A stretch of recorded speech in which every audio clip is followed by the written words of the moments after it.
Standing on the sidelines, lying on repeat. Little campfire, fiction for the front row seat.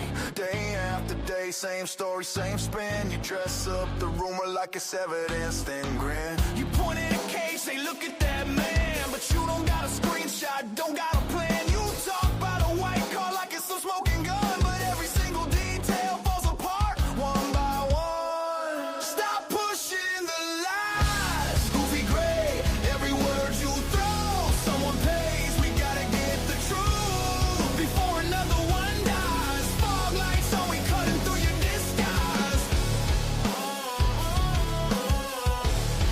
Stop pushing the lies, goofy gray. Fog lights blazing, you still mumble in the haze. Goofy gray static, every channel, every day. You shout, I got proof, but your pockets stay bare. Just echo in the alley, just dust in the air. Just another idiot, storytelling every day. You build crooked houses out of things you can't say. You sell loaded rumors like they're holy signs, while family sits shaking on the other side of the line. Stop pushing the lies, goofy gray. Every word you throw, someone pays. We gotta get the truth before another one dies. Fog lights on, we cutting through your disguise. Stop pushing the lies, goofy gray.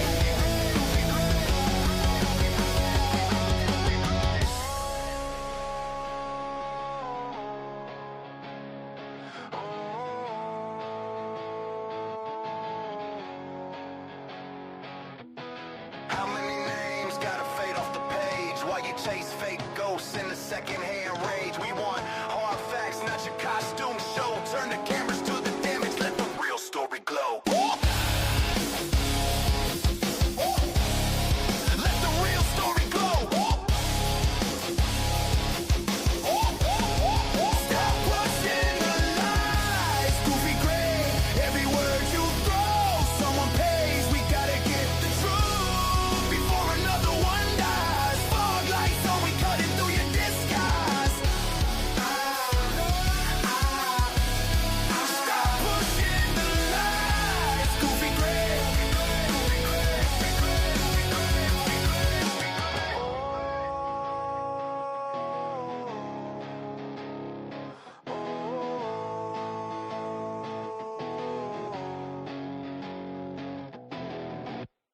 Standing on the sidelines, lying on repeat. Little campfire, fiction for the front row seat. Day after day, same story, same spin. You dress up the rumor like it's evidence, then grin. You point at a case, say look at that man, but you don't got a screenshot, don't got a plan. You talk about a white car like it's some smoking gun, but every single detail falls apart one by one. Stop pushing the lies, goofy gray. Every word you throw, someone pays. We gotta get the truth before another one dies. Fog lights on, we cutting through your disguise. Stop pushing the lies, goofy gray. Fog lights blazing, you still mumble in the haze. Goofy gray static, every channel, every day. You shout, I got proof, but your pockets stay bare. Just echo in the alley, just dust in the air. Just another idiot, storytelling every day. You build crooked houses out of things you can't say. You sell loaded rumors like they're holy signs, while family sits shaking on the other side of the line. Stop pushing the lies, goofy gray. Every word you throw, someone pays. We gotta get the truth before another one dies. Fog lights on, we cutting through your disguise. Stop pushing the lies, goofy gray.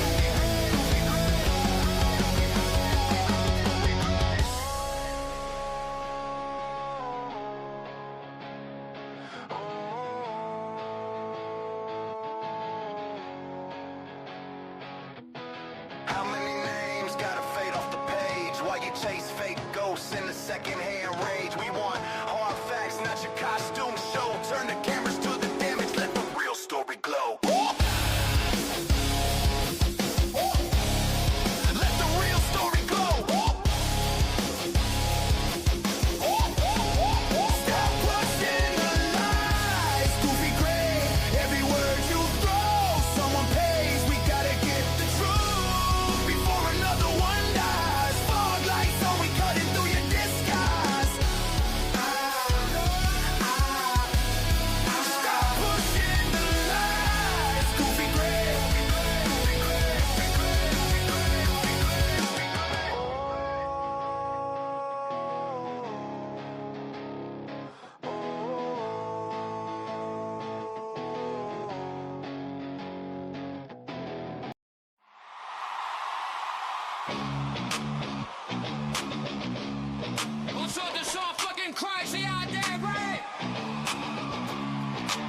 A true crime cafe, they go to softballs. Cold brew, cold case, chalk lines on the gloss. Seeking the truth, finding the time, files on the counter, grind with the grind. Blue crew backs him, keeps him in line. Sirens in his pocket, eyes on the sign. Got a wall full of faces, string tied tight, every red pen circle, another long night. True crime cafe, where the real ones bleed. Busting these cases till the lost get free. Gotta find answers, gotta make time. Everything will be fine if the truth aligns. If the truth aligns. If the truth aligns. Moving the bullshit, praying low real. Knuckles on the table, fighting for the next meal. True justice far out of view. Smoke in the doorway, what else can he do? Hoping he can answer just a few names in a notebook, voices breaking through. True crime cafe, where the real ones bleed. Busting these cases till the lost get free. Gotta find answers, gotta make time. Everything will be fine if the truth aligns. If the truth aligns. If the truth aligns. Hey, I saw some motherfucking try! It's all you can't fuck with me! Ooh, crow! Crow, crow! Hey!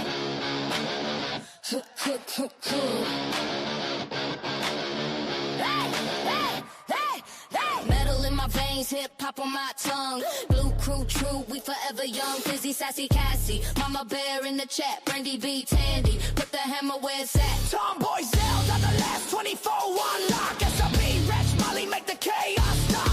Drake with the wisdom speaks, typically unique. Moonlit, baby road keeps the wolves on a leash. Yeah. Blue crew, true crew, they moderating the mess, keeping it in line, cleaning up your stress. Trolls beware, they don't ever care now. Running this, making all the way. Day after day, do it their way. Day after day, they do it their way. Day after day, meet up their way. Day after day, they do it their way.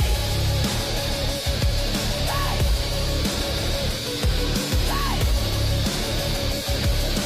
Day after day, they do it their way. Crazy's chaos, Cat K on patrol. Bonnie B, Lucy got the morning star glow. Make P, Randy first, stand firm, no fear. Lee story, writing law in here. Moderating the madness, flaming the rise. Click, clack, justice, cutting through lies. You step out of pocket, they right on time. Whole squad tight on the front line grind. Blue crew, true crew, they moderating the mess, keeping it in line, cleaning up your stress. Trolls beware, they don't ever care. Running this, making all the way. Day after day, they do it their way. Day after day, they do it their way. Day after day, they do it their way. Day after day, they do it their way. They do it their way. Day after day, they do it their way. Hey, I saw some motherfucking True crew. True crew. Yeah. Yeah. Step up, get stepped on. Fizzy, sassy, Cassie, Mama Bear on the call. Brandy B, Tandy, swinging hammers through the wall. Tomboys are the last 24 on the grind. SRB, Rach, Molly, Drake on the line. Wisdom speaks while you're looking down. Breakdown, typically unique. Shut a fake clown, face down. Moonlit baby roll, Chrissy chaos in the chat. Cat K, Bonnie B, Lucy pushing back. Black P, Randy Foley, a story on deck. Moderating all the mess, keep the timeline in check. They do it all the time, make a problem disappear. Say the word once, stay up there. Blue crew, true crew, better put respect on the name. They run this scene, they don't play that game. Trolls beware, cause they don't ever care. Running this shit, making everyone aware. Day after day, yeah, they do it their way. Locking it down when the room go crack. Blue crew, flags in the air. If you slide sideways, better say a quick prayer. Woo! They keep it in line. Keep it in line. From the first loud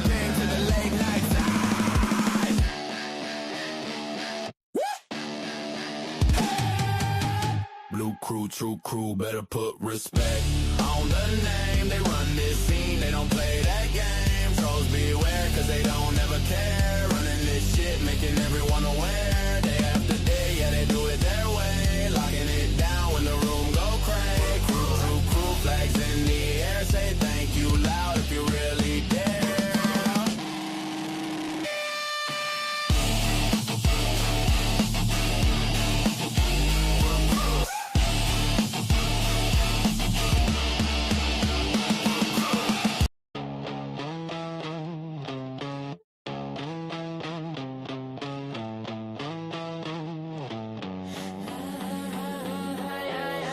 1960 on the clock face, 4 a.m. bleeding through the blinds. Phone glow, floor cold, heart race. Can't tell the truth from the lines. Bethany says, can we go home?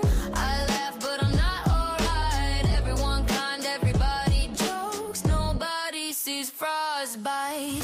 Pretty much at 4 a.m. My brain says it happened, I don't know when. Thought it was a dream, but I knew it was a lie. Only thing I don't know is why. Can't tell right from wrong tonight. Bethany wants to go, I hold too tight. Everyone is super nice, but nobody knows my soul is cold as ice. Fake crying in the bathroom glass. Red eyes, but I'm still dry. I talk big, then I walk it back. Can't look myself in the eye. Pretty much friends and such around. Must have been drunk, but I ain't trained. Hate the way my words fall down. My lies hurt people, I think.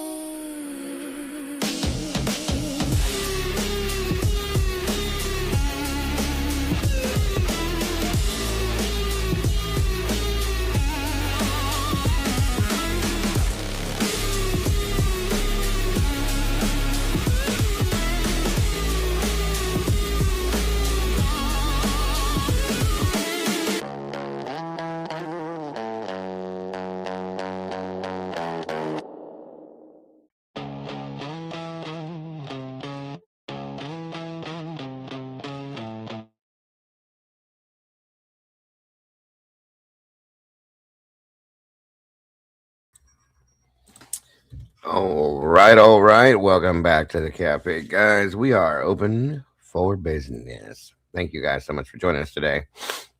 Today, guys, of course, we're still in Idaho, never left. We are going to be looking into informants and undercover police officers. Interesting. Isn't that a good title? And what's really going on in Moscow, guys? Because I don't even know how to explain it. We've been going through crime scene photographs for the past 3 days. Thank God we get to take a slight break from that. And we're looking into some of these things here and having a discussion in regards to that. I'm pretty sure Kim from Typically is going to be joining me. We shall see. And again, guys, make sure to hit that like button on your way through the door. Appreciate you guys all being here, supporting all of these amazing channels out here. It is great to see you all here. And again, make sure to hit the like button, share it out, let everybody know what you're doing. Make sure your cup is full. Make sure you have a comfortable spot to sit. And, well, you know what comes next. If I can make it work. I don't know what is going on here. Let's try it again. All right, here we go.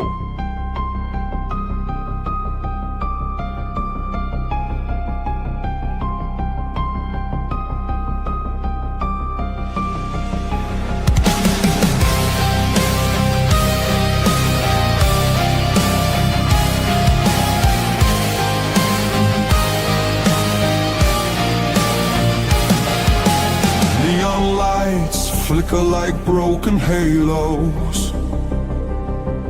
Whispers gather in the smoke-filled air. Tables carved with secrets and shadows. Every story's a wound laid bare. The kettle's boiling with a restless rage. Justice written on an unseen page. I sip the silence, bitter taste, waiting for the ghosts to show their face at the True Crime Cafe.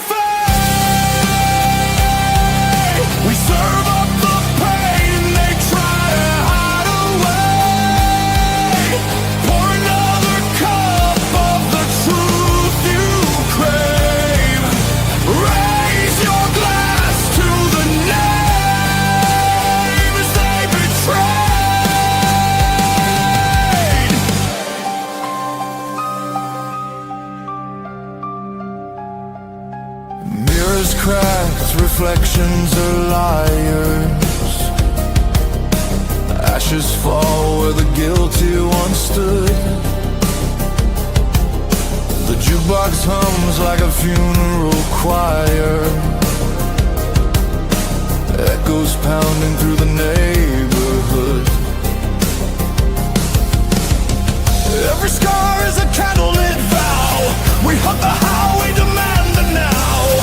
No more silence, no more disguise. We'll paint the night with sharpened cry. At the True Crime Cafe, we serve up the pain they try to hide away. Pour another cup of the truth you crave. Raise your glass to the names they betray. This is not a sermon, it's a battlefield hymn. A requiem dripping from the bottle's rim. The guilty write stories in invisible ink, but we'll drag it all up from the edge of the brave.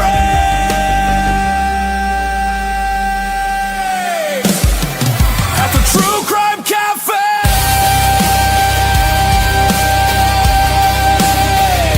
the reckoning burns like a black bouquet. Every shadow will pay.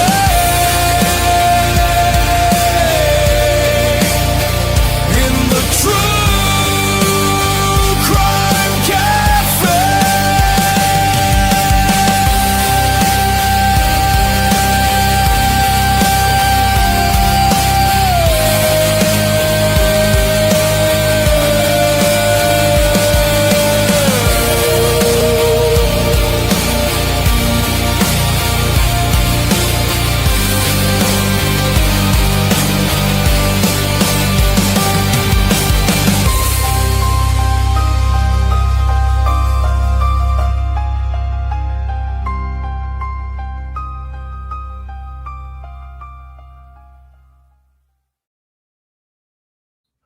All right. Welcome back, guys. Thank you guys so much for joining us today. Again, great to see you. Please make sure to hit the like button on the way through the door, if you will. Share this out. Let everybody know what we're doing. And make yourselves at home, guys. The doors are open for business. Grab a cup, fill it up. And let's get into this mess, as it such is. Informants and Undercover PD. What is going on in Moscow, Idaho, folks? Truly and honestly, I don't even know what to say. Looks like we got 97 beautiful peeps in the house. 70 likes. We're catching up with that. Please stop telling us what to do. Okay. Anyway. So it looks like we got Fizzy in the house. Thank you for joining us. Astastic. Welcome back to you. Rose in the house. Miss Tandy joining us on her lunch break, I'm guessing. And, of course, the sassy one, Miss Cassie. Hope you're feeling better, Cass. James Moen, my brother. Wonderful to see you as always. And, of course, my other brother, Mikey, from the last 24. Right turn, Clyde. Great to see you. Wonders Deep. Always wonderful to see you in the house. Busy fizzing around like she does. Witchy was, witchy is, witchy who. Good to see you. Miss Margaret, wonderful to see you. Hemmy's in the house. Good to see you, brother.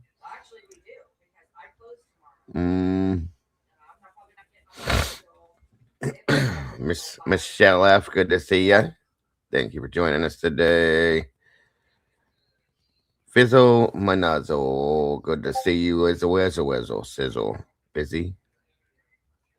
Lisa CR29, welcome back to you. Of course, the amazing and lovely Miss Christie's Chaos in the house. Been putting out such great content, guys. Please make sure to subscribe to her channel if you will. Moderators, please start dropping these links to these amazing creators that are in here. No, I'm not sick, Wonders. I just have a lot of sinus issues. But thank you for asking. Jesse Lynn, good to see you. I will not do that, James. Never, never, never, sir. You got this. No need to do that.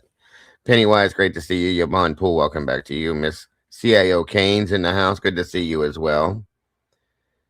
Gen 7, welcome back, dear. Great to see you. Sleuther 75, same to you. Who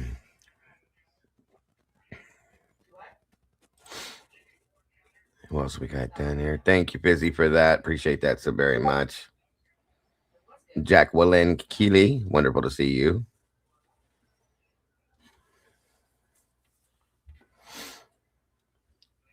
Again, got Angie B. Welcome back, Miss B. Good to see you, Miss Angie B. Make sure, guys, again, if you want to be that you are subscribed to the channel, make sure to hit the notification bell that we don't miss anything we put out. And please hit that like button, if you will. Kent Corbett, wonderful to see you, my friend. Brooke, 1991, Pro Truth and Justice. Great to see you today. Let's see, fantastic. Yes. Becky Schreider, welcome. Good to see you. It's been a minute. There's the Moonlit. Good to see you. And, of course, Miss Kim. Running to the store. Donna Bull, welcome to you. Beach Babe in the house. Good to see you, Beach Babe.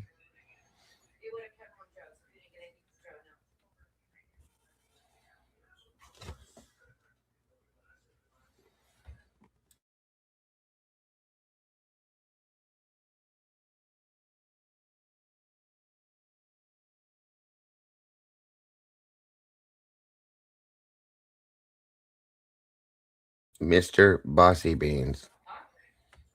Okay. I can just go away. Then you guys won't have to worry about it, Cass. No problem. Again, guys, please keep SRB in your thoughts and prayers. I'm sure she's still not up to par, not to feeling so much better still, and we're worried about her always. So please keep her in your thoughts and prayers, if you will. Bye, Miss Tandy. Have a great day. Thanks for jumping in here.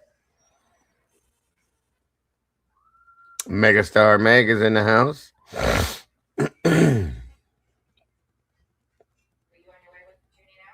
No, I just saw you, dear. I wasn't ignoring you. I just now saw you. Andromeda Academy. Welcome back, Andy. Good to see you, brother. Thank you for joining us again. And again, for being so generous last night, my friend. Very much appreciated. Living Dead Girl. Good to see you today. Which you was, which you is, which you who. All of you guys. So wonderful to see you. 127 of you guys in the house. 88 likes. We're catching up for sure. In Stitches. Welcome back to you.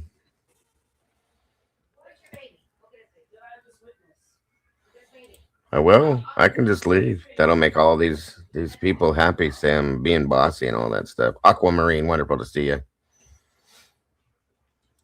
I couldn't leave you guys. You know better than that.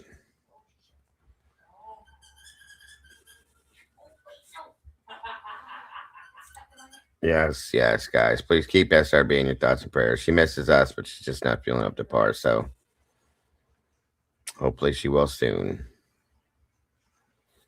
And Cassie was pretty sick too. I hope she's feeling better. Even though she's being mean to me. And Stitches. So it's going to be interesting, guys. We're looking into a conversation. Norman 1, welcome. We're going to get into a conversation today again, like I said, in regards to informants, undercover officers, standard police officers. We're going to review an interview that Lana put together in regards to Eric Gower. You guys all know who he is. And another small interview, but we're going to discuss these other things in regards to this as well. So just saying, you guys put it together. You will definitely be interested. It's okay. I think Kim will join us once she comes back from the store, guys. Troy's in the house. Good afternoon, my friend. Welcome back. Good to see you today.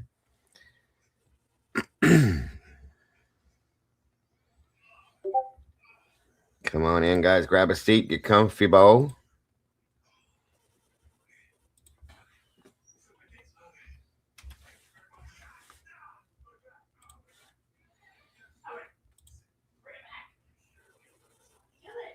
We'll break all that down too. Lead Chucker, welcome.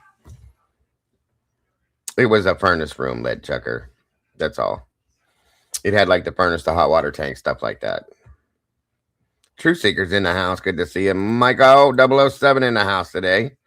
Good to see you, buddy. Hope you're having a great day today. Great night for you over there. 137 peeps in the house, guys. We got 98 likes. Let's see if we can make that 100 plus if we can.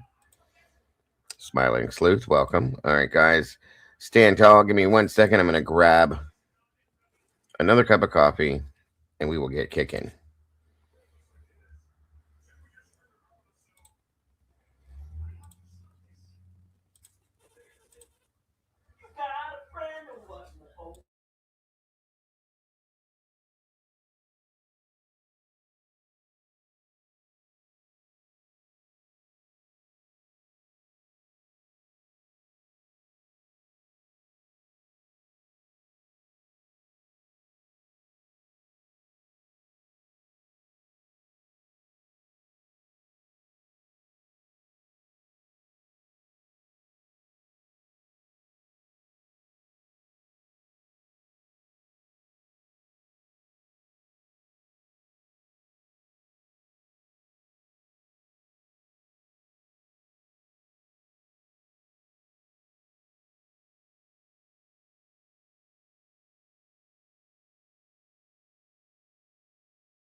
All right. Sorry, guys. I didn't mean to take so long. My wife was talking to me as well.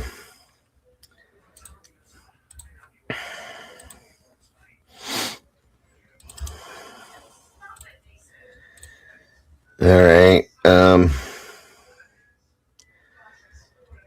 There's a link. Hammy, I saw your question there. Sure, if you would like to. Firebox, welcome to you. Stopped alive until Megastar pulls over. Are you driving again, Meg? Regina Daniel, welcome to you.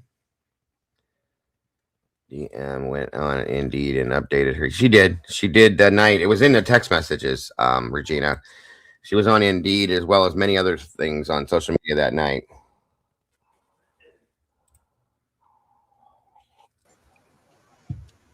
Welcome, Hemi. Can you hear me? Yeah, can you hear me? I can. Welcome, sir. How are you today? Welcome, Noni.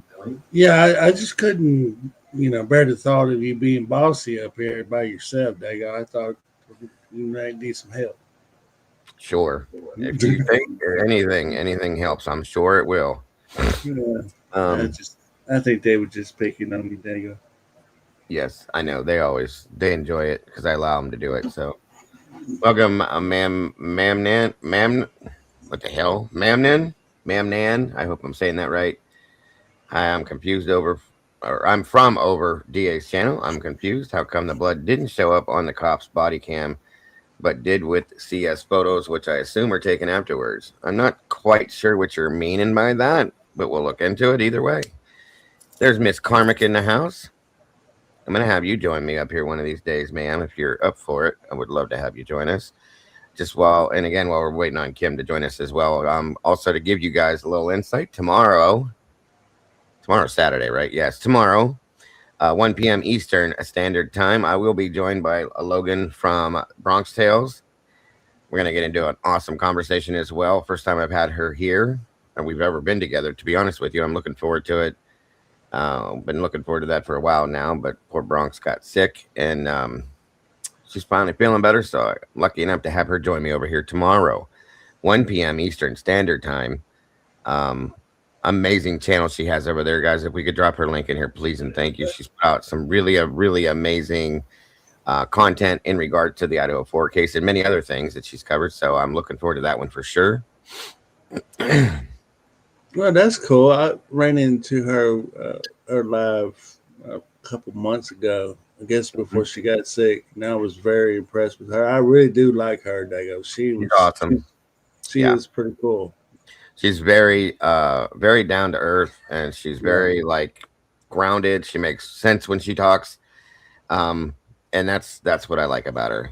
Truly do. She's got a lot of the same thoughts a lot of us do too. So looking forward to it. There it is. Thank you, Busy. Please make sure you guys are subscribed to Bronx Tales True Crime, if you will. If you have not yet done that, I'm telling you, you'll be disappointed that you haven't. You got to check it out. Again, hit the notification bell and the like button, if you will. Please and thank you. Yeah, this picture is a picture of my dog Simba. This is when he was about a puppy. Definitely a puppy. About 6 weeks right there. He's damn full grown now. He looks like he's about that big in the picture. Yeah. Yeah, he was stretched out. It was nice and sunny and hot that day. So yeah. He's something else. He's having fun. He likes them squeaker toys, I'll tell you that much. Welcome, Mary Holt. Yeah. Winder's deep. Mine does too. Alfie, he loves tearing up his little toy things. He tests my patience. I'm telling you something. He does. He's nothing but a big old kid. I think most of them are. Yeah. Looks like we got 175 of you awesome peeps in here, guys. 114 likes. We're definitely in that algorithm. Keep it going, guys. And also, guys, if you will, please make sure to leave a comment after the show, during the show, in regards to what we're covering. I'd love to see and hear your thoughts. Always, guys. So please, and YouTube likes that too with the interaction. He's a mixed breed between a rat terrier and a chihuahua. Mine's a Pekingese. My dust mop, Alfie, the dust mop is a Pekingese. Yeah, I know. I'm sitting here waiting on that weather to come. It's been warning me for the past few days. It's I think we're all in waiting mode. I think Mrs. Dago's on her way to the store here fairly soon and getting prepared for that part of it. So, oh Lord, it's been several years back. Last time we got a nice little cold ice storm like we're about to get. It literally shuts us down. It's Yeah, all the southern states are going to be getting hit too than they normally don't. So I feel for all of them because they're not as prepared as we are here up in the Northeast. We kind of get used to this kind of stuff. A lot of the people down in your area and Texas and Georgia, Florida, and all them, they're not used to this kind of stuff on a regular basis. So they're saying Well, that there's a possibility we may end up with 12 damn inches of snow. And I, prepared or not, I don't want it. So, it's frustrating because right now I'm looking for work. It's hard to find work right now, but when I was working, I had to miss days because of it because the ice is so dang gone bad, and I can't drive in ice anyway. I'm not used to that. We're not built for this. We're no. 100% humidity. Yeah, absolutely. I hope it is busy. And Andy's saying, I feel like a nurse. I'm making 35 an hour today for 10 hours. Good for you, brother. Good for you. Good stuff. Bethany, welcome. Good to see. 8 to 34, then 5 to 8. See? That ain't normal. That's just, scary stuff. Scary stuff. Tomboy just said, we just came back from the store. Had to go to 3 different stores for what we needed. Freaking Texans think the world is ending. Well, to them it is. They don't know how to deal with this stuff down there at all because they don't get it. People I'm will just guessing park it'll their be cars done and never move sometime in the again. middle of the night. I'm sorry, Dago. I was just saying, people park their cars during these and they just don't move after that. I'm not sure when it's going to start. I guess it's probably going to be sometime overnight. It's probably going to move in sometime over there. I know it's calling sometime somewhere between the teens and the 20s come Yeah, morning time. So yeah. It's. There's been some warnings up here for us. A little nervous because when it gets bad enough up here, sometimes like ambulances and PD and stuff can't get through places. Hopefully they keep the road. And I live in a country area where they hit my road last, and that's the county that hits my road. So if they're busy out on the bigger roads, I get hit after everybody else if we get it at all. So that's when they will plow our roads. and that's another thing too is when that lights or the electricity goes off, you probably will be out for at least about 3 weeks or so. I mean, it gets bad when it gets I like mean, where you're at, yeah, I've heard yeah. that. Rhode Island housewife, I 10 to 12 in Rhode Island. My son's girlfriend's getting 23 to 28. See, that's insane. 23 to 28 inches of snow, folks. That's uh-uh. I wish they could figure out how to run those lines, electric power lines, down in the ground. They should bury him. They Leave them should up in the air bury like him. that. The Midwest is getting the snow we should have by now. Yeah. Summer Jaden, good to see you. 191 peeps now, 120 likes. You guys are awesome. I got 2 trees sitting in my backyard, and I was back there looking at them, and one of them looks like it's going up, and then it goes and curves off to the left. So if that branch was to fall, Mm-hmm. it's going to cause a lot of damage. Oh, I bet. I And bet. it's going to hit the house too. Yeah. Welcome, Moonflower. Good to see you, dear. Yes, that's where the bad part's going to happen. Hopefully nobody has to go through any of that. They were saying that down in Alabama, my uncle, she called down and spoke to her uncle last night about that. What's up, Fall Star? And Bethany, D5, welcome to you. Saying that when ice gets on the lines down there, it's like 500 pounds sitting on those power lines. So that's why that shit goes down as compared to it now. Up here, ours are a little bit more. They're a little stronger because we get that kind of stuff regularly. They're not used to it. So when it goes down, it goes down. You know what I mean? It's very sad. Right. It's not a good feeling to lose your livelihood like that. No. What I'm hoping is that it dissipates down and it's nowhere near as bad as they're making it out to be.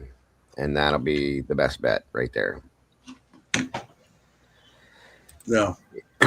Yes, some places do have them underground. They have them buried under the ocean down in certain areas too. I know that for a fact. My buddy used to do that for work. Is he used to dive and bury and repair power lines that are under the ocean and stuff. Pretty wild job. Welcome, Grace. Good to see you. Oh yeah, definitely. Texas has the ERCOT grid. Hopefully, the grid won't fail this time. The last winter storm grid, yeah, because you guys ain't supposed to get it. The world is crazy. Miss Jen says she ordered her groceries last night for pickup and their system crashed because, yeah, I bet you. I'm surprised you got anything. Hopefully, up here, people don't usually go as crazy as they do down in the southern states. And we still have stuff in our stores usually, but some people do flip out a little bit if they think they're going to be buried in for 3 days, you know? All right, Well, guys. I have a question to Willie. Now I know he's really close to the Coburgers, but is it possible that he can find out? Because I know Coburger likes to still talk to his parents if they Yeah. are planning a appeal or something. Well, don't get it confused. He's not super close to them, but he does know who they are and he does know them to some aspect. So, but Right. yeah.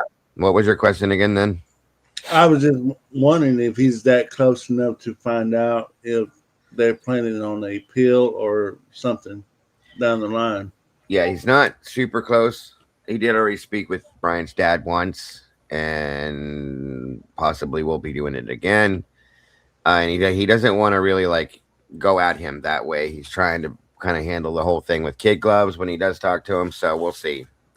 Um, we'll see. Yeah, I don't know that we'll be able to get that information, even if he does talk to him, because they may not put that information out. Do you know what I'm saying? They may not want that out.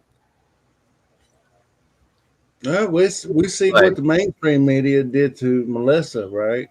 yo, She made her statement. yeah, they definitely tried to criminalize what she said. It's disgusting. Tammy Stewart, welcome. Sylvia Hurley, welcome to you. I appreciate you from Nova Scotia. Nova Scotia. I love it. More Canadians in the house. We love our Canadians and our UKers in here. It's usually how it goes. Yes, Western Kentucky. Hopefully you don't get a whole lot right turn. Hottie JG back in the house today. Good to see you today. To be honest, for Brian's safety, he'd be smart not to. That's kind of what I was thinking too, Karmic. I think it's safer for him to be quiet, and as to if you are going to file an appeal and you plan on doing certain things, it could be dangerous for him to put that out to the world, because then people thinking that he's going to go in that direction might go after him. So that's a good point. I agree with her on that one for sure.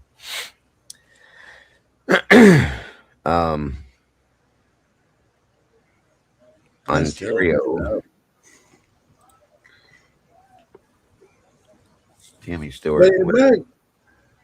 Am I wrong in my assessment about Bethany being distant for a reason?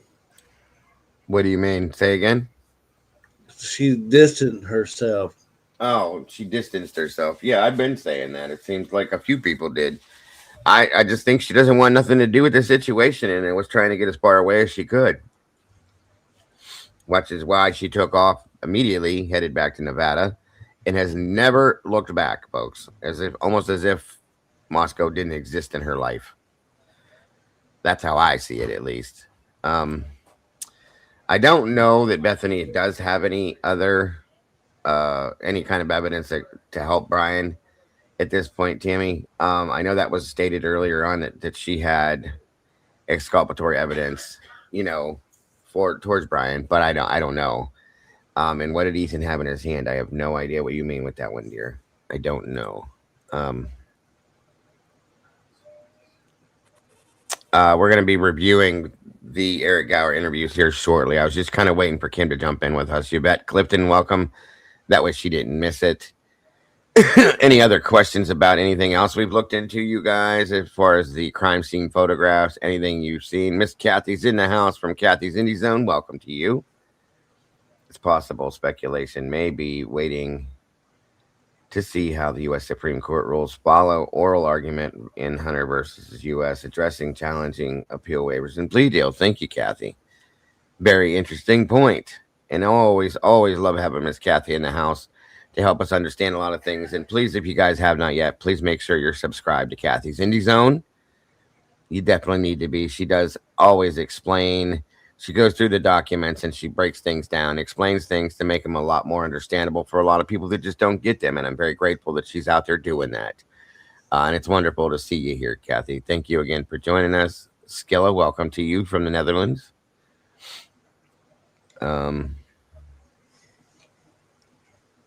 So, yes, we are going to be breaking down these interviews with Eric Gower and discussing some other things in regards to informants. That Bethune, welcome to you. Informants. Things were stated earlier on in this case about the possibility of informants. Well, there's never any proof, folks, of course, until yesterday, that I saw at least. I'm not sure, Tammy. I'm sorry, and I wish I could help you better with that one. Maybe we'll learn it and be able to explain it or show it to you.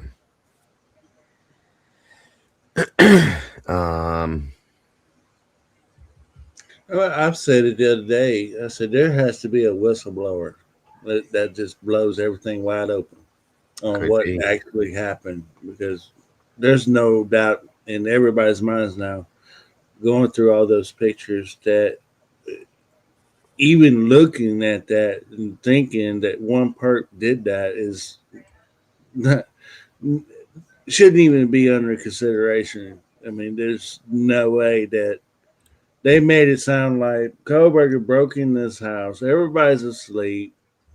He walks in with a knife and just starts slicing up people, cutting their necks or whatever. It doesn't make sense. Walking out like he's Freddy Krueger or some shit. You know, it's just not.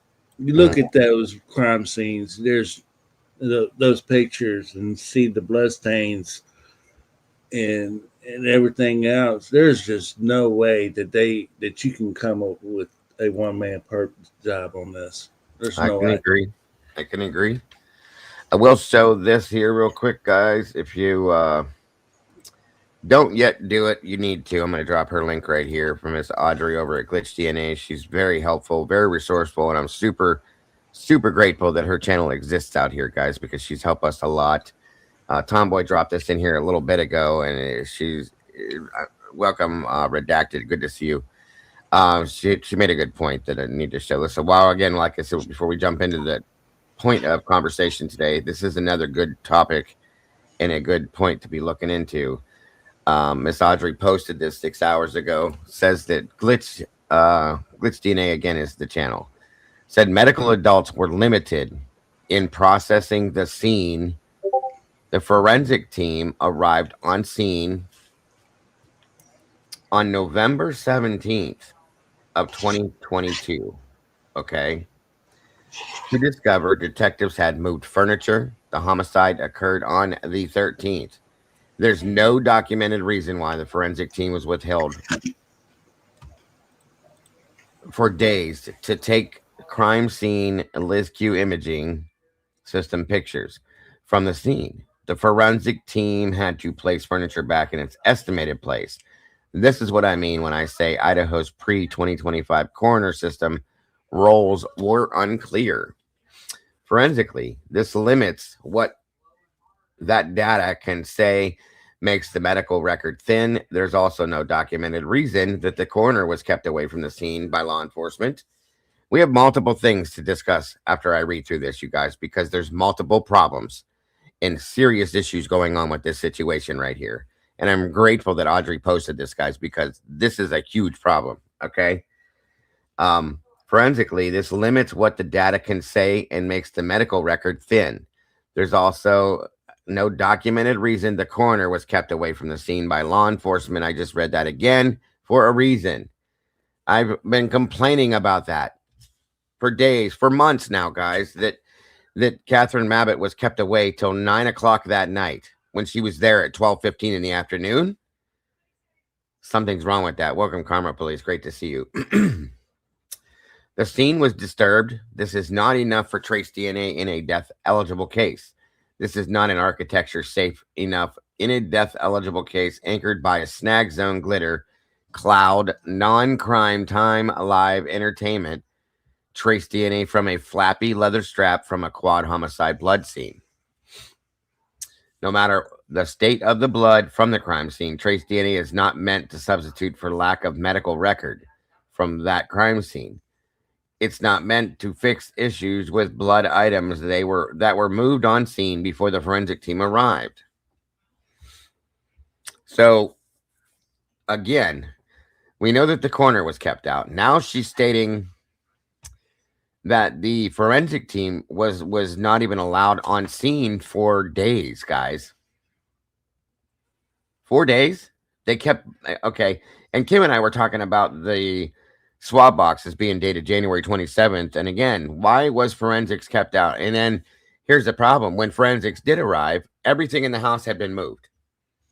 Are you serious?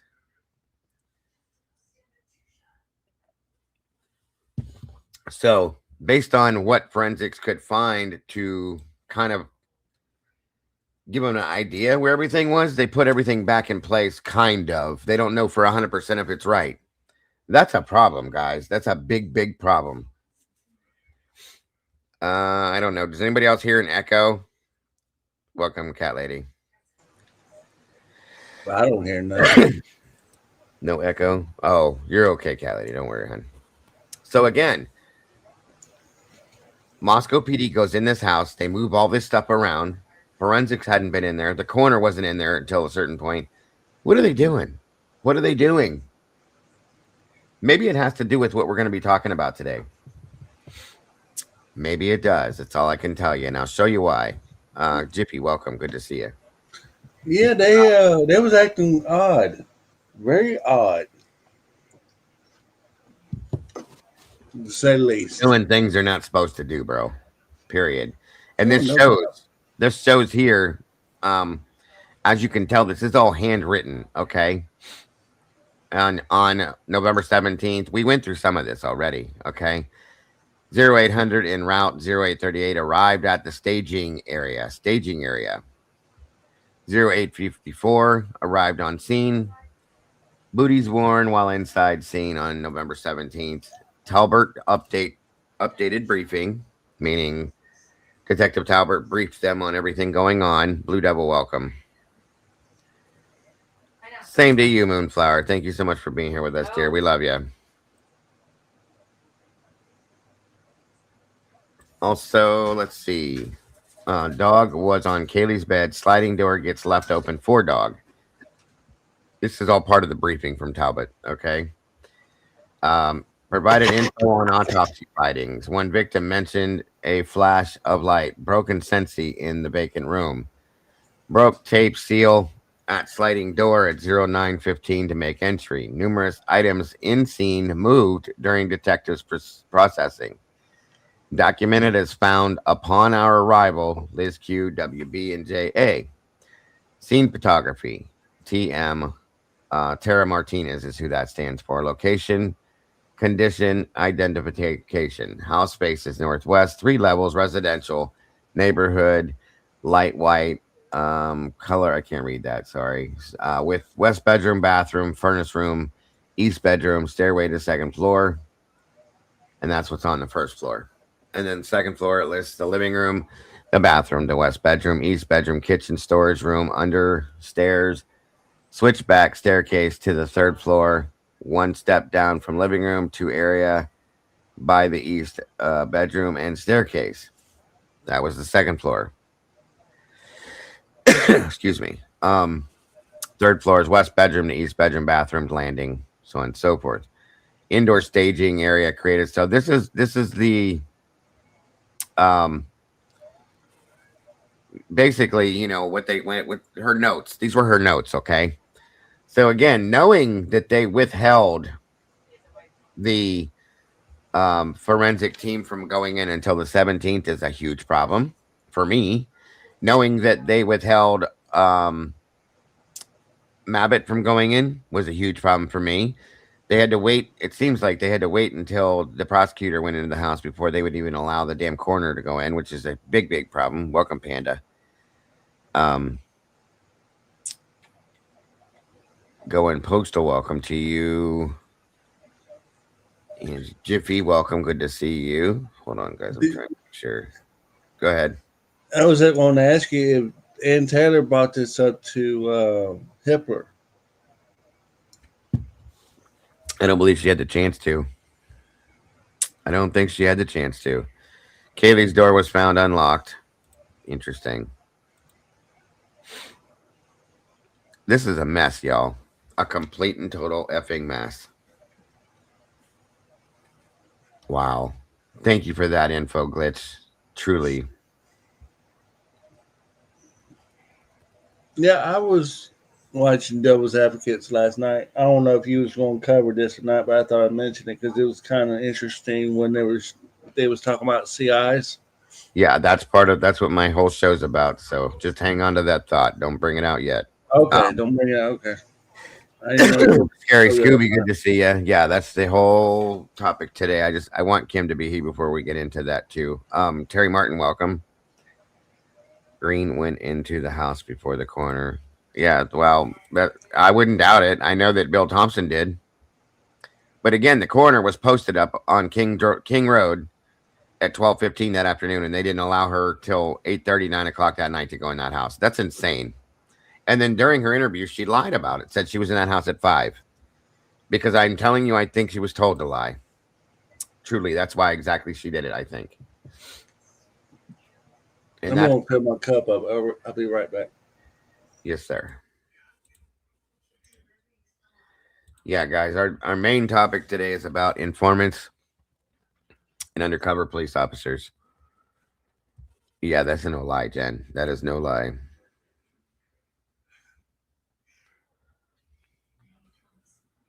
Let's see here.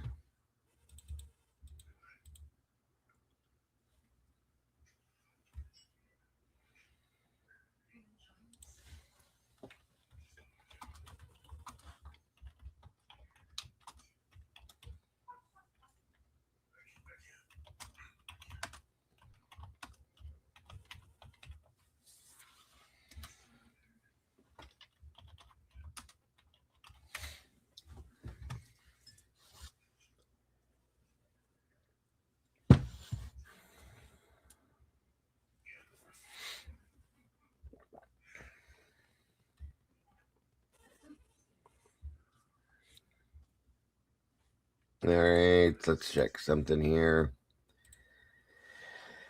Excuse me. Sorry, guys. Everybody wakes up with eyeshadow, mascara, and our eyebrows done and lipstick. So that's how we wake up. Mm, I guess I need to go get me do a deep dive into the college life because there's a lot of stuff there that's right. like mind-boggling.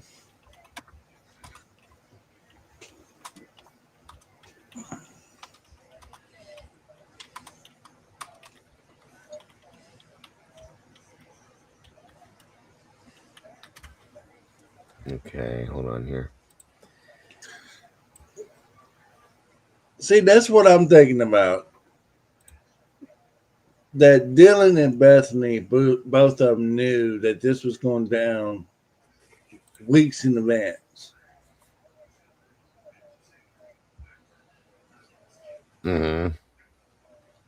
And we've seen and to see how Dylan pretty much played the role that she was supposed to play. I still like confirmation on that contact that she added to her phone. But Yeah, that would be nice to know too. um,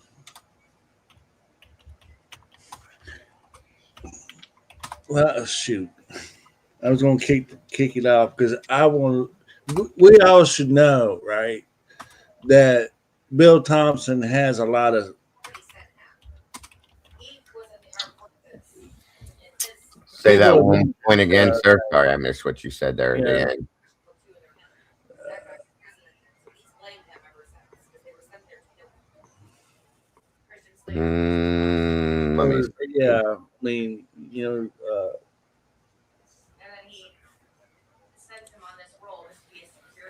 Let's see.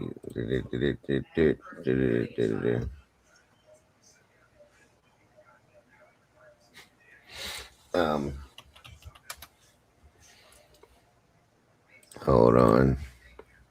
No, she wasn't. What? Bethany either. She wasn't sleeping. Both of them knew exactly what was going on as it was going on. No doubt in Oh, my that. mind. Yeah, I fully believe that too.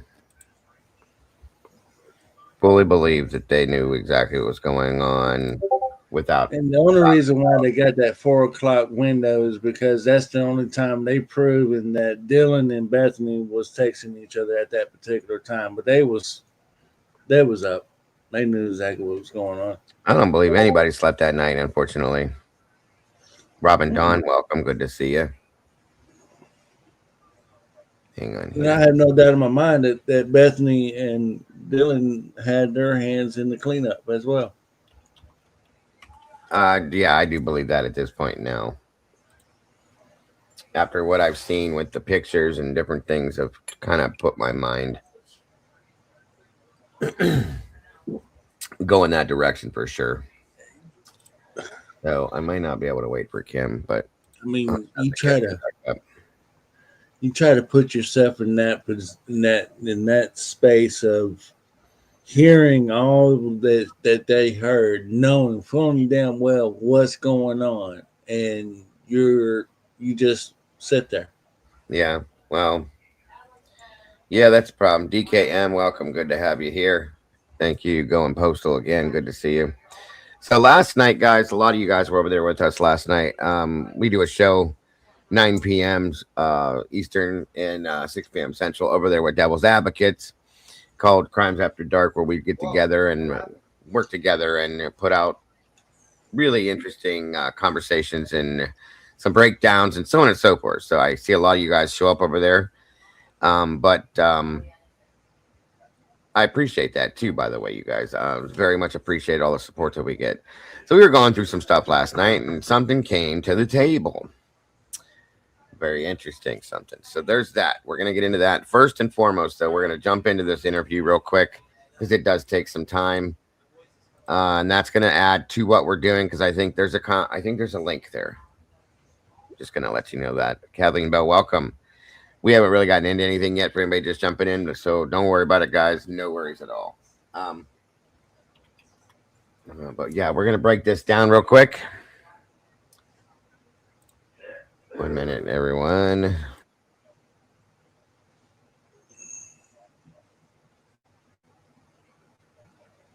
Now that one video they played, I couldn't catch it. I had Say that every one. opportunity to catch it. I didn't catch it.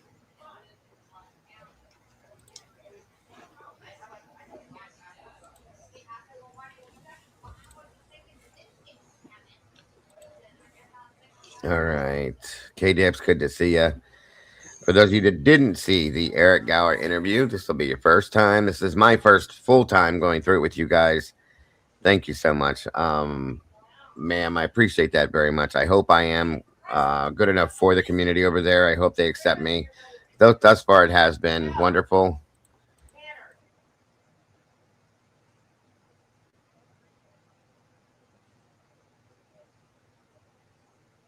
So definitely. Oh, there she is, just in time too. Wow.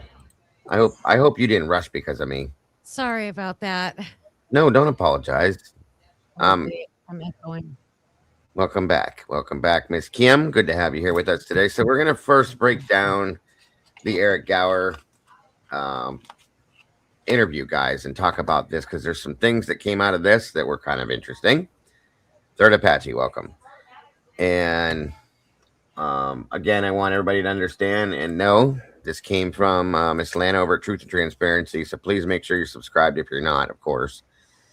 I think most everybody in here is, and I love Lana. We have a great relationship, guys. She's an awesome creator. So I hope I know not everybody likes her. I get it, which I think everybody should, but not everybody likes everybody. So it happens. But I appreciate everything Lana does. She works very hard on these cases. So Make sure you guys subscribe to her channel. If nothing else, please hop over and like her video. Show a little love and support there.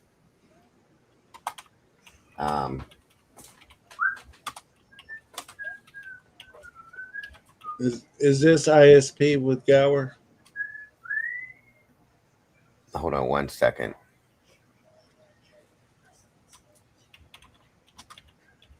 This is the one that Lana did last night.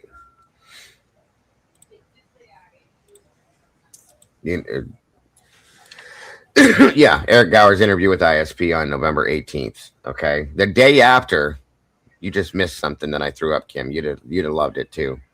The day after, by the way, the forensic team was allowed to walk into the house. They did not allow forensics to go into the house until November 17th, Kim. How about that? Are you serious? I thought we saw them I mean, I know I saw News Cruise, but I guess I didn't pay attention to the date. They withheld them for 4 days. Audrey from Glitch DNA threw that up. She was like, there's no reason for that. Just as much as they had no reason to delay the coroner going into the house. Oh, good catch, Glitch, Audrey. Wow. Just saying, guys. Just saying. That's insane. Just one more issue, one more problem. They withheld forensics, and when forensics went in, everything in the house was moved. The detectives had moved everything out of the way, moved everything around, so on and so forth. So forensics had to put everything back to where they thought it was and go from there. No wonder this case is such a damn disaster. Jeez. Like, what a mess. And that's probably one of the reasons why we saw the swab boxes were dated so late and things like that. I mean, that's insanely, like I thought it was, Senor. He said that's illegal. Including the sheath. Good point, Tomboy. How about that one? That's probably why the sheath is where it is, because it's not where it was when they initially found it.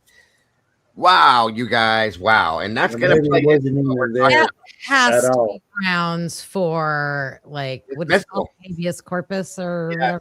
Absolutely. That they should have thrown the case out right there. 100%, because there could have been evidence suppression. There could have been things stolen, thrown away, destroyed, moved. I mean, what? Wow. It turns into he said, she said at that particular time, because you don't know if when that damn sheet was there. No wonder they couldn't get anything. How do you know that? No wonder they couldn't get anything out of the blood. Right, because it's so damn old. Wow. And like Tomboy just said, the sheath was bagged and tagged on the 14th or the 15th, but we know that they didn't do it on those days. And I'm going to tell you right now that everything I just said probably has something to do with what we're going to be getting into this afternoon, you guys. And I'll show you why. But let's check this out first. This is kind of interesting. I may speed it up because it is kind of long, but we'll get through it. I'm going to be listening on my phone so I can move around my house a little bit. But no, you're fine, man. I'll come over and chat. I'll scream for you if I need you. I'm kidding, by the way. That was a joke. I'm not going to really do that. I wouldn't really do that to you. All right, let's check this out again. Truth or Transparency. Miss Lena put this out, guys. Please make sure you show some love to her and respect for everything she does. Please and thank you. Hard working on this case, guys. Hard working. Solved to this day, so clearly not that good. Mike Van Leeuwen interviewed Jennifer Drake and a lot of people from the Drake Moore case back in 2020. And we're going to compare his abilities from what he was, doing as a detective for ISP, leading an investigation in 2020, which is still unsolved to this day, so clearly not that good. But let's see if he's gotten any better. Let's see if Detective Van Leeuwen, over the past 2 years from 2020 to 2022, if his skills, thank you. I'm going to give him a shout out too. Cheers, bub. We're going to see if, Mike Van Leeuwen and Gary Tolson, if their skills, enhanced, improved, and if they really just brought it here with the Idaho 4 case. I hate to say this, little spoiler alert. Lana has yet to be wrong about Mr. Van Leuven. That's your spoiler alert. Oh, check out the hairstyle. Miss Lana's rocking a new hairstyle. That looks good on you, sis. I like it. I like it. I'm going to have to send her a message. That looks good. All right. Thank you so much. We've had 9 super chatters / new members / old members that are using their 1 month or 9 month or 39 month to tell me something special. So welcome to Jen Anderson, Turkey Creek Gal. B is for Becca. Karen, thank you so much. She's been a member for a month and she loves every second of it. The interview is to remove a subject from being considered a person of interest in a criminal investigation. This is accomplished through several means. Primarily, a person is eliminated due to. Now, one thing that is the audio on this is not the greatest. You guys might have to wear headphones. If you don't, I'm going into my settings right now. I was warned that the sound on this wasn't the greatest, so I'm going to try to make sure. I have it all turned up. It's blasting. So if you have to, this is an interview with Idaho State Police and Eric Gower, the rideshare driver. So, Due to providing a confirmable alibi. Secondarily, a person is eliminated through their cooperation with investigators. A person of interest. Person of interest is a subject that is considered, or a subject that is considered a person of interest is based on their relationship to a. Again, this is Lana. She's always had long hair, guys. She just keeps it tucked up under the hat all the time. Welcome, Gary. Good to see you. But yeah, and True Saker, you too. Yeah, she's always got hair. She just keeps it under that hat all the time. So she looks good, I know. Victim and or their proximity in time and space to the occurrence of a crime. The reason for the elimination interview is also important in that it prevents the waste of time and resources by law enforcement. If we are investigating innocent persons, we are wasting time.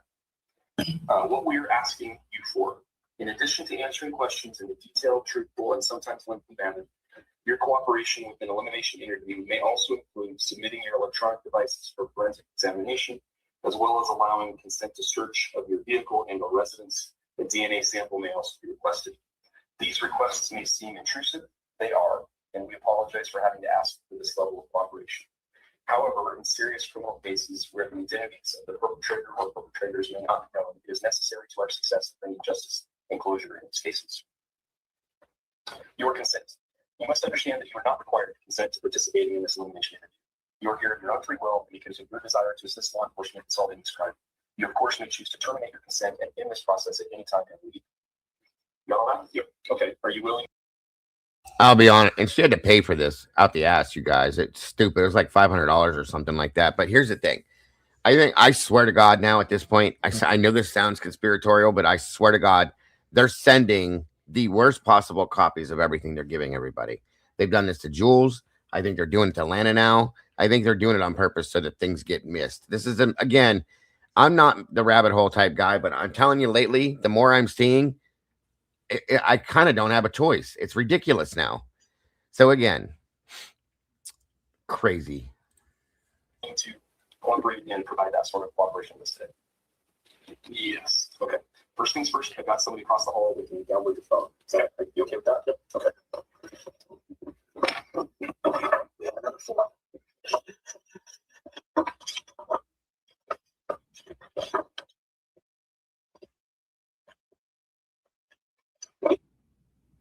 Okay, right here was like the dead time.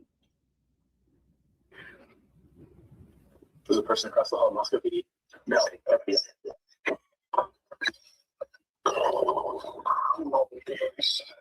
Do you have a password or security code on your device? Yes. What is it? Okay. The FBI is downloading his phone, according to ISP. Yeah. Well, I'm just using my face most of the time. Okay.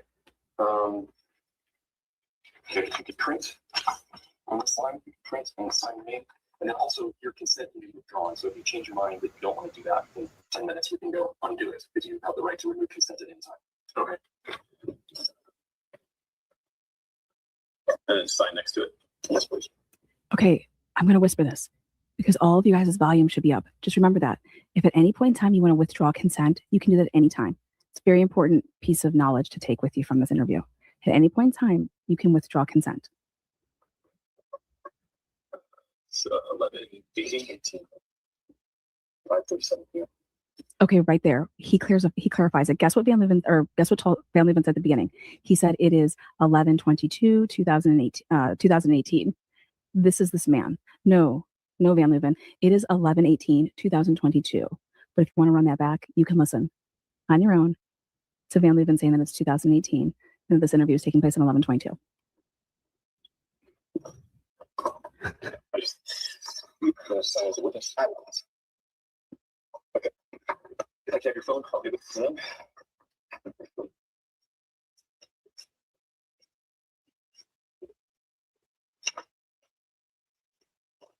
You're busy? Not really. Come on. Oh, okay. This. Okay. Makes sense. But learning curve for sure. Sleepless nights. No, that's what they say. Everybody can't. This is being redacted. Sleep at all.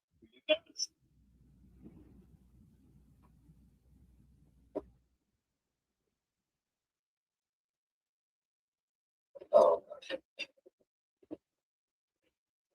okay. Next, DNA. Are you going to give us a sample of the DNA? Yep. Okay. Open up, Buttercup.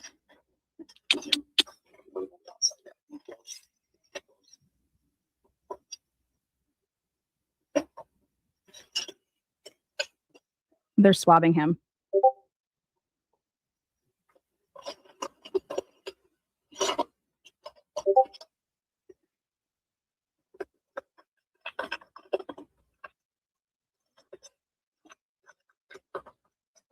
Shoot the bones.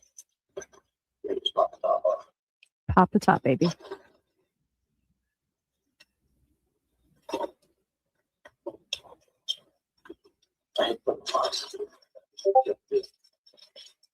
Van Leeuwen doesn't know how to get it open.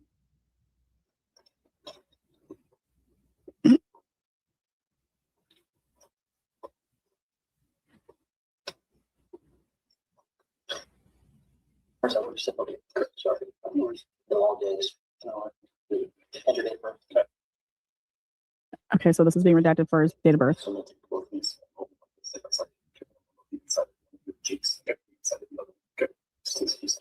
Just a couple.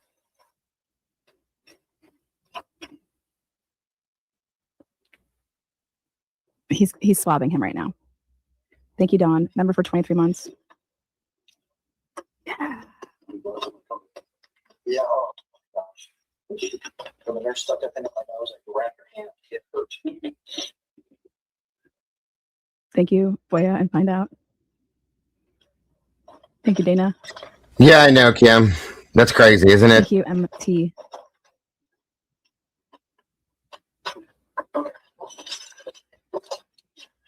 And then last but not least, and I know this is kind of intrusive, but it is what it is. We'd like to examine you from the waist up without your shirt on. Strip bitch. Eric is taking off his shirt. Oh boy, that's exciting. Okay, can I take a picture? Yeah. Pics.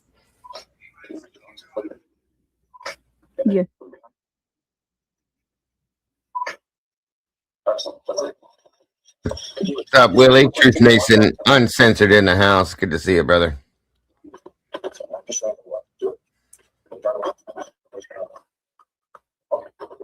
Thank you.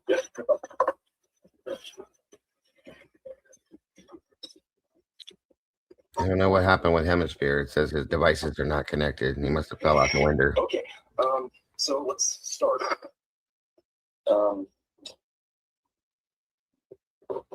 Let's do a background real quick. We'll do it like call bios. A little bit about your history.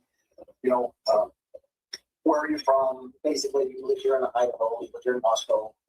Is that correct? Yeah. Okay. Were you born here? No, I was born in. Okay. And then moved out here. North Carolina Mountain Man's in the house. Good to see you, bro. Thank you for joining us. Anybody that's out there not typing in chat, we appreciate you being here as well. Just kind of watching, guys. There's going to be some very interesting information that comes out in this interview, just so you know. So don't. It may sound boring, but don't get too bored because you ain't going to want to miss it when it happens. So I'm just letting you know that. Okay. Okay, so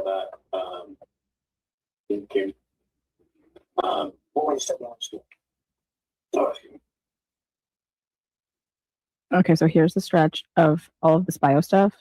It gets redacted, okay? So this is like him explaining, okay, he lives in Moscow now, but wherever he was born, and he's explaining everything about his life, and it takes about 2 minutes and 30 seconds. So what we're going to do for the 2 minutes and 30 seconds is say subscribe to Carson Hockey here, Lana's new hair. You guys, it's not new, but I just laugh because I'm like, okay, I'm mainstream media. Like, you want play? You think that like I'm some like, trailer trash or some shit like that? Come on now. Thank you, Dana. Appreciate it. Appreciate it. Yeah, I'm going to tell everybody here that you guys need to stick around, folks, because we have a big. Oh, what's up, kiddo? Good to see you.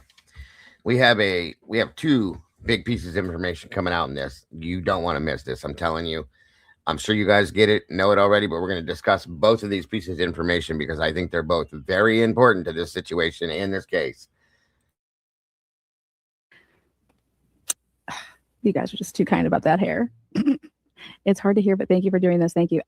Honestly, if you have earbuds, it really helps. But we double checked it earlier, and when I say we, like I had multiple people listen.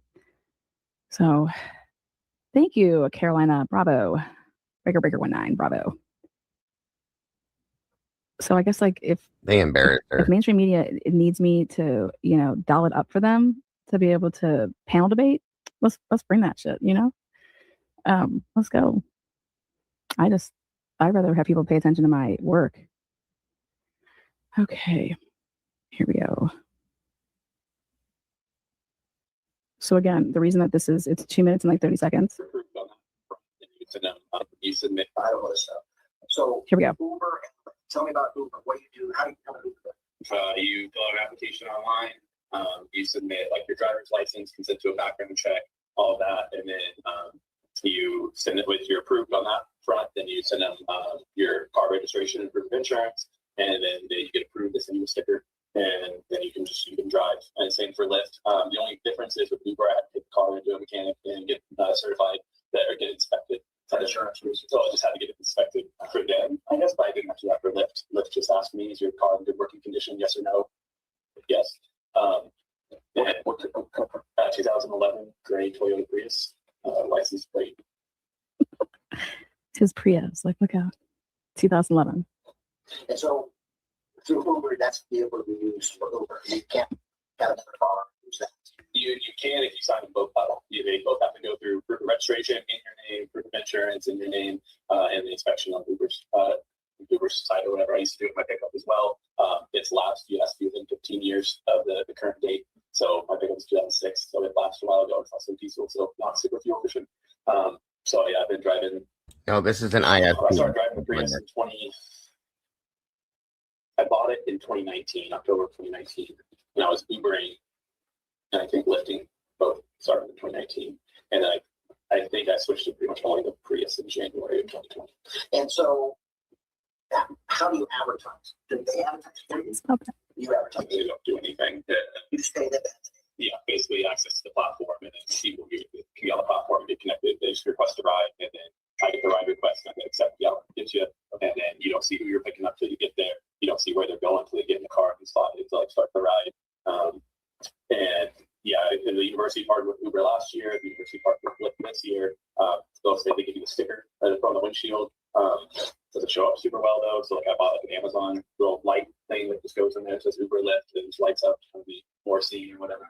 But yeah, they don't do any real advertising. Most of the time, they only drive around town. So it's not like a taxi. I can stand on the corner waving at you, right? Yeah, you have to go through that. That's what the university keeps saying too with their partnerships. Like last year, they offered everyone 2 free rides a day. And at that time, it was even a Pullman. You could pay to say to the driver. They thought students were going to line up. They did a big push on the campus with students to use Uber, drive for Uber, everything. We had a couple more last year, in which me and this other guy and I haven't heard from her since like March. And a few randoms every once in a while, and then this year there's been a couple others every once in a great while, but not really consistent. They lose like interest, you don't know why. Oh, yeah, I know she was in like a or something like that, and was kind of concerned when gas prices started going up, and then she had a big problem with like, oh, these kids aren't tipping. I don't know what they're talking about. They tipped off your back, so that's a huge problem. But she got a Eric, you're so full of shit. People aren't even paying you for rides. light up tip box and everything. Yeah, and then some of the kids were telling me she like was having surgery. Some told me her car broke down, and I haven't reached out to her. So it's customer base. If you have repeats, you repeat. You know, people get you. Yeah, all right. So you give me your phone number if they ask. Yeah, I don't like, hey, you want my number? I don't business cards or anything like that. Some of them they ask me to get my number, especially going to Pullman. It's considered a separate region, so I can't do pickups to the apps in Pullman. So if I take people over there, like, hey, how do we get back? If this is too fast, I can slow it down. I sped it up just by one, but if it's too fast, you tell me, I'll slow it back down if he's talking too fast, guys. I don't want you to miss anything. Like, well, yeah, they're on drive. I don't know if they work or, working, whatever. And so a lot of times to do that, we let them just give you a number, give you a text or give you a call if I can't get it right back. I'm like, yeah, that's fine. Like, I don't want to leave anyone stranded. And, is that kosher with Uber? Is that violating Uber policies? That is not kosher with Uber. Once the ride's over, you're not supposed to, like, have contact with the passenger again. Like, even just trying to get the names of the people I Ubered at, like, 3 a.m. or lifted at, like, 3 a.m. from King Street. They're like, nope, we don't release passenger information. The law enforcement will have contact us to do a formal subpoena and all of that.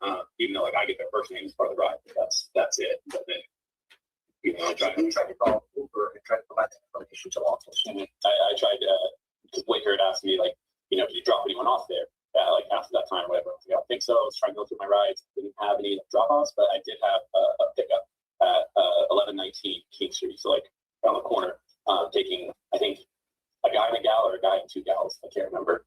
Okay. So everybody pay attention to that. He tried, because he didn't know the people that he did that for. Okay. But this is what doesn't make sense is he was off the clock. Okay. Remember how he gets off the clock at 1:15 a.m. And so why do you think that if you were to contact Uber for your 3:06 a.m. pickup at 119 King Street, why are you telling these officers that you'd be able to get that information from Uber? Because the Uber records came back with the search warrant and it said that we have no records for this man after 1:15 because he shut off the app and he was no longer working. Now, I want you to hang on to that information for a reason, folks. And I said this once before that I thought it was weird how he seemed to, every time he would take them somewhere, he would go off the clock with Uber or Lyft or whatever it was, and he would do it privately. I wondered that. I think we talked about that once before, but like, why is he doing that? Keep that information in the front, okay? Remember that. I think that's very important for a reason, as we're about to find out. So him saying that he tried to figure out who the two girls and one guy was that he picked up from the location of 1119, okay? And this is going to be crucial here in a minute, okay? Because you should be able to pick up on this that, oh, wait, you asked Uber, but you shut off the app. Like, they should be catching on to this. They have no clue what they're doing. None. They don't know anything about the case. Candy girl, welcome, dear. Good to see you. And yeah, he didn't make him pay for the ride, is what I heard as well. CAO. Let's continue. From there to campus at like 3:06. Welcome, Marlena. I think there's a reason that Gower's weird, guys. Just saying. I think it's when the right request came in. And so through that, I was trying to just find out the first name and message them.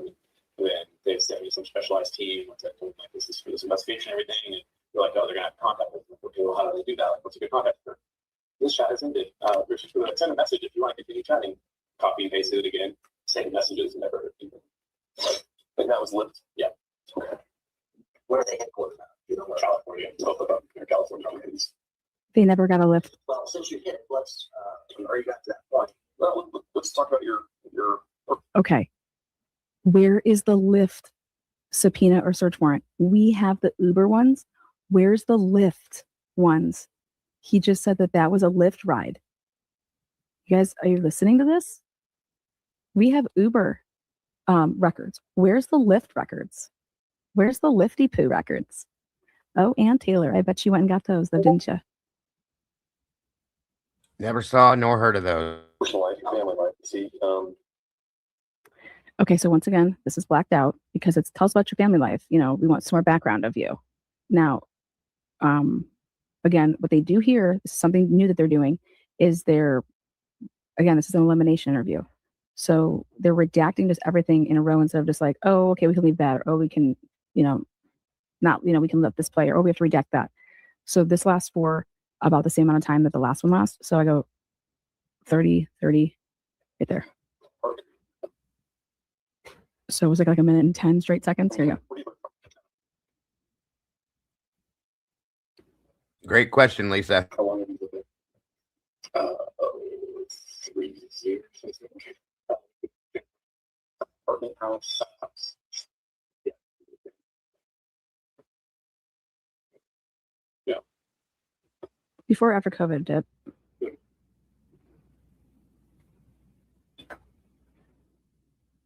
Again, this is stuff that they're not going to reveal. It's personal identifying information.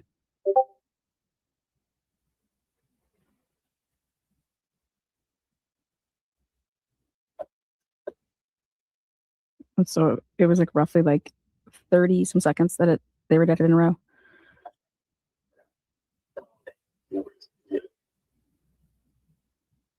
Again, that just was everything about his address and house.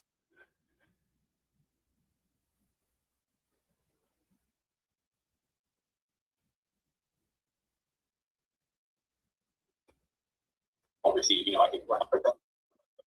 Okay. Bases this on a tracking in your phone. Okay. So you have to have your phone on all the time. And it's an app that they downloaded or you downloaded on your phone. Both me and the passenger have Uber. I have Uber driver. Okay. Yeah. Uber, just Uber. So the Uber driver thing. Yeah, well, I mean, I can just turn off my rides, but I won't receive, I clock in whenever I want, and I clock out whenever I want. Okay, so, but yeah, I turn it on, then it's on. As far as I know, it's tracking me if I'm not on a ride, because it tracks your time, kind of like it's truck drivers. You can only be on for so long. But like whenever I get a ride on Lyft, I shut off Uber until I'm free again, and then I turn both back on. Whenever I get a ride on one, I shut the other off until I'm free again. I got you. Okay. And then the compensation is based on mileage and time of ride. It's mileage. You get a base rate of like $2.30 something, I think, and then you get a mileage per mile and per minute cost or fee or whatever. I think it's like $1 something a minute and $1 something a mile. And then we were doing fuel boost things, so I got an extra 54 cents a ride or something. But that was like, it didn't matter if I was going across town or Spokane. It was 54 cents. So would you say, obviously you're still doing it, and you say it's profitable to you, you're making money, right? It's not a drain. No. Okay. But you do make money. Would you say that you make good money? Would you describe it as fair money? What would you describe it as? Yeah. For a side gig, the only real profitable nights to do it are Thursday, Friday, and Saturday nights when everyone's going out and about. Yeah, for a side gig, it's pretty good money. Like I think last weekend I made, I think it was like. Oh, come on. You're not going to give us that information? I think there's a reason too. I don't know how you're making money by,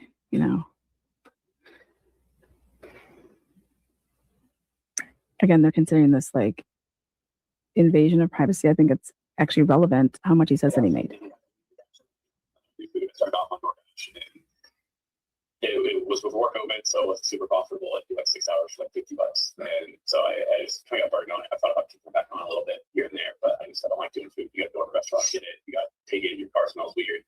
You got to go find whatever random old wall apartment they live in. You give it to them, or take a picture of it outside the door. There's a lot more effort versus like people find me, they put themselves in the car.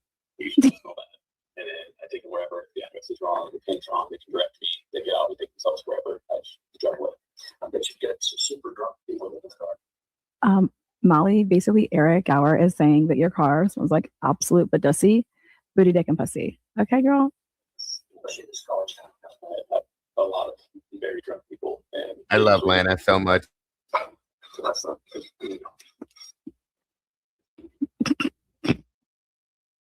Holy shnikes, there's our SRB. I hope you're feeling better, dear. Thank you for that, by the way. Appreciate that so very much. And I hope you're feeling better. Otherwise, you don't need to be in here, dear. I hope you're getting better for sure. And thank you again.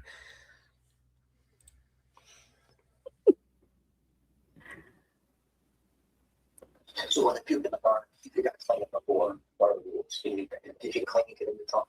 Okay. I like a bottle of Lysol, spray foam stuff, and some wipes. Okay, that's better. Usually I'll go hit the car wash or something, and one here's kind of ghetto, but if I was like Coeur d'Alene or something, that's some extra one stuff, like a foam brush thing. If I start carrying puke bags, that was kind of curbed that at least a little bit. Welcome, Cal. If they can make it in that, they don't get enough. Like if I have to touch it, then I charge them for it. If it's on the outside, just give me the $10 and I'll go to the car wash. Like if I don't have to touch it, I don't really care. But if it's in the inside, then I'll charge them. Yeah. So how does it work if they're one of them that has your number and they call you? Do you still go through Uber and Lyft, or just do it on the books? It's off the books, and they pay you just cash, cash or Venmo. How do you arrive at how much you're going to charge them? I just charge a flat rate, usually $5 a ride in town, and $20 if they're going over to Moscow or to Poland. Because I usually get $3 to maybe $5-6 ride in town ride. Those are usually pretty rare. It's usually like 3 to change. But then it charges them like 10 to 12, so it makes me a couple bucks more, and then it saves them a couple bucks, and then Pullman is like $30-$35 for them, and then I get 17 to 22 somewhere in there. So you've driven as far up to Coeur d'Alene? I've driven people from here to Spokane. And I'll ride around with it. Yeah, it's pretty rare, but people go down to the casino outside of Lewiston. Last weekend, I had a couple guys pick them up at John's Alley, and the only hotel that they could find in town for the week was in Clarkson at the Holiday Inn there by Costco. And so I take them all the way down there. That's going to eat up your time on your ride back. It does. It gives me about $60 though. So in the grand scheme, like a Pullman ride puts me out for 45 minutes or so by the time I pick them up, get over there, drop them off, get back over, and it's only $20. So going down there, it's about double that, but about triple the money. So I don't mind. I'll go wherever anyone's willing to pay. So no problems, no robberies. You haven't really tried to stick you up or anything like that. Had a couple of sketchy ones up in Spokane, but they were just sketchy people. They were fine behavior-wise towards me. They just trying to start with this because it was the rubber. No problem. I know. I told you guys if you need me to turn it back down to normal speed, it's not a problem.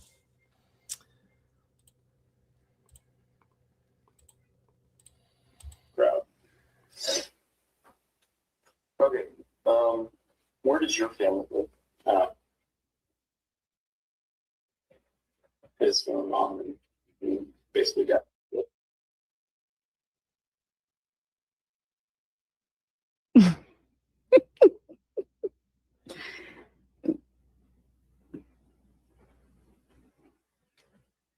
I have so much to say right now, but we'll just wait. Okay, so he's talking about, again, his bio stuff. So this is why it's dead silent. So we're going to go past it a little bit. Yeah. Okay, here we go.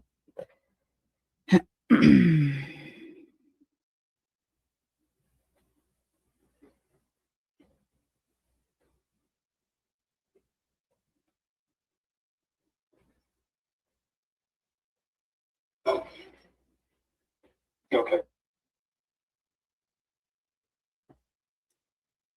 We'll get there, Elizabeth. She says, okay.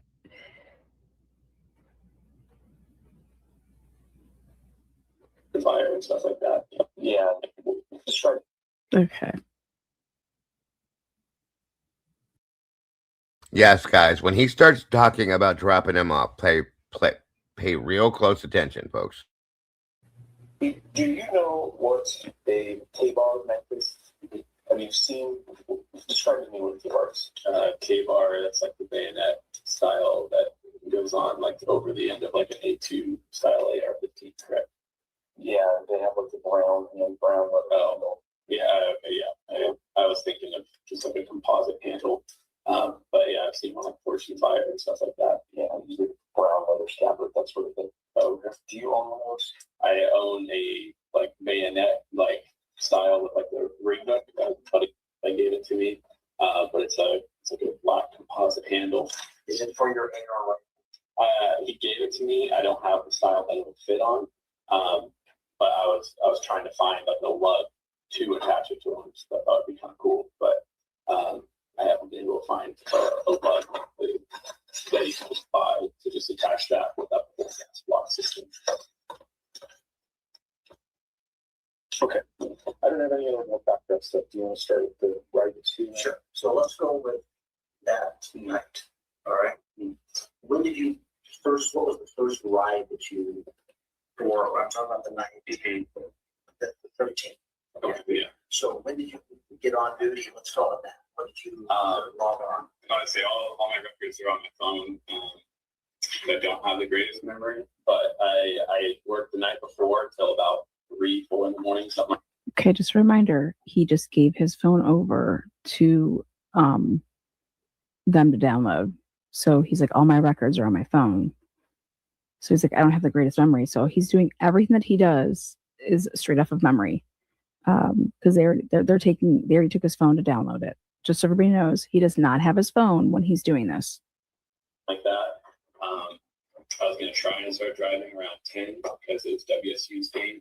10 in the morning. And I was going to start.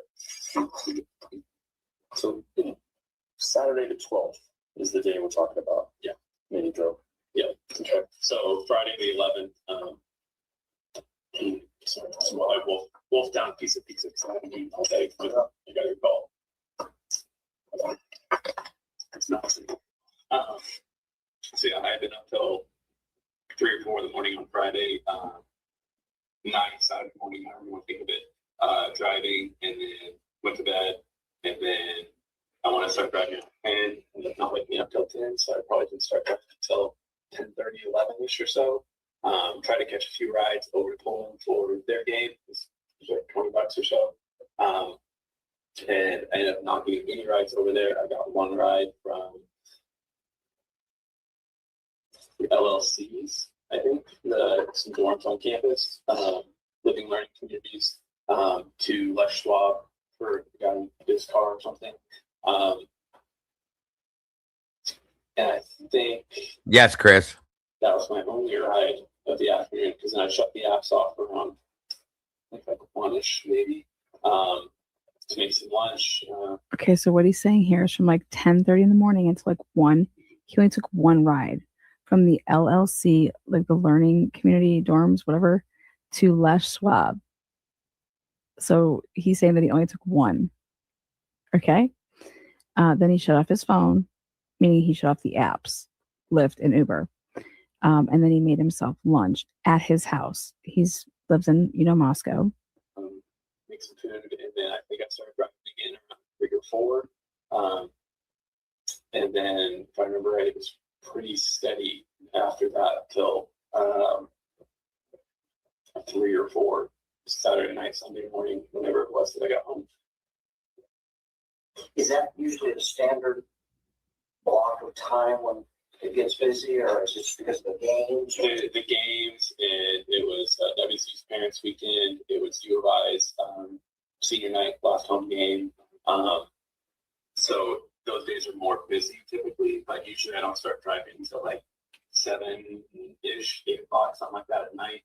And then I'll drive till 2 or 3 in the morning, but usually by 3 it's pretty dead.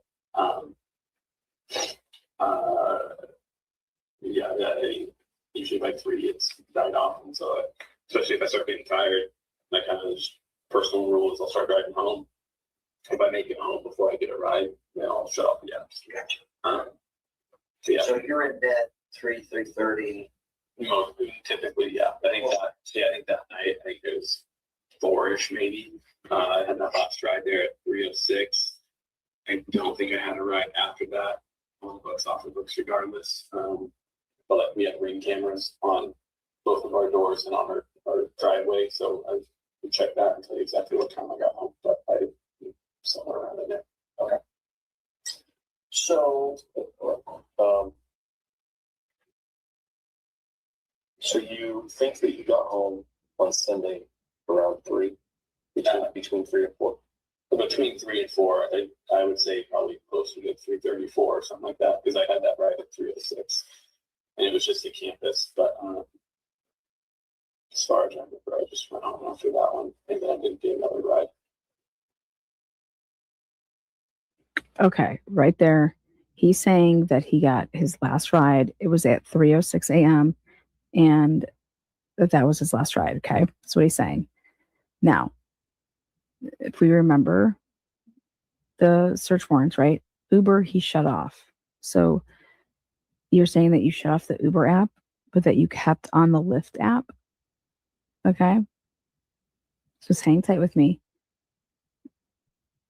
That's what he's saying. Is that, and it was to drive over to campus and pick up people from 1119.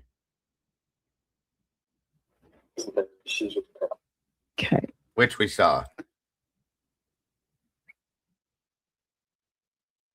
So, but on this night, she wasn't there. She was with the parents. So your alibi is going to be supported with your ring camera footage. Is that right? Yep. Okay. Okay. This is where Van Leeuwen totally misses the boat here. And in his report, he writes down that Eric Gower is going to provide the camera footage from the neighbors around his house, not his ring camera footage, but he writes that there's cameras like that his neighbors have. You guys actually go and read the report. It's like mind blowing. How do you miss this? Listen to what Eric Gower says. You cannot possibly mess this up. Eric Gower has 3 cameras on his property. 3. Okay. So I guess what we'll ask you to do is to log in. Do you pay the fee so it keeps the footage? Yeah, we pay. It keeps the footage. I think usually we pay a fee for it, but yeah, I can go back in time and see all my history or whatever. Okay. So if you would, I don't know my login off the top of my head. I can try and figure it out when it gets back. Well, if you would, can you just kind of draw a sketch of your house and the streets and where you park and then where the camera is or cameras that you have and what they show? Yeah. So he's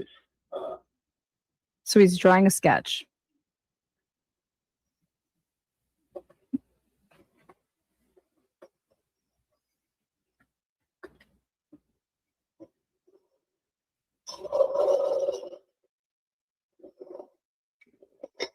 Not making up particular here.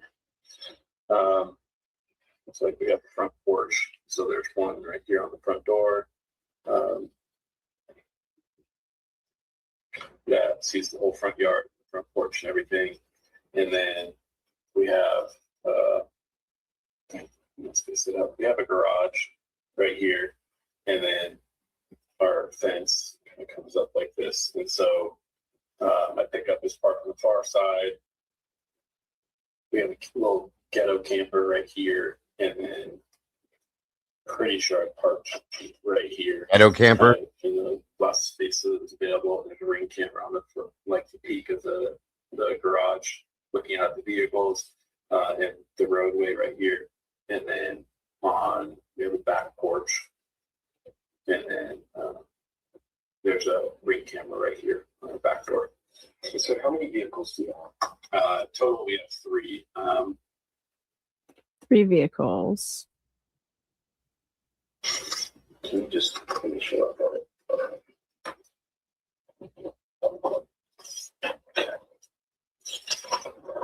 Okay, so I'm sorry.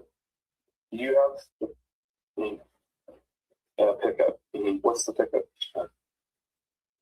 It's a Ram. This is the diesel that's lifted. Yeah, it's not lifted anymore. We took the lift off. Some brownie points with the lift. Wouldn't you ask, when did you take your lift off? He's like, I have a diesel. It's an older, pickup truck. And Van Leeuwen says, it's lifted. He's like, well, I took the lift off. I'm trying to earn brownie points with my wife. Why would Van Leeuwen think that his truck was lifted? And then what's your wife? She drives it.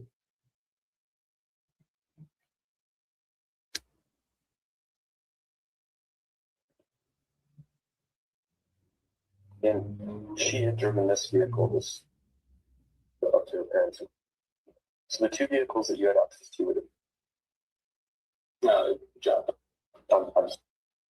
and those vehicles are both covered by this camera. Okay, so after you're home, if you would love to game, we see that. Yeah, we'll trigger it. And then I'm pretty sure I have the garage one set up. It's on just a continual power supply. It takes pictures on so many increments. But you don't have to have moved. Correct.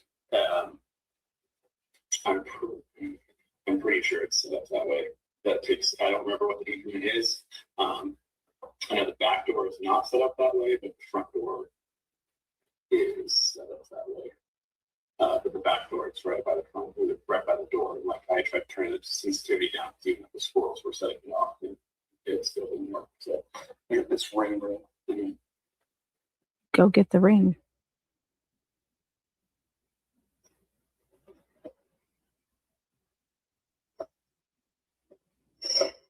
Okay. So you can provide us with a recording of this, is that correct? You know how to do that? yeah, you can export videos. Okay. But I don't know if I can export like this, the interval pictures. I've never tried. But yeah, it's all attached to the account. Okay.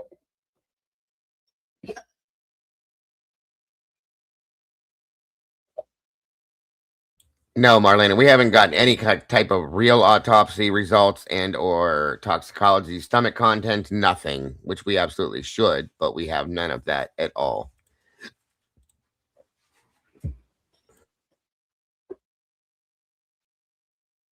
Okay, so let's talk about that now. With you picked up Sarah. What time did you first? Well, let's back up. What's your past relationship, for lack of a better word, with Kaylee and Maddie and anybody else associated with that residence? Sorry. That residence is hard because it's very popular. All of King Street is very popular over the years. And that one has a lot of people that have come through it, especially like alumni that come back from homecomings and just go to visit. I have not gotten names and faces down for there. I would show up, pick up whoever. Kaylee is the one that usually texts me. But it took me quite a while to even figure out which one she was, because it's always a group there. You know, it's never just like usually one person. But even like when we got the Vandal Alert, like something on King Street, I try to text everyone I could remember that lived on King Street. And I never heard back from Kaylee, obviously, since now. But I also never heard back from, and I thought she lived there or one of the houses next door. So I just thought it was kind of Okay, please listen to this. He's like, the next day I texted Kaylee and I didn't hear back, but obviously now I know why. And then he's like, and I also texted, and then it's, redacted. And he says, and I thought that they lived there as well. But so listen to this again. And I thought she lived there or one of the houses next door. On that business. But it took me quite a while to even figure out which one she was, because there's always a group there. You know, it's never just like usually one person. But even like when we got the Vandal Alert, like something on King Street, I tried to text everyone I could remember that lived on King Street. And I never heard back from Kaylee, obviously, makes sense now. But I also never heard back from, and I thought she lived there or one of the houses next door. And, I don't think it's necessarily if she's okay, but I just thought it was kind of weird. So for nobody that got that, he said that he texted Kaylee, never heard back from her. Obviously, he knows why. And then he didn't hear back from Redacted, and he thought she lived there in the house with Kaylee or one of the houses next door. Remember that too. I never heard back from her, but thought maybe she lived there. But I pick him up. They text me and like, hey, can you give us a ride? Sometimes it comes through the app, sometimes it comes through text messages. And meet them wherever they told me to, and give a ride to wherever they told me to. Sorry, kind of forgot what your question was. Well, how long you know Kaylee on a personal basis because you've given her. How many rides do you think you've given her? 10 to 15. Since when? I think I've been giving her rides since the beginning of last year. I think we got connected during last school year. But like, I'm on a first name basis, but I don't know her last name. I can't think of it off the top of my head. When they Venmo me, sometimes I'll see last names. But like, at least right now, I can't think of what her last name was. Obviously, in the news article. But yeah, so of the four of them, which ones of them have you given rides to? I know Kaylee and Maddie. I think they were usually together. A couple of blonde gals. I assume I've probably given the other two a ride, but I couldn't tell you for sure. Either way, I didn't recognize either of the names, but people aren't usually saying like, "Hey, I don't recognize the name." Maybe I picked up a couple guys from there over the years, but they're usually with the group, and it's not like people are, "Hey, this is Ethan," or sometimes they're like, "Hey, yeah, this is so and so," but I'm like, "Hey," but it happens a lot. So there's pictures of them without facial hair. Right there, Van Leeuwen says, "Here's pictures of him without facial hair." So Ethan had a bunch of facial hair going on. Just so you guys know. Usually with the group, and it's not like people are, "Hey, this is Ethan," or sometimes they're like, "Hey, yeah, this is so and so," but I'm like, "Hey," but it happens a lot. So there's pictures of them without facial hair.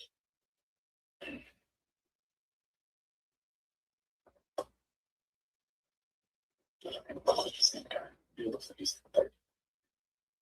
Maybe. Yes, or at least, especially when the names came out, especially Xana. I didn't recognize that one at all. That's a pretty unique name, so I think I would probably remember it. And you have driven Kaylee away from that location and back to that location. Mm-hmm. People associated with that house. Okay. It's a place where you're familiar with. Is there other houses in there that you go to? Kind of the same thing, other people? Mm-hmm. Yeah, there's they call it Team Cabin, but it's kind of a cabin-y looking house at the top of Deep Street. There's two houses that are connected on kind of the right side, so it's not on the left side. Which are probably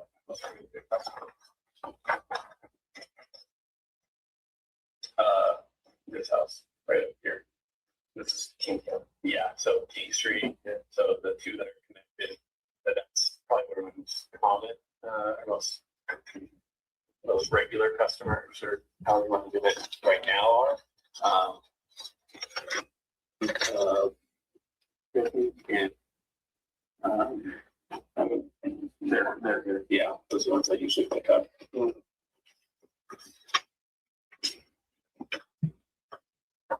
But all these, like the whites, is what they call these ones right here. A lot of rides out of there.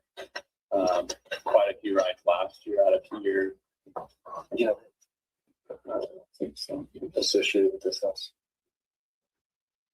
There was a guy that got out here one night when I was Ubering Zoe, but I think he got facial hair. I just know that's Theta Pi, mostly on this side, and then I think maybe Sigma Nu on this side. Okay. The guy that was a Sigma Nu the other day because he's cousins with a friend of mine. Do you know what his name is?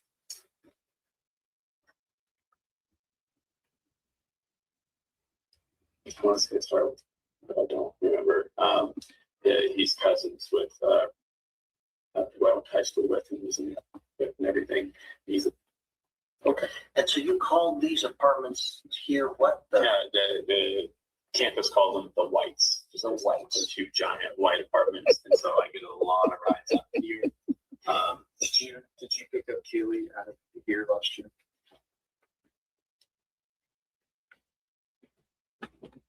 I believe so, but I don't remember. Yeah, I get a lot of rides kind of from all over, and then kids moving all over. Unless like, and then like I see them almost every weekend. A few others like last year for about 3 years, I Ubered two gals about every weekend, and like I knew where they went, Tim knew where they were going, and that sort of thing. But some of these kind of peripheral people, then kind of the kids start giving my number out to friends and everything, and so I'd be like, who's this again? I had someone I think that night texted me. I have him on my phone, so I assume I've met him before, but I don't know if it's a guy or a gal. But they're friends of friends or something like that. They share my number around some. So when you got home. Okay. You may have just missed that. So I'm going to rewind that for you. Now listen up very, very carefully. Before, knew where they were going and that sort of thing. But some of these kind of peripheral people, then kind of kids start giving my number out to friends and everything. And so I'd be like, who's this again? Like I had someone I think that night texted me. I think I had someone that night text me, and then the redacted name there is Dylan. Okay. The name comes up as Dylan. Now listen to this. He doesn't even know if it's a guy or a girl.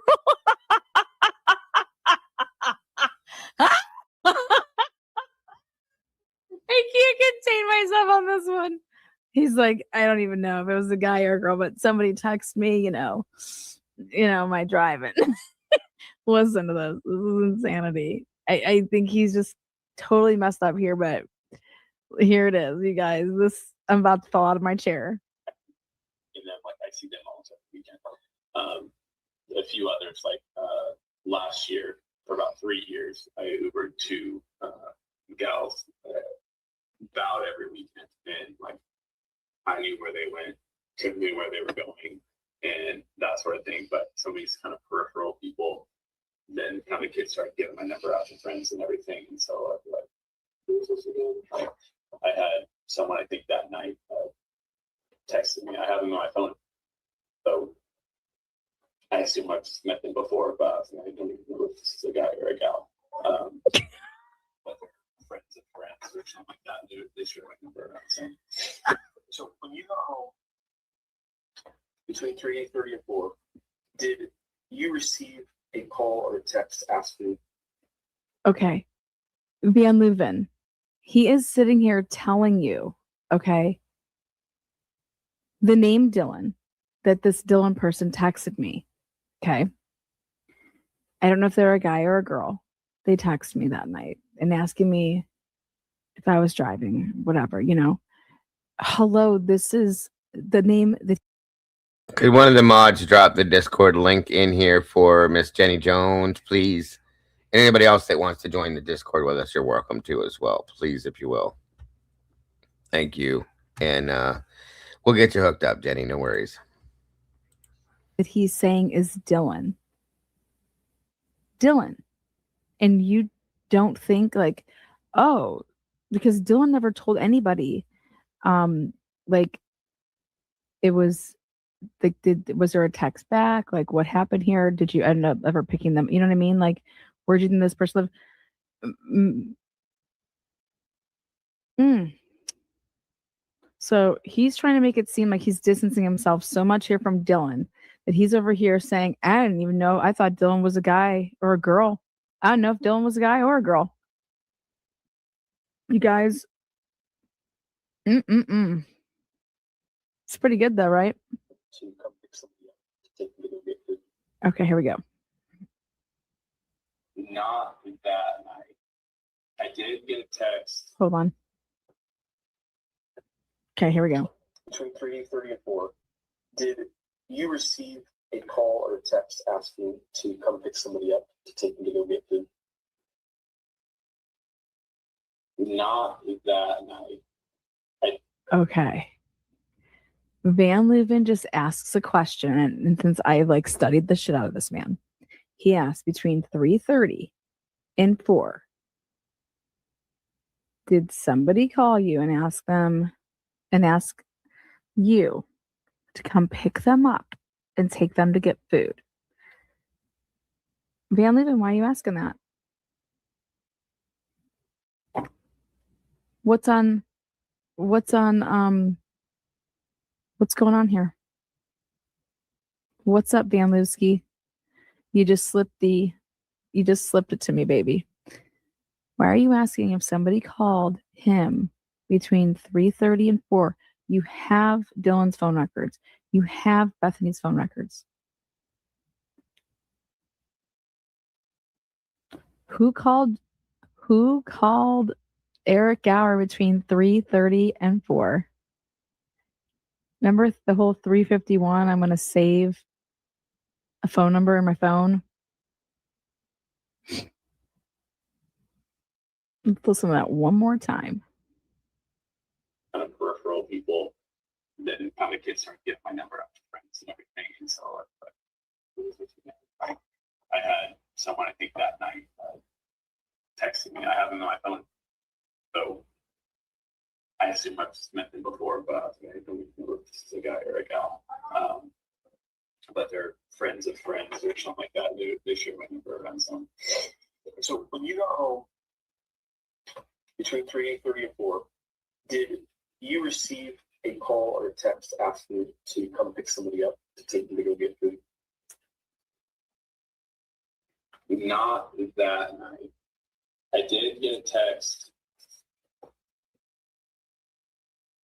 Thursday night, I think it was. Something like that. A gal texted like, hey, can we get a ride in the grub truck? And I didn't see it for a couple of minutes. I'm like, oh, sorry, just saw this. She's like, oh, it's okay, we're home now. And then was like, but if you wanted to bring us grub truck, I'll pay you anything.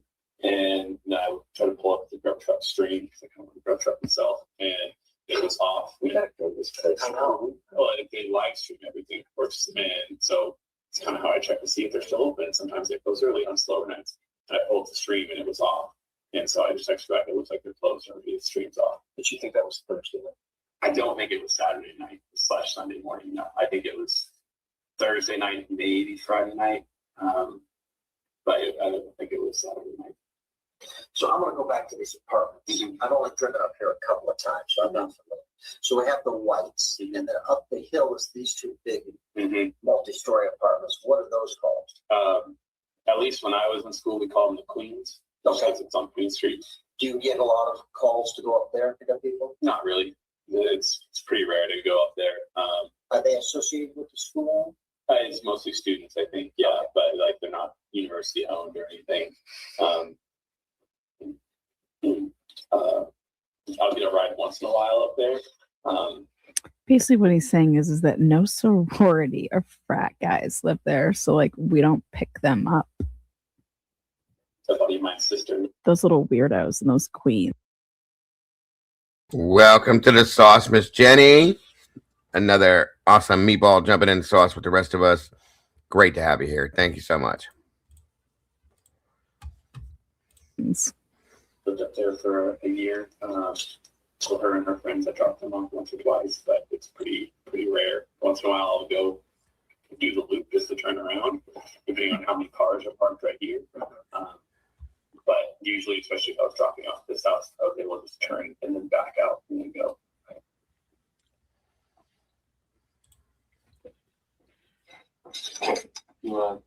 Are you intrigued by the specifics of the thinking about that later? Okay, so what time about did you first hear from Caitlin or anybody associated with this house about coming and picking them up?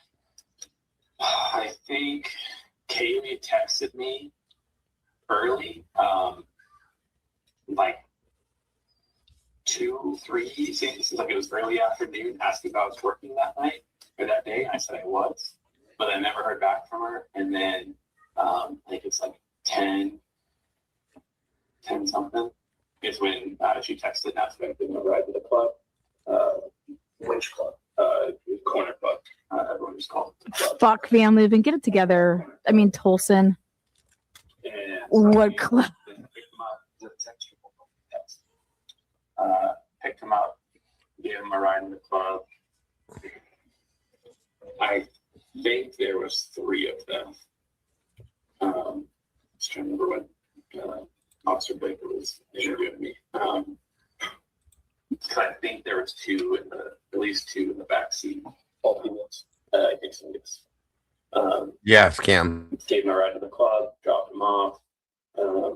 Directly from there, directly to the club without any stops in between. Correct. So where is this club? Where is the club? It's right on the north end of Main Street, right before Haunt Rental.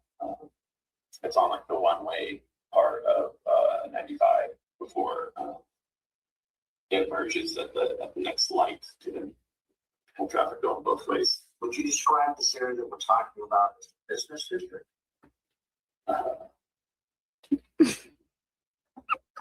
Entertainment district. I would describe it as Main Street. And pretty much everything, entertainment, business-wise, is all on Main Street. Thank you, dear. We appreciate that so very much. Major road kind of makes a little horseshoe kind of thing. So each side of Main Street is one way. And it's right on the end, right before they kind of merge back together. Okay. How many times, if at all, how many times before have you taken Kaylee and Maddie or either one of them from their house to the corner club? Probably several. That's usually where everyone's going is the corner club. Occasionally I'll have rides to other places, but most people are going to the corner club. I mean, I think all of this in general is why I've gotten Kaylee and Maddie's names drilled down so hard, but Congrats, Scully. Happy day anniversary, brother, on 4 months. We appreciate you, brother. I'm so grateful you're part of this family. I hope you're going to be here for a long time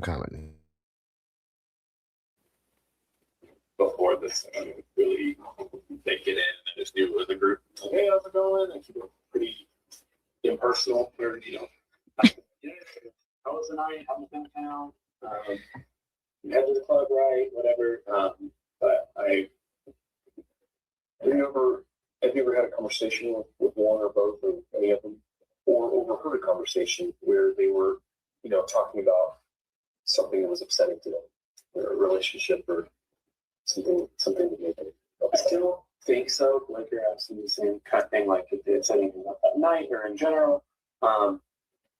I don't think so. I've definitely had some people like just bawling their eyes out in the seat next to me about their shitty friend or shitty significant other or whatever.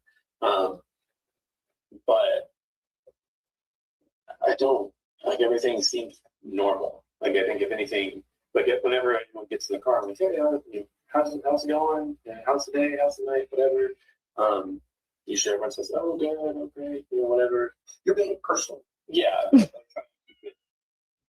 You know, I don't being the only word left out, right? I do my very best to try not to be a creep, because if anyone gets that vibe, I'm going to quickly be out of a job. So try my best to just keep it as professional. I'm sorry, Moto. I have it cranked, brother. I can't get it to go up any more than that. I've tried. I know it sucks. My apologies. I'm sure Lana hated it too. I know she was struggling with it too. That's the best. You pay this much money and you think you get a better version of this, but I think they do it on purpose, to be honest with you. Whatever as I can, but then. Oh, hold on. Thank you so much for gifting that membership, Scully. We love you, bro. Very generous. I can't tell who got it, but thank you so much for that, my friend. Very much appreciated. Yeah, it's, you know, how's the night going? Oh, good. Occasionally I've had someone say, oh, it's awful, but those are pretty rare, and so I usually remember them. Looks like Chippa got it. And congrats and welcome to the sauce, JP. Scully dropped another one. Thank you, sir. Very much. Again, appreciate it very, very, very much. I can't send you. I don't know, JS. You have to go down the bottom where the dollar sign is in the square. make sure first that you can receive gifts, but I don't understand why you can't send them. That's weird. And Scully drops another one. Thank you for that, bro. I can't tell who's getting these. Whoever is getting these, congrats. Welcome to the sauce. Many more new meatballs. Ladies, we're going to have to get new pots and pans to be able to hold all these new meatballs we've gotten over the past 3 days. So, Beth Carissa and Buffalo Chick, congrats and welcome. Welcome, guys. Thanks again. Oh, it was Beth Carissa, Buffalo Chick, and Beth Carissa. And okay, I gotcha. Awesome. Congrats, ladies. Welcome to the sauce. Appreciate you very much. Again, for dropping those. Scully, very much. And then, damn, here comes Moto Man. Dropping 10. Holy shnikes. Hold on a second.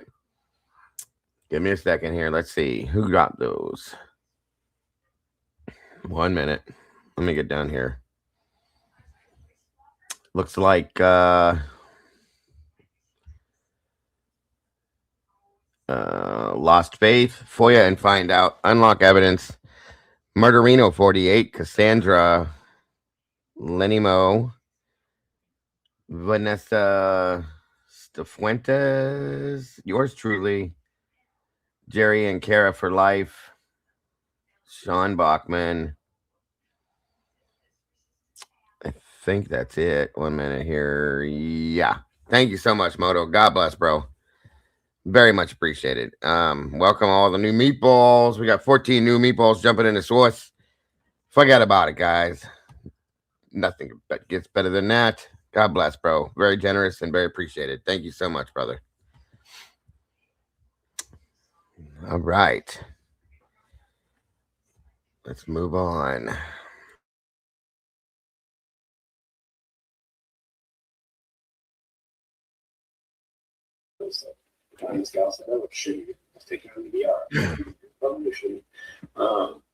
No, I'm good, Charlie. Thanks for asking, bro. Nothing stood out. Everything seemed normal. They were going to the club. Could you tell if they've been drinking before they left to go to the club? I would assume so, but most of the people I see are already a few in, so it's rare for me to see anyone. I love when Lana does that shit. Kills me. If you guys want to receive memberships, because we have a lot of people that are very generous in this community, all you have to do is drop down to the bottom of your chat. There's a tiny little dollar sign inside of a square, inside of a circle. Click into that, go into membership or into gifting, and make sure that you're able to receive gifts in gifting. That's all you got to do. And when somebody does donate these memberships, you'll be able to receive them with no problem. That's all you got to do. So if you hurry up and did that now, looks like Miss Meg just dropped 5 more. And those went to Willie Will, Truth Nation Uncensored got one of those. Diana R. My Dickie's Drake. My dick is Drake. Oh my God. Miss Mystique. Wait, let's see. And Carol B. all received new memberships. Welcome to the source. Hell yes. You know what, you guys, that deserves a little celebratory type thing. So here you go. Here you go.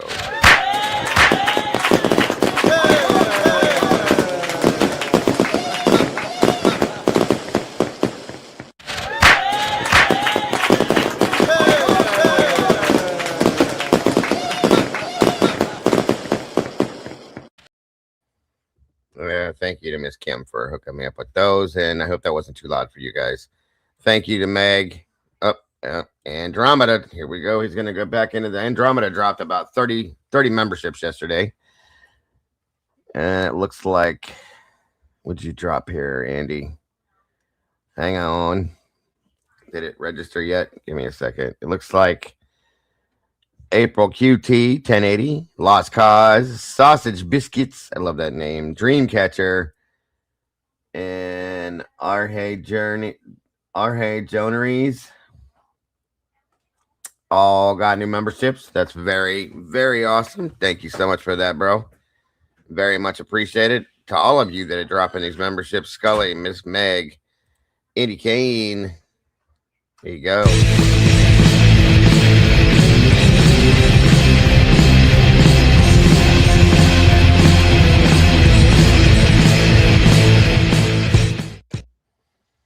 All right. All right. Appreciate you guys so very much for that. Holy shit. Here we go again. Okay. Thank you, sir. We got another Hottie JG, Marla Singer, Brandy J, Seaside 444. 1 minute here. I lost track. Tom Price 7885. Sally Ann Collins, Toby Vaniken, Caleb Kalibi, maybe 5502. Robin Griffith and Janine, I think.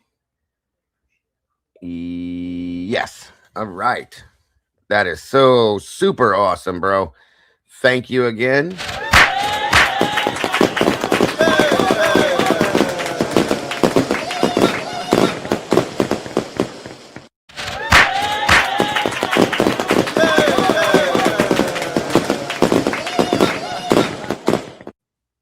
Awesome. Awesome. Thank you, Andy. Appreciate you, brother. You guys are amazing. Truly, truly, truly amazing. If Gray Hughes dropped in, he'd be losing his shit. You ain't lying, he would be. Be jealous that he's not getting him because that's all he ever cares about. It's pretty sick, you guys. And it looks like we got 200 likes in here already. You guys are amazing. Thank you so much for that. Very much appreciated. Again, to all of you for dropping those new memberships in here. You guys are amazing. Very. Deb Aguirre, welcome to you. It looks like we got 352 peeps in the house, guys. Make sure to hit the like button on the way through the door if you would. You are all, yes, all very amazing. We appreciate you all so very much. And welcome to all the new members. Grateful to see you all. Moto Man. Happy Dago-versary on 4 months, bro. 10 more, Dago. You got to dress up in drag. Are you crazy? Are you crazy, bro? You're insane. I wouldn't want to scare all you guys away. Thank you, Miss Marlena.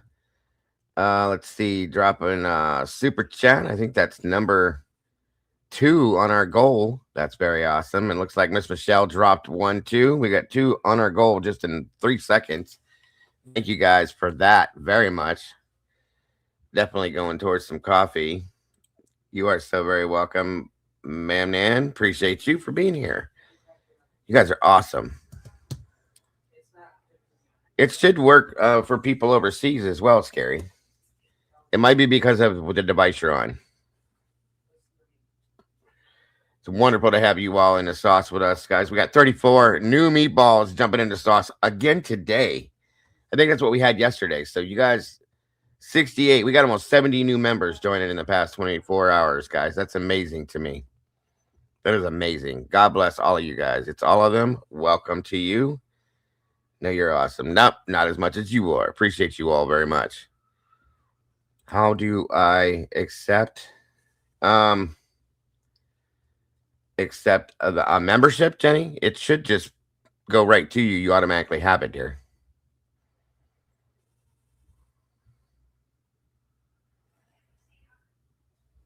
Very much. I think so. I think that's how that works, and you should be okay though. Yes, welcome to all you new meatballs jumping in this sauce with us, guys, helping us spill this sauce every day. Yeah, if you're green, Jenny, you're already a member. Once you turn green, it's done. You are a meatball in this sauce, spilling that sauce with us, guys. Super duper amazing today. Jenny Jones dropping another one. Super sticker in the house. Thank you for that, Jenny. It's the cat's meow's birthday. Really? That is awesome, Meg. Thank you for that. Happy birthday, cat's meow. Don't let me forget. You ain't leaving here without a little something, cat's meow. We celebrate birthdays in here, guys, and it's very important to us with every person in this community. So very much appreciated to all of you guys today. wonderful to have everybody in this house. Everybody's going to be green by the end of the day if this keeps going. That is awesome. Very little white left in the chat, guys. We will make that happen. Very cool. Very cool. Thank you all so very much for being amazing and being the beautiful people you are. Ma'am is Welsh for mother and Nan is Welsh for grandmother. That's awesome. Thank you for that info. I never knew that. I appreciate that. Very cool. And it's wonderful to have you in our family, dear. Yeah, like Andy just said, you have to turn on your gifts in your settings to give and accept. Then YouTube just randomly assigns who you send them out to. You don't get to pick, unfortunately, but you can gift them out and you can accept them. No, I'm not ending, Brian. Not ending at all. Just accepting all our new gifts and all our new members. That's all we're doing.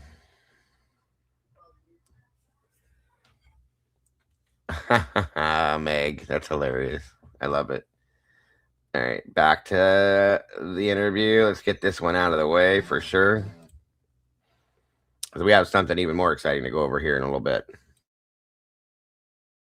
Over to know for sure. Thank you all again so very much. Love to each and every one of you guys. I appreciate you more than words. Their words or falling down or anything like that. So when you went and picked him up, thank you, Carol. You think there was possibly 3 girls. Do you remember what the conversation was on the way to the book? Anything to talk about? Thank you for that. I don't remember it being. That's right, anything crazy. Brian just dropped one too. Another one dropped. Thank you, Brian. That one went to JK 1026, and right behind it, Phil come in behind it, running wild and running hot. Let's see here. It looks like those went to North Carolina Mountain Man, Lucy Luhu, Kelly Christina, Carrie 653, Reigning Suspects, Divine Timing 8422, Angie Sherman 9401, Jennifer Hitchcock's Sarah Sweetness. I think that's it. And congrats to all you. I owe you guys some stuff here now, so hang on a minute. Thank you. Plug your ears.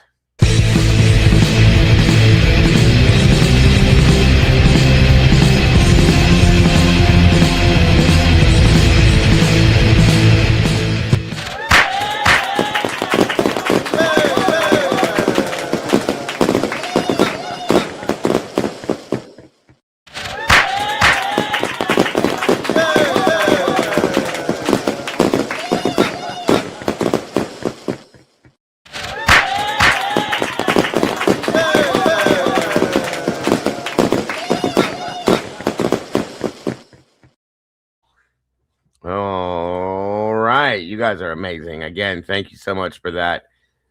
You guys are beyond generous, and I appreciate it all. Phil, Meg, Andy, Brian. Hold on here, because I have a horrible memory. Scully, Jenny Jones, all of you guys. Miss Marlena, Michelle F, Moto Man. All you guys, God bless. You guys are so very generous and so very amazing. Thank you so much for that. We love all of you guys for that. And for just being here supporting this channel. You guys are amazing. Thank you. Somebody sent, I think it was a, let me see, a PayPal, no, Venmo as well. Thank you for that. God bless. None of this is ever expected. You guys understand that. But it is so very much appreciated, guys. It keeps the channel moving and pushing forward. I appreciate that. So, again, and Charm Free just dropped number 3 towards our goal. Thank you so much for that, Charm Free. God bless. Very much appreciated. Good Lord.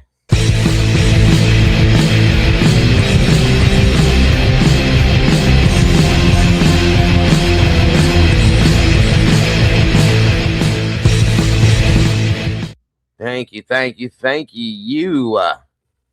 Damn, you guys are amazing. You're all on fire. Thank you. Too many thank yous. So many thank yous and so much appreciation. Love to all of you guys. Seriously, God bless. Wow, you guys are amazing. Thank you so much, everybody. We love you. We appreciate you. You just have no clue. So very important. Yes, too many. This entire community is full of nothing but kind people, always doing stuff like that. And this is why we love you guys. And this is why I'm so proud of this community, too. More than you guys know. Thank you. Thank you again, guys. I can never thank you enough. Also, I do believe somebody may have done something on the. It looks like I got a little alert on the Amazon wish list as well. Thank you to whoever that was. Again. All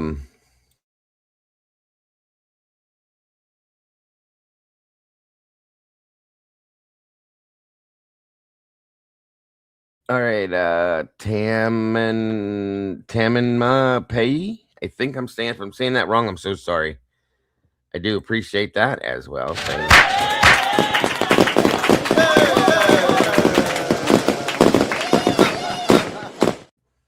Very generous again. Number 3. No, that ain't right. That was a super sticker. That's why it doesn't show up on there. Still appreciated very much. Thank you. Thank you. Thank you. God bless. God bless. You guys are amazing today. Good Lord.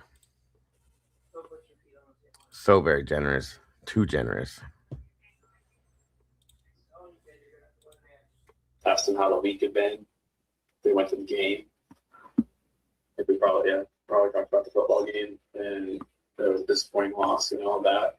They got blown. But that's kind of the perk / downside of it. Like, I had the same conversation pretty much all night. Like, same, what did you do today? Did you go to the game? Oh, yeah, so distinguishing rides is hard. I don't remember anything standing out as far as, like, them complaining about anything or upset about anything. They weren't fighting amongst themselves or arguing amongst themselves. No. Between themselves, mostly Kaylee towards Maddie. Let's talk about that. So you drop them off the club, and then you go give a bunch more people rides. And then what happens vis-a-vis the two of them? So I had a ride request at King Street from this. I think that was the address. That's where the pickup pin was, at least. And it said Kaylee on it. That's who I was looking for, and it was spelled the same way. But then it got canceled. The rider canceled it. And so right as I started to pull away, then I got a text from Kaylee asking if I could come get her. And the truth shall set you free, bitches. You want to know what he just told Mike Van Leeuwen? And Mike Van Leeuwen didn't even, get it.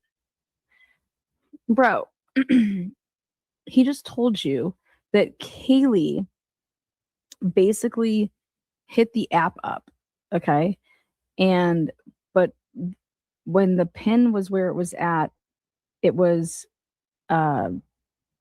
he's like, at least it said it was this address, okay? And then they canceled it. And then right after that, I received a text. Well, I have a question for you. I thought you didn't have your apps on. How could Kaylee or anybody hit you up in the apps when they were shut off at 1:15? Except we never went and got the Lyft app, right? But I cannot imagine that you would just shut off one and leave the other one on. Thank you, Bill. Okay. But why wouldn't you ever go and get the Lyft app to see if any of this would be true? And a friend from. And so got down there, and it was Maddie.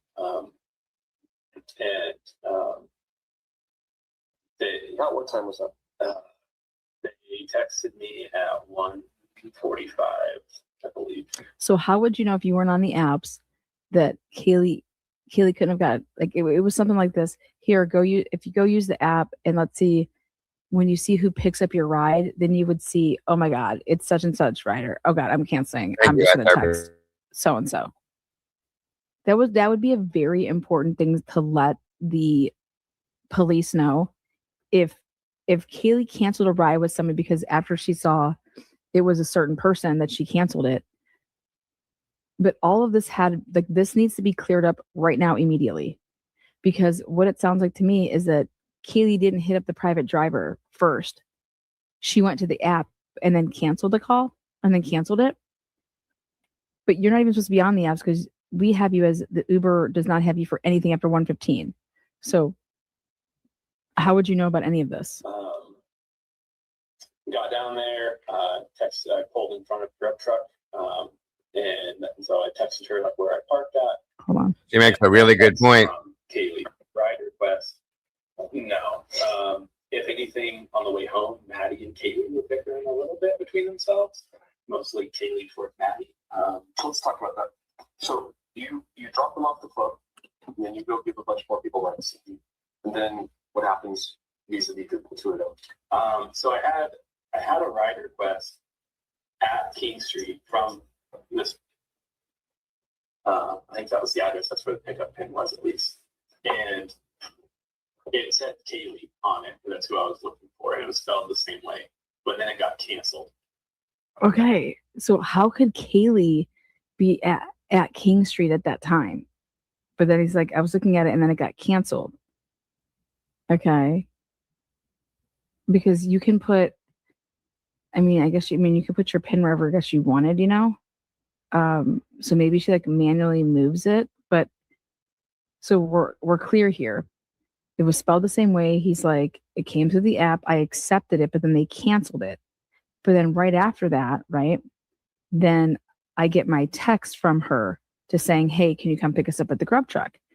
Well, my only question is I want to see Kaylee's phone to see if Kaylee put out he's basically saying Kaylee was using one of the apps at first and then canceled it and then texted him.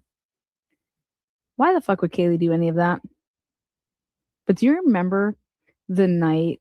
Do you remember some of these interviews where there was a guy or there was a girl that said that so-and-so said that he was like her Uber driver and it wasn't the name Eric? Remember that? Right, canceled it. And so right as I started to pull away, and then I got a text from Kaylee asking if I could come get her and a friend from Grub Truck. And so got down there and it was Maddie. And very bizarre. About what time was that? They texted me at 1:45, I believe. Got down there, texted, I pulled in front of the grub truck, and so I texted her like where I parked at, and probably see me, but again, everyone's drunk, so it's really hard to find the only car that's down there running. And so I parked in front of grub trucks, and they got their mac and cheese and the can. Okay. You need to hear Gary Tolson goes like this. Like he's laughing when when Eric is saying something. So I'm going to need you to hear this one more time, okay? Listen to this. 1:45, I believe.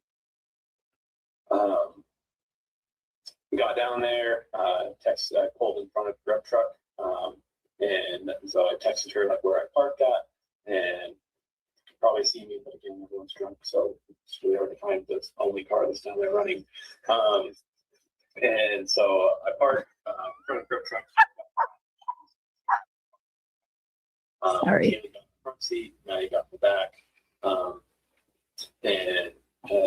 they were splitting a mac and cheese, a carbonara, and kind of asked him how the night was. I don't remember him saying like awful or so and so or whatever. But she said it was fine. And then she was on her phone. Kaylee was on her phone and pretty enthralled in that. And so I was driving, had the radio on, and then she's like, "Hey, don't eat all the mac and cheese." To Kaylee, or Kaylee said that to Maddie, Maddie was sitting in the back seat, and she's like, "What? Don't eat all the mac and cheese. We're gonna split that." And she's like, "I'm not." She's like, "I can hear your dirty little fingers as you're eating." She was eating the mac and cheese with her hands, and then like kind of bickered a little bit about that, but it wasn't anything even remotely alarming. Those couple drunk people arguing over mac and cheese. But then dropped them off. I pulled in the driveway. They got out. You drove directly directly from Grill Truck to here. Yeah, didn't stop anywhere else. So, Okay, now please listen up because this is about to break the internet. Mark, he gets there, he pulls into the driveway. Okay. Eric Gower is about to break the internet right here. I took Main Street south to 6th Street, I think. I turned right on 6th, and then at the next intersection there by Jimmy John's, turned left on Troy Highway, whatever that is. And then I think I took that all the way to Taylor by the A&W gas station, and then turned right on Taylor, and then drove right straight down here. Pulled in their driveway. It's easier to turn around that way. They got out. we came here, did this, drove here. Turned in right here, yeah, into their driveway. This one. Maddie was definitely more intoxicated, I felt like, than Kaylee. Kaylee was quieter, but Maddie was stumbling pretty hard. Michael Van Leeuwen writes in his report that it was that Kaylee was stumbling and that she was the intoxicated one. Dude, this guy is so fucking bad. It's not even like how he has a job. Idaho, your tax dollars for this fat fucking piece of shit. Yep, Van Leeuwen, at it again. I know you're watching. You are fucking horrible. You're horrible. You can't even listen and then type up a report. He's telling you Maddie was the drunk one. You write Kaylee was the drunk one. You are so bad. And so I just kind of everywhere as I'm backing out, kind of take my time, make sure they make it in okay. And so I backed out, and they both went inside. Everything seemed fine. And you saw them inside. You saw the door shut behind you. I know. I did not. I saw Kaylee go in, and then right as I was kind of turning up the road, then Maddie went in, and I started driving away. Then I didn't see the door physically shut. No. How many cars would you say were in the driveway or the parking area in front? Would you say? Here we go. Breaking the internet right here. It's crowded. It was a little bit. I think there was 4 in the physical driveway, and then there was 1 or 2 parked right here on the side of the road. Because I'm kind of backing out, making that corner is kind of tight, and a whole lot of ground clearance in general. And there's kind of a curb that sticks out, but there was like a black SUV parked right here that kind of made it tight. And were the lights on in the apartments? I don't remember the whole thing lit up, but there was lights on inside. Yeah. Especially like that main door, because like when they opened the door, the light was on right there. I think there's a couple others inside of them. How many cars did you assume were put there? I think there was 4 in the physical driveway itself. I think there's 3, and then the 4th double parked right on the far side. And that was a black SUV. I think it was a black SUV. Yes. So it didn't look like there was a party going on in place, but there were lights on. Correct. Do you remember if they were all lights on downstairs or the upper floors? I know there's one on downstairs because when they opened the door, like the light was on. They don't have a porch light or a driveway light? They do have one, I think, on the exterior of their house, but it's usually off. Molly, take that, you motherfucking bitch. Yeah, that porch light on the exterior is usually not working, but when they actually open up the door, that light that's right in there, like when you open the door, like to be inside the house, that's on. Exactly. Right where fucking Bethany was, right? Her area on the first floor. You're not able to see flashes or anything like that if that light was on and it stayed on. But Molly, your boy right here just literally blows up your story that there was no light on that was shining so bright that you couldn't see the 1122. Whenever I drive up, because then especially like this house has some really steep stairs and they don't have one, so as I'm backing out and lights kind of give them a little bit of light. But I'm pretty sure they do have an exterior light. I don't remember it being on though. I remember thinking it was kind of dark. Do you remember seeing a red Jeep Wrangler parked in the driveway? What? Okay. Van Leeuwen asking this question for a reason. Ready for this? Do you recall seeing a red Jeep Wrangler in the driveway? A red Jeep Wrangler in the driveway. You ready for this?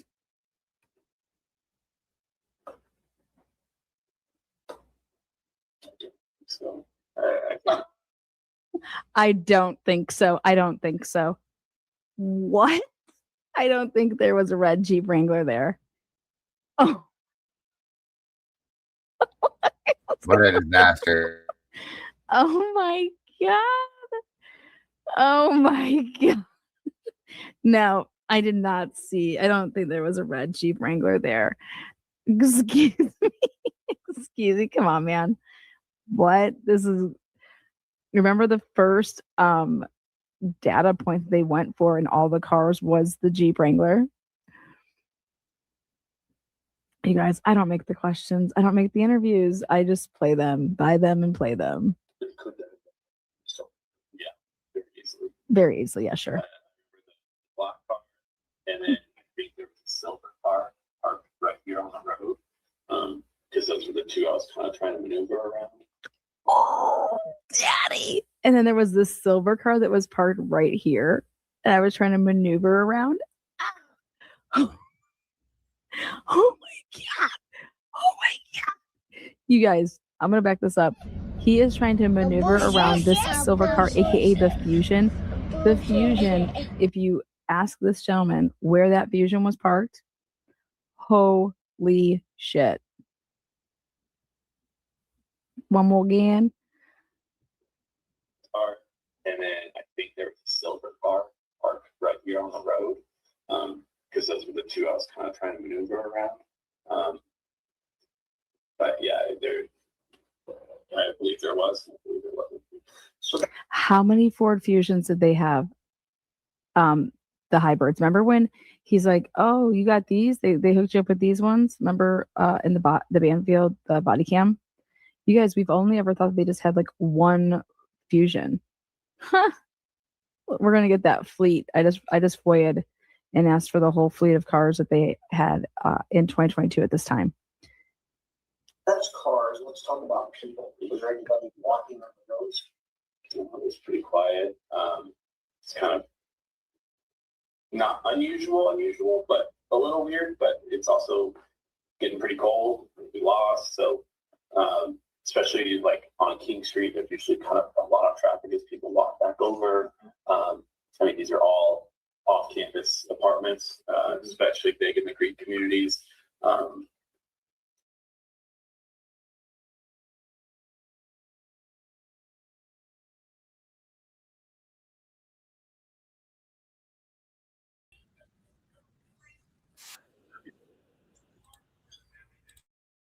Hang on, guys. I'm having some weird technical problem over here. Give me 1 second. I'm sorry. Don't worry, you didn't miss it.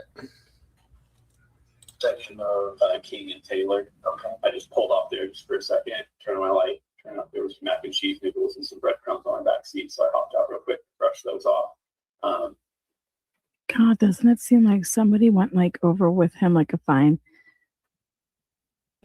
comb here? Like, you're gonna need to explain this because your car doesn't just leave away. Like, Mark, so here you go. This is your part right here. He's saying right when he pulls out of King, that he pulls right off. Right where that bush was. I pulled right off. Again, proving all of the stuff that we've been saying is so true.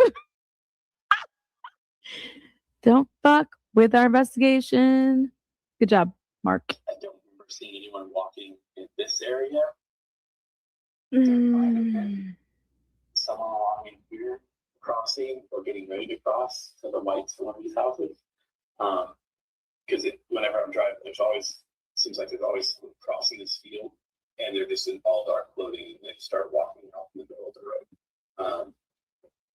And we have a lot of rides there, so it's hard to keep them all straight. But I think there might have been a couple or something like right here getting ready to cross the lights, or had just yeah. He says that.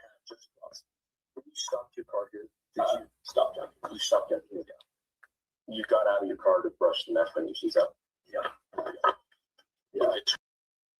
So something that I've been stating for quite a while is there were some people out there that claimed that the car that shows up with the really, really, really loud exhaust at 4:28, 4:29 a.m. They were debating on who was driving it, blah, blah, blah, so on and so forth. You're saying the car was there the whole time. That's why I said that's not the same vehicle, folks. I do not believe, I never have believed that the car that shows up, the SUV that shows up, it comes by, and I think it stops there at 4:28 or 4:29, is not the Explorer that's sitting there. That car never moved, in my opinion, at least not at that point, okay? So, therefore, again, it's a completely different vehicle. It belongs to the Chapins. So, I don't believe that's the one with the really, really loud exhaust. I don't believe it's the same vehicle. I never have, and it never, until you can show me how it happened, I never will. The Jeep never moved from there. It was broken down, from my understanding. So there's that as well, just to understand. I want to. This is what Taylor. So you were King and Taylor. Yeah, I just turned sharp, so I was kind of not in the middle of the intersection because that is a tight intersection. And I just parked kind of like right here by this bush and hopped out, brushed off the mac and cheese and bacon bits and whatever, and hopped back in the car because I had a ride. So let's go back to people. Was there anybody in the driveway of this house where pavement? Not when I pulled up. How did they pave for that much? I actually never did. It's not unusual for any dog that looks worse. I'll get Venmos the next day, just on Sunday, and my phone just go off. Especially like there's always Venmo me on Sunday, so it's not uncommon at all. But they never paid me for either of those rides that night, so I never used. Yeah, I know. That's what I'm saying, Kim. That Jeep is not supposed to be able to move. It's supposed to be broke down. So let's explain that. Anybody, please. He said he didn't see it there. You saw the Explorer parked behind it, but you didn't see the Jeep. What are you doing here, bro? Something's wrong. They didn't pay for either of the rides that night. Not the ride there and not the ride back. I believe we're going to have somebody saying that that's not the case, but they didn't pay for either of the rides. And then this is what the part is. It's like, okay, he's over here saying they'll just Venmo me the next day. It's like no big deal. What? You don't even know the names of these people. You know what I mean? You don't even know who you're picking up, and they're just messaging you, and you have them down as like Kaylee Uber. You know what I mean? And Kaylee's name was Kaylee Uber in the app or in his phone. That tells me that Kaylee wasn't using Lyft if you have her name down as Kaylee Uber. And it also tells me that you're so full of fucking shit that Kaylee possibly couldn't have hit up the app and you actually accepted the ride, and then she, said ixnay on it and then just texted you and said, hey, this is where we're at. Because you weren't on the app that night. Bingo. So I am going to figure out and find out and get to the bottom of that, because that to me is the biggest red flag in this whole, like, what are you talking about? And we have another huge big red flag that's about to come up with what he does between the time that he drops Kaylee and them off and he goes and picks up this ride. And when he's done with that ride, what he says that he does, he says he just goes home. So listen up. So you picked them up from their house and took them to the club and you didn't pay you for that? Yeah, it's especially with the college kids, it's not unusual for them to like the next day they're sorted out. Like, hey, you Venmo me $250, you Venmo me, and then they just send me one amount or whatever. I've never had anyone not pay me, so I've never really been worried about it. So you've never had to text somebody and say, hey, Nope. I always remember. how does Uber deal with that? So this was off the books. Oh, okay.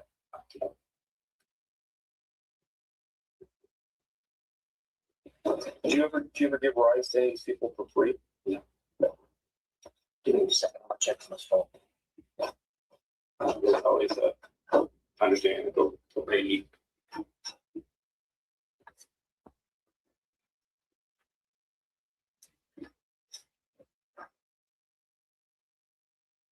Exactly. Anonymous has a very good point. I'm going to put this point to you guys too, real quick here. Why would this man, first off, he disconnects from the Uber and the Lyft apps. He's giving them personal rides and they're not paying for them. Why? People don't do things for no reason, okay? I don't care what it is. There's a reason behind everything everybody does. And for this man, this is your job. This is his job, folks, to give both rides for free. How many times has he done this too? There's some reason for this, okay? There's a reason. I think I might know it, but I'm just telling you there's a reason for it. Keep that in the back of your mind. I'm just saying.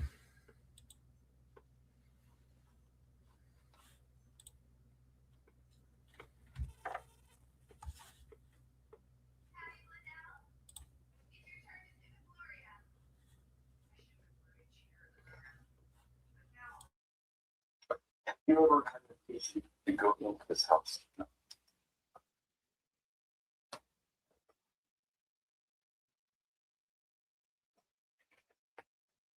Have you ever gone into any of the houses that people picked up? No. No. What's up, Twiz?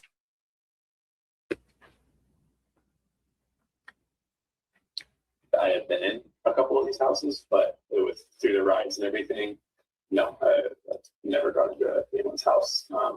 Closest I came is this house was bringing in someone that was pretty drunk one night. She dropped the phone.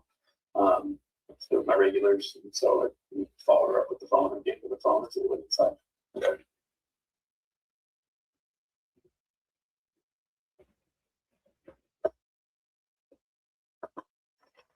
What else? I can't think of anything right now. If we get hold of you, okay. So I'm interested in the videos. Obviously, we're gonna either task you with that or we'll ask how we can do it. But we're interested in that video because obviously there's that. Yeah. Did you stop and talk to anybody else other than your passengers in your car? So if you pull up to get something to eat somewhere and talk to somebody, did you pull into Starbucks to get something to drink? Not after that.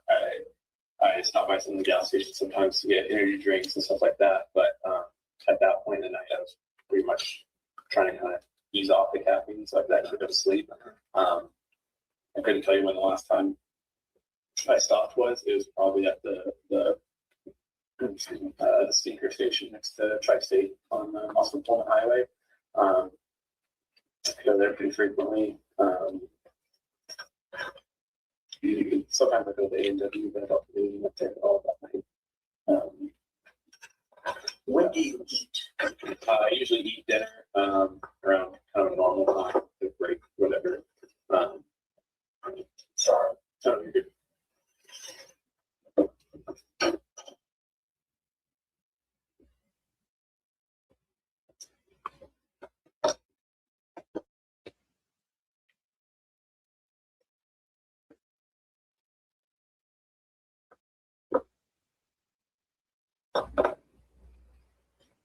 Look at Van Limmy. He doesn't know what to do.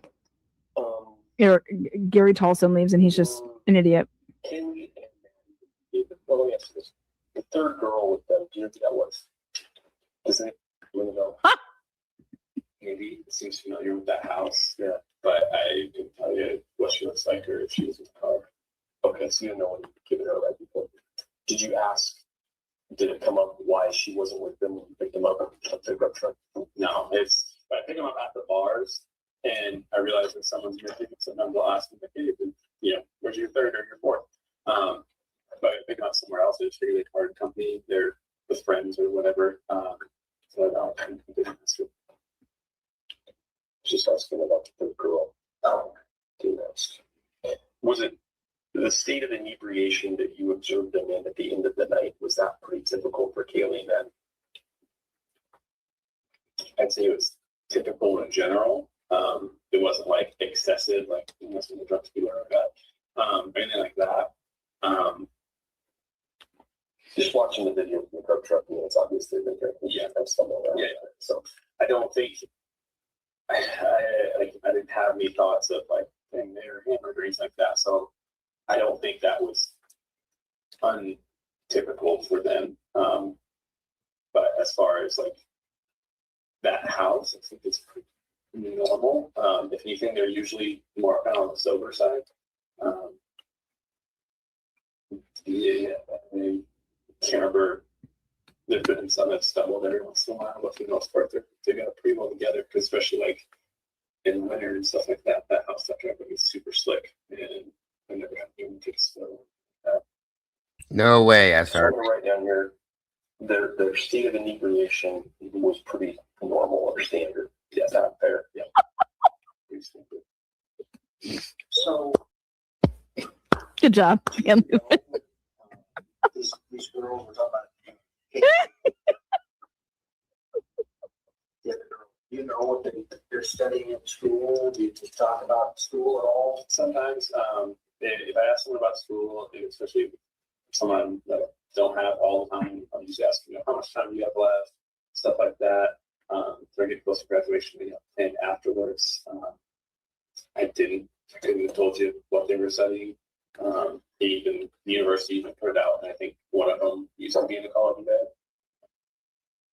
But that didn't ring a bell. But like as far as growing up, didn't know that or anything. So at least I didn't know it enough that I'm sure they probably had told me at some point. Cammy Q in the house. What's up, sister? Good to see you, girl. Thanks for joining us today. Appreciate you very much. Hope you're doing well and staying warm. These summer conversations do you have with the students? It is usually talk about school, talk about how you get tests done, how's the week been, besides their brain, stuff like that. But as far as like content area, I'll ask it, but it doesn't really stick a whole lot. And so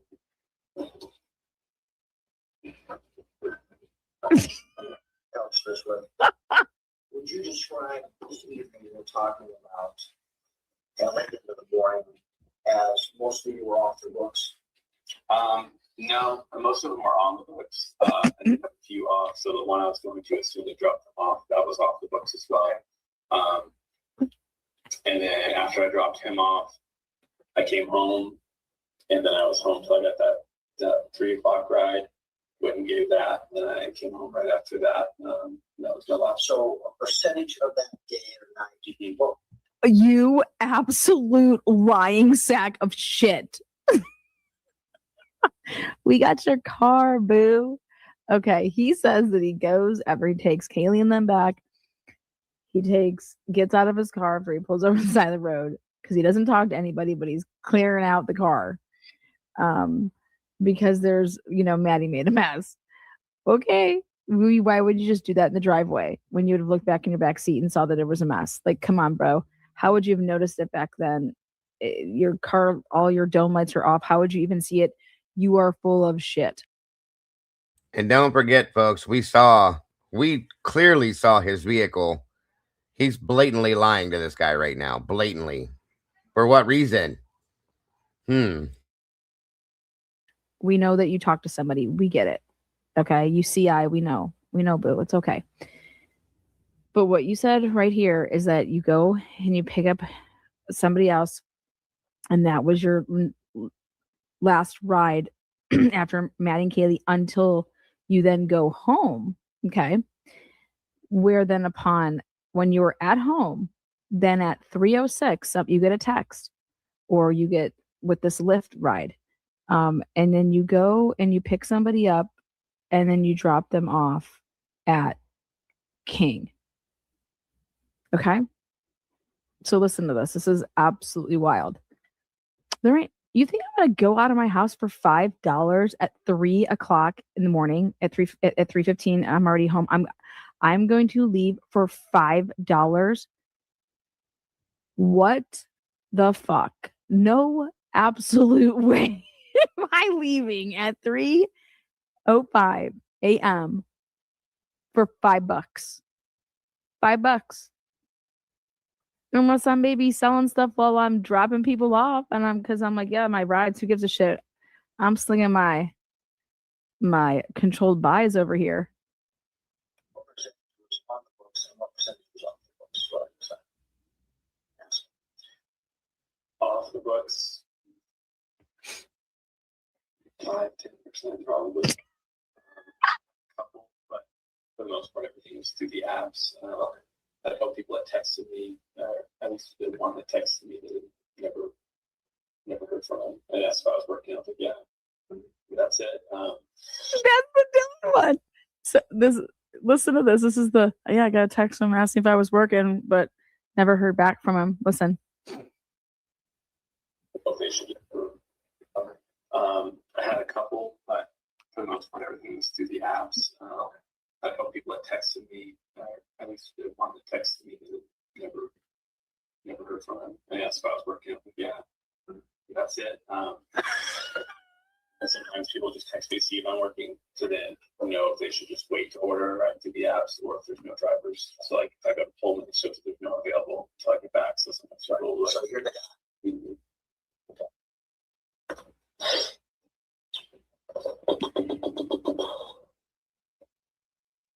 This is so bad. It doesn't match the data at all.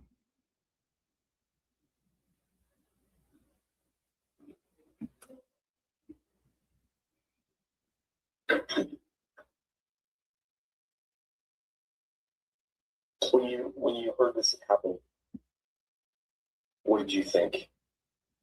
I was pretty shocked, but I was like, there's no way it's a student. It's here, it's an unconscious person. Figured maybe somebody drunk fell down this hill, or passed out in the cold. I mean, that's happened up here before, where drunk people have walked off and froze to death. At what point did you think that's what it was? When I first heard the police respond to an unconscious person that through the van No, Donnie, not even remotely. alert. Who the hell has walked off and just froze to death in that town? And it was on King Street, and so I texted 4 people that I thought all lived on King Street. Kaylee and That is his job, satire. That's what he does, from my understanding. I think it was the other one. And through them, one of them was like, yeah, it's super scary. Don't know what to do, whatever. So, who did you text? I think it's how you say her last name. It says what's yours. Okay. And then they both live right here. Yeah, and she's a friend of Kaylee's. Mm-hmm. So when I texted her, I texted all of them at the same time, and then Kaylee, and who else? I think is the other person. I don't know her last name. I just know her as other. I have one that is kind of friends with everyone here, and yeah, the one time other. Yeah, like, can you go pick up other? Yeah, and that's how they refer to her. I don't know what her last name is. Bethany. But I texted all 4 of them like that something like, like super scary, don't know what to do or something like that. Then What? texted back, praying for Kaylee's house. And so that's how I figured out what house it was at. And then I never heard back from Kaylee, obviously. I never heard back. The other person I didn't hear back from is really interesting, whoever that is, because it's not Xana, it's not Ethan. It's not Maddie.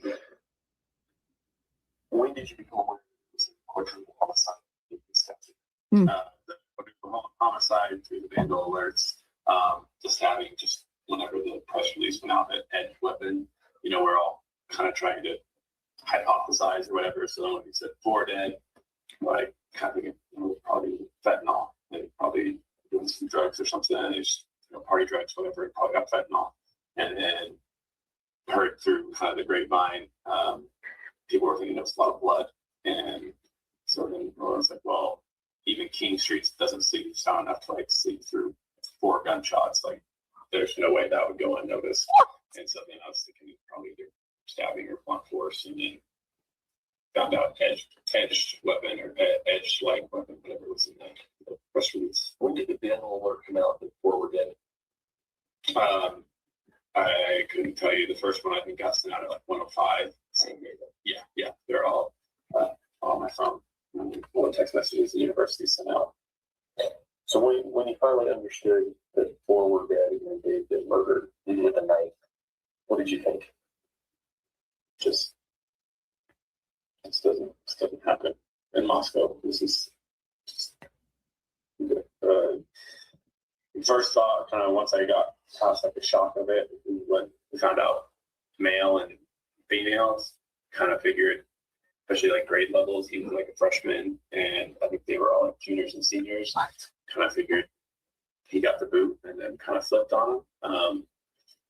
But then they're all like the same age levels and everything, and the pictures and everything doesn't seem like that would probably be the way that would go.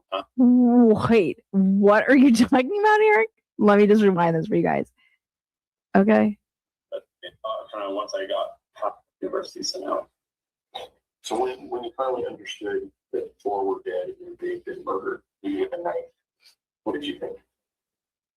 Just this doesn't happen in Moscow. This is just first thought, kind of once I got past like the shock of it, when we found out male and females, kind of figured, especially like grade levels, he was like a freshman, and I think they were all like juniors and seniors. Kind of figured he got the boot, and then kind of flipped on him. We're gonna get to that here shortly, Brian. But then, so he got the boot, and then he kind of flipped on them. Like what? What? He got the boot, and then he flipped on them. What in the world is that lingo? And if you're Van Leuven, wouldn't you say, wait, he kind of got the boot? Like, what do you mean by that? So let's see if he goes into that, like, to understand this man's slang terms, his terminology. Like, nobody should know what this means, okay? Because you shouldn't be assuming what it means. You should be asking for clarification. So let's see if he does that. This is slang, and you should be clarifying this. We're all like the same age levels, and everything, and the pictures and everything doesn't seem like that would probably be the way that would go. But no, just initial shock of like this never happens. Like this is Moscow. Like every door on that side of town is probably unlocked. Like I remember when we had a buddy that went missing one night, and we were going through all of our friends' houses trying to find him, and it was like final steps. So everyone was out of the houses, and every house that we went through on that street, the doors were unlocked, and we were just going, like, hey, you're here. And he was in the front. But he was in the drunk tank. It's a super safe town community, like locks their doors, and so then to hear that something like this has happened is pretty. Do you have any ideas of who might have done this? So Van Leuven knows what that means. What it means for somebody to get the boot and then to flip on them. Interesting. And they're college students. They always seemed totally normal. It wasn't like they were, super mean or anything like that, or said anything about, making fun of people or anything like that. It was just normal people, like, especially there, like, it's not, probably a fair amount of party drugs and stuff like that, but nothing like hardcore or anything to be like violence over that. Not anything, like, it's not a violent town in general, especially like anywhere like that that's close to campus. Like, there's party for sure, but nothing violent. There's not even usually fights or anything. Usually if the cops go to anything, it's turn noise complaints and stuff. It seems like so. How would he know that?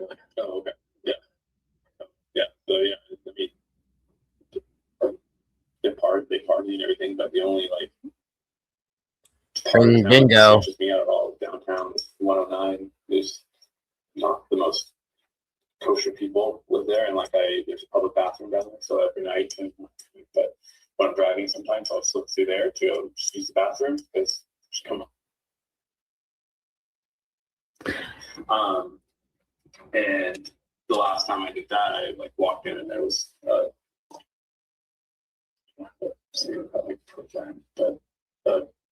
crackhead. See, when he committed to going to the bathroom, he was sharpening a fillet knife at 2:30 in the morning in his bathroom. It's just like it's weird. But try not to profile this guy. Like profile this guy. Ago, he like crackheads, they kind of like jumpy maneuvers, and he all of a sudden like bolted to the bathroom stall that's behind me to get like toilet paper or something to wipe off his knife, and I jumped really bad. I felt kind of bad afterwards. This guy's sharpening a knife in a public bathroom downtown at 2:30 at night or 1:30, whatever it was. But I mean, it was a while ago. A couple of months ago. Where is that? The public restrooms downtown. There's only one set of them. They're just off the playground on what we call Friendship Square.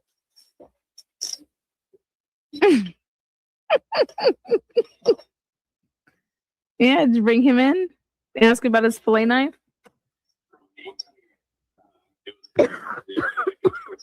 So we can probably. It was Brian. Saturday night, 1:30, 2:30, something like that. We started to say squatting. Yeah, he's a thin build, white guy, tattoos. Not Brian. White pink top on or something. Shorter than me, so what's called 5'10" maybe. And this is he came from across the street.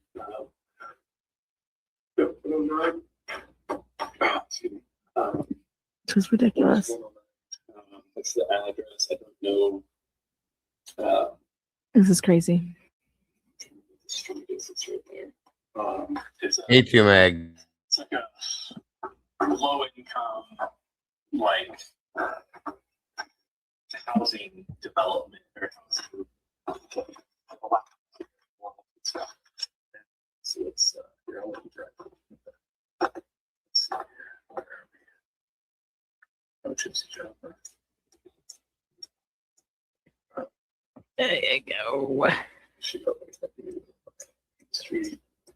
So it's right across the street from the old police department, 4th Street. Okay, it is 4th Street. These apartments right here. Oh, it's 107. There's some apartments right here that are like. Where's the bathroom ended up? Oh, sorry. So this is Friendship Square right here in the bathroom. So this little building right here. So I would just pull in, go to the bathroom real quick, and then turn around and leave. So what is it about 109 that says crackheads? It's I would say, as I understand it, there was this mobile home park out of town along the ways called Syringa. It went up because they weren't maintaining it and everything. There's people squatting in it for forever. Don't worry, folks. It's almost over. And they finally kicked out all the squatters. It's a bunch of them moved into 109.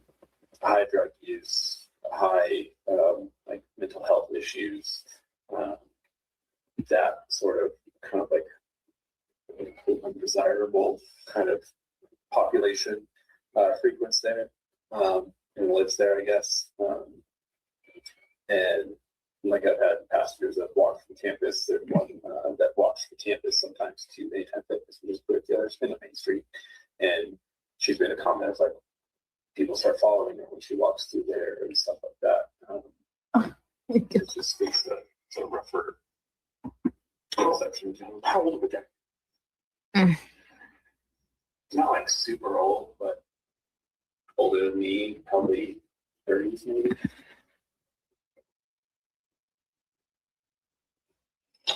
Remember when he was living? Wife beater. He had big shoulders. I can see his shoulders.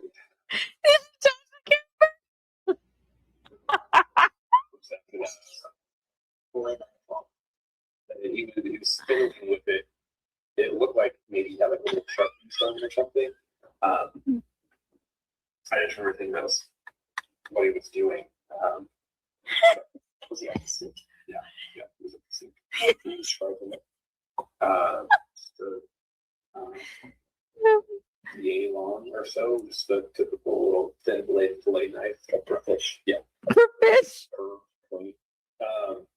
I think it was straight, but it had, the kind of curve in at the hilt where it goes from into like the thinner part of the blade. And I remember seeing that, but he was like holding it like this. I just remember thinking it was a fillet knife. Between you're like showing. Yeah, he was like holding it and then like fiddling with it, and I just glanced at it and just like, oh, I should have turned around, and then trying to like kind of watch him out of the corner of my eye, do my thing as quick as I could, and get out. Thank you, SRB. And then,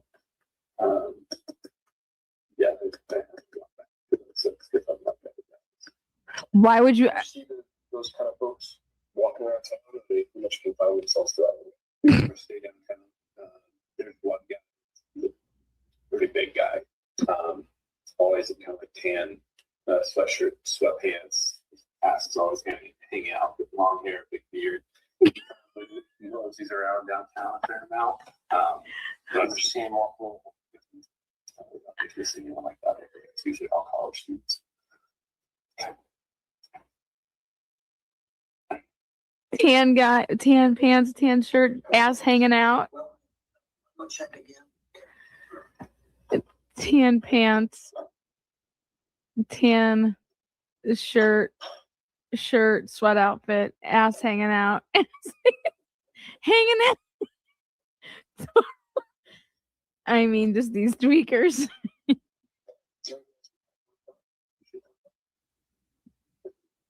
Nice twist. Nice. I mean, it's one thing I was kind of surprised, I guess, that didn't go over in the first interview was just that, like, where I went the rest of the night and everything. But yeah, nothing stood out from the night. With everything that Gower has said through this, there's like no follow up on any of this, guys. It's absolutely, there should be so many other questions being asked, but they're not. It's insane. In general, everyone kind of, when I asked them, oh, how's the night been? Everyone's like, oh, it's mid, or it's so. Like, there wasn't anyone that was, oh, the night was amazing, or anything like that. But how many rights do you think you gave after you dropped them off back at the house? After I dropped them off, I think only the two. I had the one guy that I went to after I dropped them off, and then picked him up at John's Alley, and then he was out on Indian Hills Drive, dropped him off. There it is. Of course, yeah. There it is. Mama, come to mama. I told you guys are gonna lose your shit. Lana, you were so right. Out. Well, I'll check again. Tan pants, tan shirt, sweat outfit, ass hanging out. Oh my God. Drop the motherfucking mic right here. Listen to this shit. Broke the internet. Best interview, hands down, right here, because he wants to keep running his mouth, and I accept. We are here for it, Eric. We got you. Stood out from the night in general. Everyone kind of, when I asked them, oh, how's the night been? It's like, oh, it's mid. And so, like, there wasn't anyone who's, oh, the night was amazing, or anything like that. But how many rights do you think you gave after you dropped them off back at the house? After I dropped them off, I think only the two. I had the one guy that I went to after I dropped them off, and then picked him up at John's Alley, and then he was out on Indian Hills Drive, dropped him off. That was off the books. Yeah. And my phone, his name is, I think his name. I think. And then he picks up the guy from John's Alley and takes him to Indian Hills Drive. Like I said, here it is, proof. Boom. I said, oh, the guy that got, remember this John Alley's guy, remember the what's his name?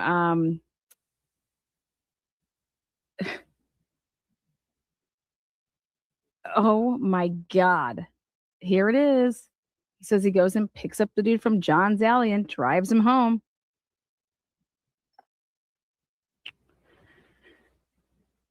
Can we get the Cliff Notes version? I mean, really, it's really simple. The guy that he goes to pick up, this man right here, Eric Gower, goes to pick up a dude, and then he takes him to Indian Hills Drive. Okay? He goes and picks up a guy from John's Alley. Well, we have the interview of the guy from John's Alley. Well, we have I shouldn't say the interview. We have the report. And I said, I guarantee you that guy that left John's Alley went to Indian Hills Trails. But now we find out that the person that gave the ride to him, right? Remember, I was like, do you guys remember this part? He says he's a cop. He hits him up because he's a cop. The guy that got the ride from John's Alley, he's a cop. He presents himself as a cop. Eric Gower presented himself as a cop. Motherfuckers, you hear this? There it is. The guy from John's Alley that was interviewed said that he got a ride from a cop.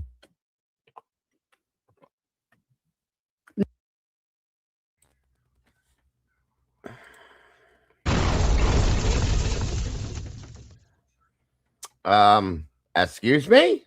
Excuse me. Eric Gower presents himself as a cop. Wait, what was that? One more time? What do you guys think that means? A wannabe. This dude is a fucking mess, you guys. Gower is a mess. A big old mess. And I've always said that there was something about this dude that I just do not like. Damn. That's all I'm going to say. Damn. Now, let's fucking dance. Like I said, and I said, this is going to break the internet. I said, oh, we got one last thing. It's going to break the internet. Right here, Eric Gower picks up a dude from John's Alley. Okay. And he goes and he picks him up from John's Alley and then drops him off at Indian Hills Trails right there. And that in that interview, the pieces of paper that we read, and I said, look at this. And yes, if he's not law enforcement, folks, that is a felony. Okay, that's a felony. That's a fact. This guy said he gets rides, and it was a cop that he asked to come pick him up. You guys remember that? Eric Gower was the person that went and picked him up. Eric Gower's been CI since day motherfucking one. Okay? Period. Oh my God. Damn, Eric. Hot damn. Lana's here for it. This is absolutely crazy. And his wife works for MPD. That's fact. So let's think about this. And Eric Gower's. He was out on Indian Hills Drive, dropped him off. That was off the books. Yeah. And my phone, his name is, I think his name. I think. And then dropped him off at his house on Indian Hills, went to Indian Hills Drive, and then drove home, and then left the apps on for a little bit, and played some video games or something, and then got that one other ride on Lyft, I think at 3:06, and then after that I went home and did water. Where'd the Lyft ride go to? Lyft ride was that one from 119 to Delta Gamma, and it's right on campus. It's on Elm, and is this again? I think I know where the DJ house is. Okay, ready for this? And then here, Eric Gower just blows up everybody that lives in the 1119 house, blows up people over there because he thinks he's picking up from 1119, which he was. This is what Ann Taylor was like, the people that said that, oh, we didn't hear any dogs barking that night. You were not there. You did not sleep there. And Ann Taylor was about to blow that up with Eric Gower. Eric Gower, who'd you go and pick up at 3:06 in the morning? And then I think Eric Gower has his little times a little confused with what he was doing, obviously between. So Indian Hills is before the 312 ride. He tries to say that it is. I believe that it's a little bit later, but we can look into that, Mark. But at the end of the day, this dude went to Indian Hills Trails over there, and the time frame, like where they saw this car, remember how the car was moving so slow? And it's like, well, what time were those cameras? Are those cameras off? Like, what's going on? Remember how the one Indian Hills Trail, they don't even have the time down. This is so sick. This is nasty. But immediately when I heard this, I had to hit up and put in my public request, and I want the interview of the guy that says that I got a ride from a cop. I call a guy and I got a ride from a cop. Remember that? And it's like, is Eric covering for the fact that actually one of the undercovers took that guy home, but Eric's acting like he took him home? I don't know. We're going to just get to the bottom of it. But all I know is that Eric has now gone on the record saying that he gave a ride to a guy on Indian Hills, which is where the video is coming from, to say that it's Brian Culver's car. This is absolutely disgusting that nobody would want to. When you hear this interview, you should be absolutely mind blown. Right here at the end, you should be saying, wait, who did he pick up from John's Alley? And remember Kaylee wanted to go to John's Alley and then they never went. Who they are like trying to like go there and meet up with? I have no idea. But this guy goes, and the guy from John's Alley that got the ride, he's over here talking about how he got a ride from a cop. Okay. Eric played Santa Claus, remember? Just right after this, and all the kids sat on his lap. You would never have a guy playing Santa Claus for the police department. His wife works and did stuff for the police department. This dude was 1000% CI, like all chips in. He basically tells that all my chips are in with him being CI. He gave up information, and I think somebody had to clue in little Van Leuven to that fact. Who knows? Honestly, who knows? But if anybody says that there's nothing to see here, Eric Gower is admitting that he went to Welcome back, Cam. Indian Hills Trails that night. That's where the camera footage is from. That is saying that that's where Brian. So just in case you missed that, Kim, I don't know how long you've been back here. The guy that Gower picked up from John's Alley and dropped off at Indian Hills Drive put in his report that Eric Gower introduced himself as a police officer to him. Oh, okay. Oh my God. I love your face. I was hoping for that face. That was great. Yeah. I do remember Lana talking about the couple saying that they got picked up by the cops. Yeah. Oh, or a cop. Yeah. Here's the thing. If Gower's not law enforcement of any kind whatsoever, and he's just trying to do this to be a cool guy, that's a federal offense. You cannot impersonate a police officer, period. Yeah.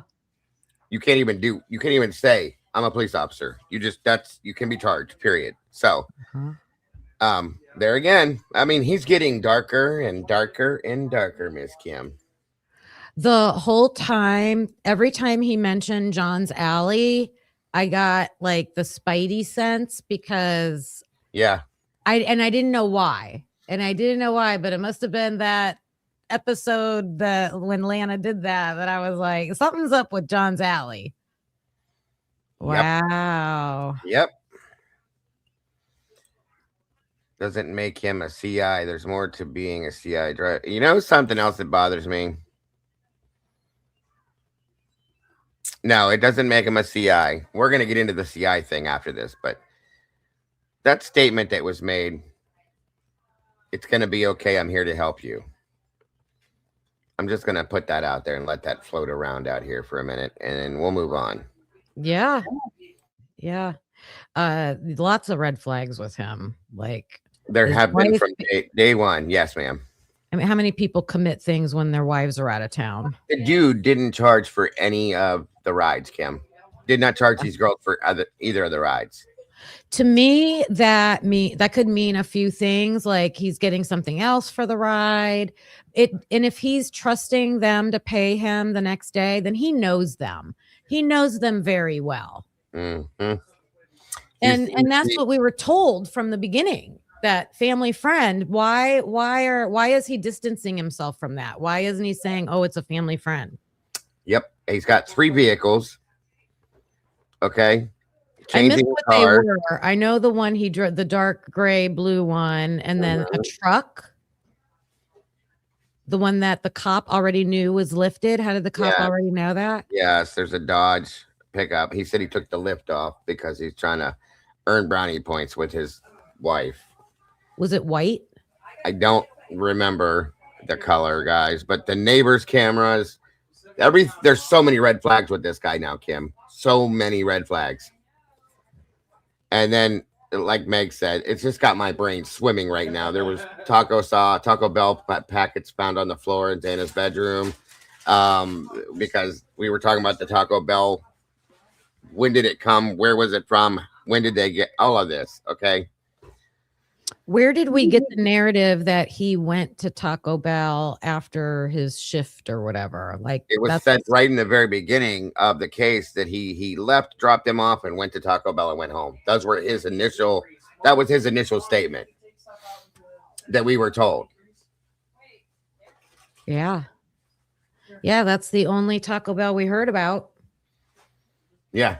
The ISP doc mentions him offering alcohol, also telling the girls his wife wasn't home and he didn't like being a new dad. They were, yeah, right, exactly. He was flirting with girls, bitching about his wife, his daughter, blah blah blah blah blah, or his new child, all this stuff, and then said he went to Taco Bell after he dropped him off. Then he blatantly lied to Van Leuven and said that he took his last ride at 3 a.m. We know that's not true. We watched him pull into the neighborhood over there. Yeah. Yep. I kept seeing somebody in chat before saying 312. He said 306. Yeah. This dude is like capital CREEP, period. Jesus. Crazy. Alessandra Koziner, Dago, my new theory is Eric Gower also is the guy in the Predator or Prey video. DM's friend, YouTube. Oh, yeah. Oh, wow. Interesting, Alessandra. I don't know that one. I know what she's talking about. I'll have to show you that. That's wild. He definitely is making it seem like he's involved in some aspect, for sure. For sure. And definitely has the weapons. You're not lying, Kim. You are not lying. That's crazy. Already had like 19 red flags. Yeah, there was 19. We just got another 19 through this interview. Oh, wow. I'm getting like a big deja vu right now. What was your, I didn't hear all of Lana's breakdown about what she thought. What was your takeaway with what's his thing? Is he a sus person that's mixed in with, like, do you think he had a motive to do something all on his own? Do you think he's mixed in with other people that in this drug world or ring world or something? I'm not 100% sure as of yet. Okay. Not fully, at least. Because I see 3 of them, or I see him being part of this, I don't know, these undercovers that are driving around. And is he affiliated? I mean, everybody keeps saying his wife worked at MPD. Did he have some? She did. She did. She worked for MPD. Makes you wonder what he had access to because of where she worked at. Yeah, access, connections. You know, hey, buddy, you're out driving around. Can you? I don't know. It could go either way. Like either it was a failed protection of somebody, or he was slinging stuff too. Those are one more time, dear. I heard that. I didn't hear the last part. I said it could go a couple different ways. Either he's part of like a failed protection, you know, trying to be the good guy in, you know, with law enforcement or something with the CIs, or he's slinging himself, you know, or something is not right with him. Something is way, way off. And everything, first off, he sounds nervous through this entire interview. Okay. I mean, literally, he does sound nervous. I'm sorry. And the things he's saying are like, I don't even know how to explain what I was like getting. Certain things were giving me like goosebumps and like, you know, like, wait, what did you say this for? And why are you saying that? I mean, we're almost at the end now, but something is off. I can't put it quite together in my head. What you just said, it does, those things make sense for sure. I don't know. Skull was laughing. Wife left him also. It makes you wonder why his wife truly left him. Like maybe she thinks something. Well, I don't think I would be fond of my husband going out and doing that. No, you're not. He was given free rides, and I took it that he like kind of had quite a fondness for Kaylee. That's my gather. Okay. Probably. Maybe, and that's interesting. He didn't initially come forward. I know for sure Molly didn't. I wasn't sure about him. No, it was a few days, right? He wasn't like weeks and weeks. It took a period of time before he came forward, right? Yeah. And the other important thing was he said that you might have already talked about this stuff with the Jeep not being. Yeah, he didn't see the Jeep, but I'm glad the questioning went the way it went, because he seems like he's visualizing how he maneuvered his car and what he was seeing when he was doing it. So, and then I don't know, is it true that Dylan would drive that Jeep sometimes? I don't know. I don't know, but it was dead. It had a flat tire or a bad battery. Sorry.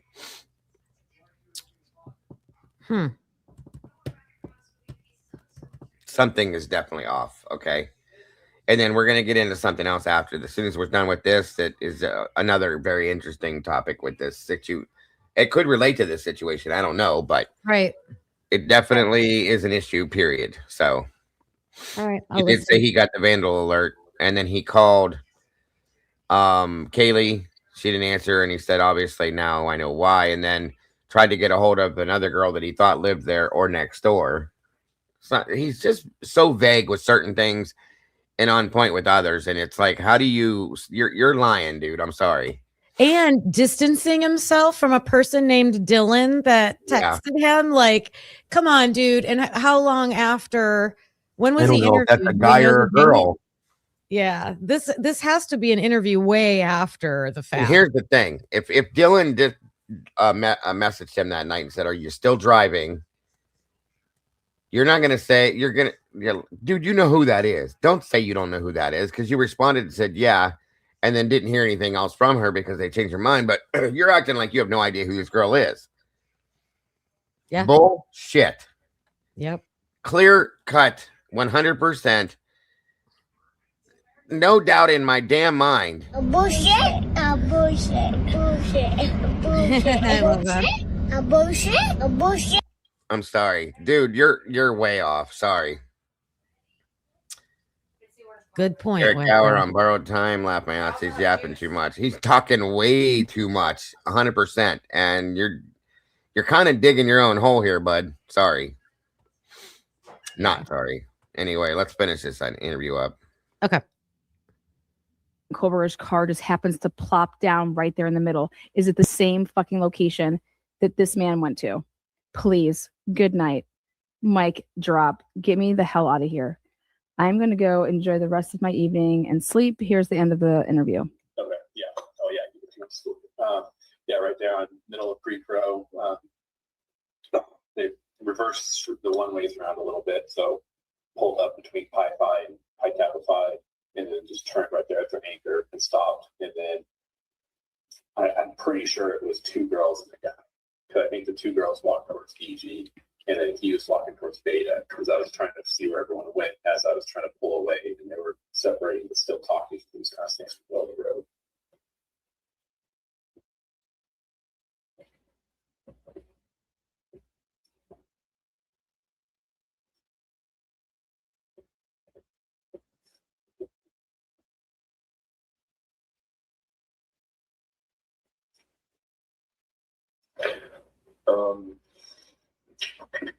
And then back home. Mm-hmm. What did you think of your boat? Played got new Call of Duty. Which I was playing Call of Duty Modern Warfare 2. Okay, so phone done. Okay. Here's one. Can we talk to you a couple of seconds real quick so you know that was something or not? So we're good in the room real quick. First, I want video. So, okay. So we can get up.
Okay, so you know what? We're down here done. If you're wrong, just let us look inside of your car. Did you drive your Uber car? I did. I was gonna try and drive this weekend. I was going to drive last night. So usually the only one. So what we'd like to do is we don't want to attention to you, and there's media all around here. And if we look inside your car or search your car or anything here in the parking lot, they're going to take pictures of us doing that, and your car is going to be on the front page of every newspaper on the world tomorrow. Yeah, that makes sense. So we want to avoid that. Okay. So very large. What we'd like to do, if you're willing, is we'd like you to drive. Let's see, where are we? We're that's Blues River Drive right there. Yes, we're up here. Yeah. Okay, so we'd like you to. Isn't that what we heard early on in the case, that the Uber driver or the rideshare driver handed a tip over about Brian Koberger? Isn't that something we heard in the beginning?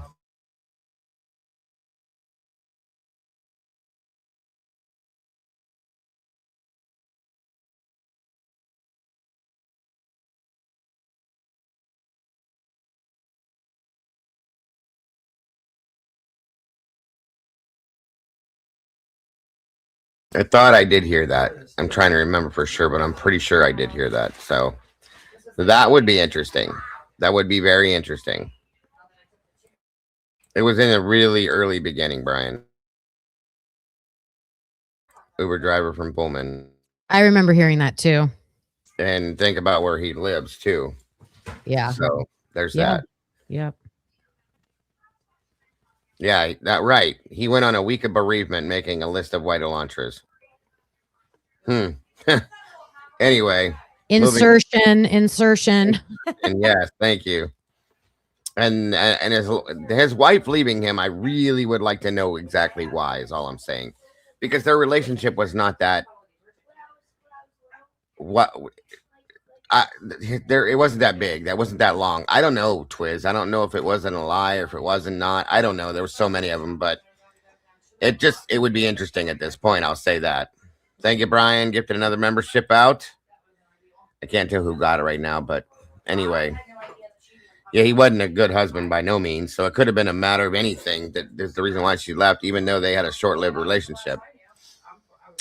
Mr. Maddie was wasted and spilled a little mac and cheese in the back. He had to clean it because of that now. So a little spill needed entire car shampooed and detailed in cleaning kit. Yeah, right. Good call, Carmick. Good call.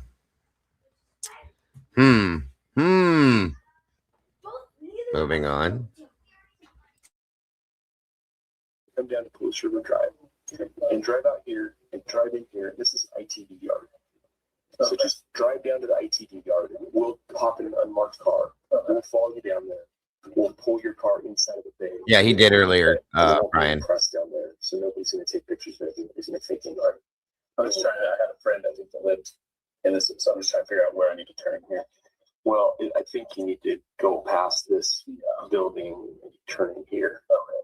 So if I get to the third one, yeah, just right after the two buildings. I'm not sure where the bay is they have for us, but if you'll pull in there, we'll have somebody come with an alternate light source, basically. You just kind of look around. I remember too, Lori. I had my dog in the car last weekend, so I did vacuum the car. They wipe it down and everything, but I did vacuum it. No, that's totally fine. It's just yeah. What's totally fine? What's totally fine, Van Leuven? Listen to what he just told you. Basically, you just kind of look around. And there won't be any press down there, so nobody's going to take pictures of it. Nobody's going to think anything. I'm just trying to have a friend I think that lived in this, so I'm just trying to figure out where I need to turn here. Well, I think you need to go past this building and turn in here. Okay. So if I get to the third one, yeah, just right after the two buildings. I'm not sure where the bay is they have for us, but if you'll pull in there, we'll have somebody come with an alternate light source, basically. Just kind of look around. What I was going to say with that, I had my dog in the car last weekend, so I did vacuum the car. They wipe it down and everything, but I did vacuum it. No, that's totally fine. It's just yeah, no, it's all good. Yeah. Okay, I'm going to. We're going to do that. We're all done here, so I'm going to terminate this interview at 7:13 p.m.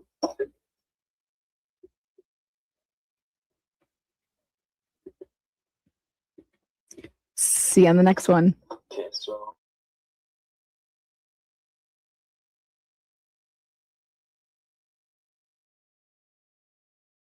Wow. Truly and honestly, wow. That was a banger, guys. Sorry. Great job, Lana. Thank you for that as well. Guys, make sure you're subscribed to Karmic Retribution's channel, if you will, please. And thank you. You will not be disappointed if you'll be disappointed if you don't, is what I'm trying to say.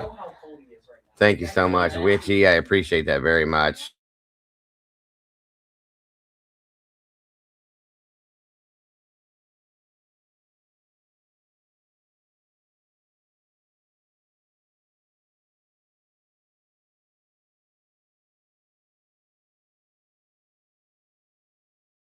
All right, let's see here. And White Rabbit, thank you as well.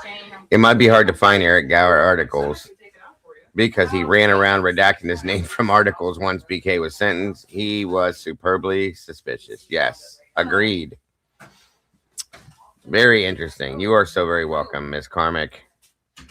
I didn't know he did that. Yeah, I heard that before too. Sausage biscuit. Where did it go? 10 minutes before he pulls up, that plaid shirt guy comes out of nowhere on the side of 1112. It is on their porch. Mm-hmm. It's pretty wild, you guys. I still there's too many things within this that are red flags. Just too many. I mean, the whole case is full of them, but you cannot bypass the things the man said. Okay, you just can't. It's pretty wild to me. I'm sorry. So, let's see here. I see you, Jules. Did I say my comment about the Jeep? I mean, I know everybody. Why do you think the Jeep didn't work? Where was that? My understanding was that it had a bad battery or something like that, so therefore it was just parked. But I'm wondering where that. Like, how do we know that? I don't remember where I heard that. Yeah, because so many crazy things have been said, you know. Yeah. I mean, I just think Maddie's jacket was on the fire hydrant, you know. Yeah, you can tell the Jeep was parked for a while because it was just sitting. It had been, there was leaves piled up on it, things like that. So, you know, you could tell it had been there for a minute. But I can't remember where we got the story from it, that it was okay. The battery's dead. I heard something about the plates expired on it too, or something like that, things like that. So I don't remember exactly where all that came from. Okay. Because a lot of people a lot of people were speculating that if the girls weren't there, like that would be a vehicle maybe that could have been taken, was my only thought. Like, did they take that? I don't think it could move. But he says it wasn't there. I know. You say that. It was behind the other vehicle that I feel like didn't move very. But there again, now I absolutely don't trust him now. So him stating that black Ford Explorer was sitting here all night, both times when he came back, I don't even know that. I don't trust him now. So it could have been moved multiple times. The other Chapin vehicle. That black SUV looked parked very close to the Jeep, like not enough room, in my opinion, for the Jeep to get out of that space. There's no way that happened, right? No. Yeah. So if we know the SUV didn't move, if he's saying the SUV was there all night, I can't see that. And then why would he not? I mean, a red Jeep kind of sticks out. Why? You would have seen it if you were looking for it. If it was dark, maybe not, but weird. Yeah, he said that the black SUV was double parked, which means you'd have to see what was in front of it. I don't know. Does that mean, does double parked mean it was on the street? It just means that it's parked like behind another vehicle or blocking another vehicle. Double parked. Gotcha. Yeah. So he did say that. So maybe he just didn't remember what it was double parked behind. Gotcha. I see what you're saying. Yeah. And I've heard a lot of people say that they believe that Explorer is, or whatever the hell that thing is what came around the corner at 428 with the really, really loud exhaust. I don't think it is. I think that's a different vehicle. It kind of looks different than that vehicle to me because it's parked in the same spot. Every time we see it, it doesn't look like it's been moved. Well, then that goes back to what Enon said, because Enon said he saw that SUV way earlier, like after 1 a.m. Yeah, but Enon says that the SUV that he sees is all decked out with rims and this and that and everything else. And my guess is the one that comes around the bend at 429 was a little more decked out than that damn Ford Explorer one. And that's what Enon saw. Right. But that doesn't match the time that Enon was saying. So that's what I'm saying. So then, okay. Yeah, then, you know, why is your time so off? And that's what I'm saying. Like maybe it's because Enon's an idiot. His timing was off, but that would make more sense because it's so loud it would draw anybody's attention. I would look out the window, and that's maybe what he saw at that time, whatever time it was. So, and that's why I don't believe that other one was the one. I don't think it moved. This is my opinion, of course, but if I've looked at multiple pictures of body cams, and that vehicle's in the same spot at different points in times, and it's like, if you're moving, how are you parking exactly the same way? Exactly the same way. Yeah. Hmm. And the only other person that I've heard talk about that being a vehicle being driven around was Pav. And he has the same information we do. So, I don't know. He was saying that Chapin SUV was being moved around. It was being driven, so on and so forth. And somebody, and again, we know that based on the other reports, that somebody was driving earlier on that night. Okay, maybe it was then, but I don't know. Gower says that it's there when he picked the girls up to take them to the club, and that it was there when he brought them home. So, believe him or don't believe him, you know what I mean? Right. I can't imagine that thing being as loud as that was. An aftermarket turbo like type muffler system. It was stupid loud, and it doesn't fit that vehicle. I can't imagine that he would do that to that thing. It doesn't fit. But that's just my opinion. Again, like I said. Every time someone describes that high-end SUV, I just think of like the mob boss sitting in the truck, like behind dark windows. Yeah, right. 100%. Yeah. That's what Her legs were. Yeah, her head was towards the wall, Meg, and her feet were towards the door. Always. That was always what I had understood. There was other people saying it was the opposite, but no. Oh yeah, Meg, I wanted to show that picture earlier. I had that pulled up because I do think her body was way more over. There's no way that Dylan saw her, in my opinion. I agree with you. Yeah, not lined up with the door. No. I still think the black SUV brought Ethan or Xana or both back injured but not dead. Anything is possible at this point. Plus, talking about her legs, remember the initial narrative was that Hunter had to push the door open, right? Somebody was blocking the door. Yeah, and then Hunter Johnson, I think, states that the door was partially open and he had to open it all the way to go look in there. Remember that? Yeah, and that was according to Steve Gonsalves. He said that's what Hunter told him. Like, I had to kind of force the door open initially. Yeah, right. So yeah, so she wouldn't see her then. There's no way. No. More lies. More lies. More lies. More lies. More lies. Anyway, Xana's body was visible from the doorway. She was straight back as you enter. You got to look at the pictures and the diagram that the police drew, and then just like we were we're just taking the things that have been said and written, and you couldn't have been able to tell based on the way she was laying and everything that was around her, the lighting in the area back there. There's no way that Dylan ran past the hallway, glanced, and saw Xana. No. I will not believe that. I don't care what you show me or tell me. What I will believe is that Dylan ran down the hallway or possibly ran, walked down the hallway, walked in the room and looked at Xana and said, oh, and then went downstairs. That's what I do believe, in my opinion. Well, your message, Michelle, which one, dear? Yeah, because it just doesn't make sense to me.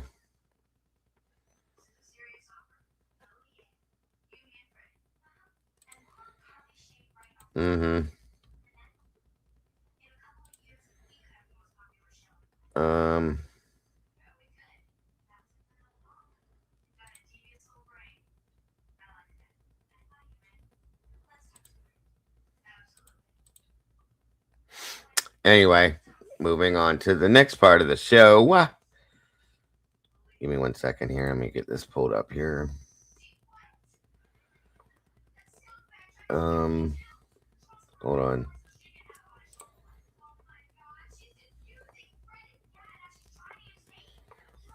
One second. You're good. Spatial awareness. Is Hemi still here? I thought he was. Hi, Hemi. Hi, Hemi. He's up there. I'm here. I'm listening. Hold on a minute here. Wait a minute. Wait a minute. Wait a minute. Okay, here we go. I think this is it. 1 second. Yeah. Okay.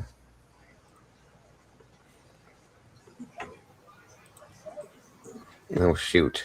What did I do? Why did I do that? Chad's complimenting my dog. Your dog. Yeah. Can I pet that dog? The Simba dog. He ain't that small no more. He done grew up now. Design rhythm. I thought the same thing. Bethany definitely had like a little twin bed, and I just kept I was looking for that to see, like, did it look like her and Dylan were both laying in the bed? Oh, and speaking of that, I used to think, I wanted to say this yesterday or something, and I forgot. At first, I thought Kaylee and Maddie sleeping in the same bed together, no big deal, because I used to do that in college with my friend, but I only did it because I was at her house. It wasn't my house. It was her house. If I was in my house, me and my roommates did not sleep in the same bed together. Like, I would sleep in my own bed. So I would take that into consideration. I don't know. Okay, so we've been talking a lot about motives. How did this happen? Why did this happen? Of course, who did it? Oh, what's going on over here? Hold on. Damn it. Sorry, guys. Give me a second.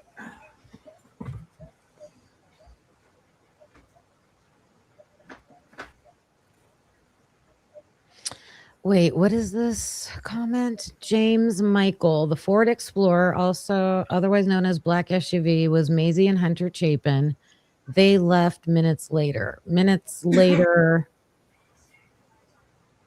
In the morning, you're talking about? We know it's the Chapin's Explorer. We know that. That's the one. That's what we're saying. We're saying it's their Explorer in the parking lot. Yeah, and it's there the next morning when PD gets there. Same exact spot. Right.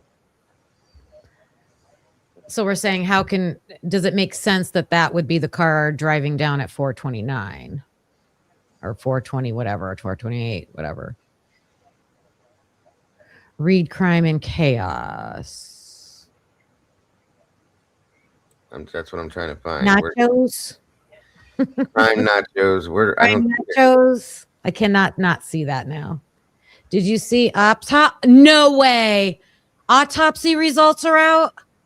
Where? I have been waiting for that. Oh boy. Okay. Well, I guess that'll be the next step. Oh, jeez.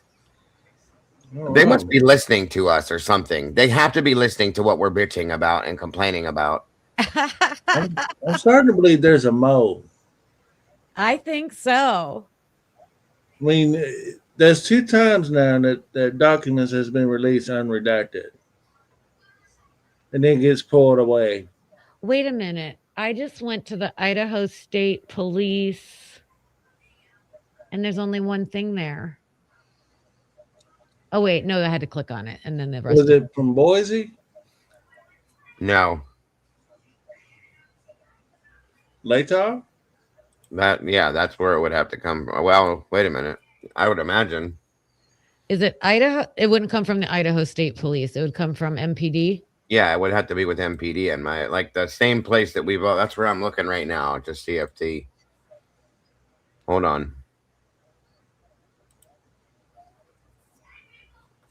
Well, maybe I'm wrong. I don't see them on Idaho. Is it? Oh, would it be in the court docs?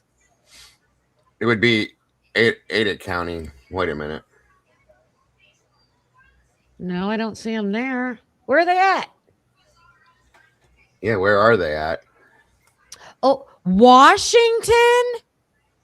Well, yeah, that's where they did the autopsies at. But their state doesn't release them. Or do they? I mean, I was thinking they would give MPD a report. They would have to give I don't doubt that law enforcement has a report. I just didn't think we'd ever get to see it. Idaho versus Koberger. That's where I was at.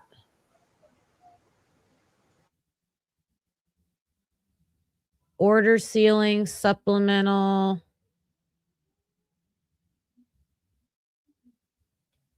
All I see is an order. If anybody has a link, please send it to my email.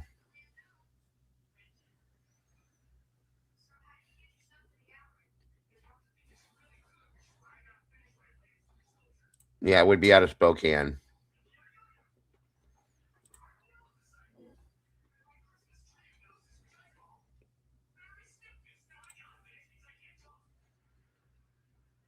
They saw it on Facebook. Where?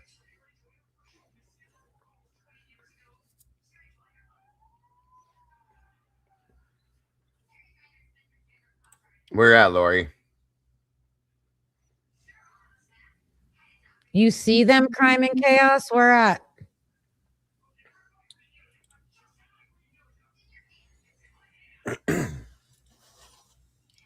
Let me look. I've never been to the Spokane site. I don't even know what that would. Me either. I've never gone to that one for anything. She said on Facebook. Spokane medical examiner. Do you have it, Tomboy, in Discord?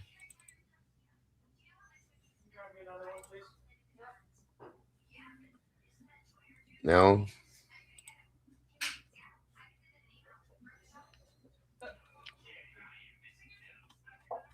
And of course, it's not gonna be the full report. Why would it be? Said it's in the Idaho 4 discussion group. She's going to try to get the links. Oh, I'm in that group. Let me see. There's a couple of them.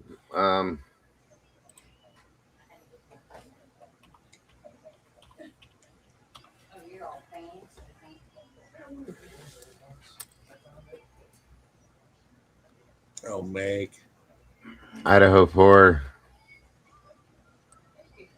Well, here's the headline. Who's Dr. Turvey? How are they going to release something in a discussion group? Really? What is this? What is this? I have questions. I have concerns. Oh, that's just the state, the defenses.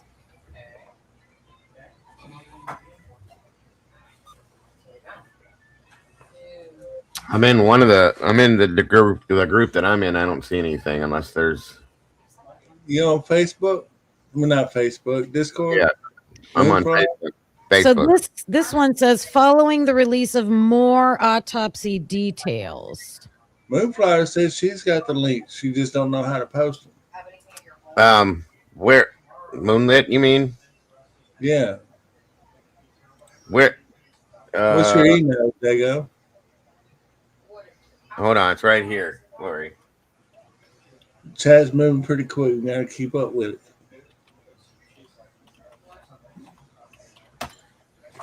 it. Surprised Lucy's not on it. There it is, right there on the screen, Lori. Thank you, dear.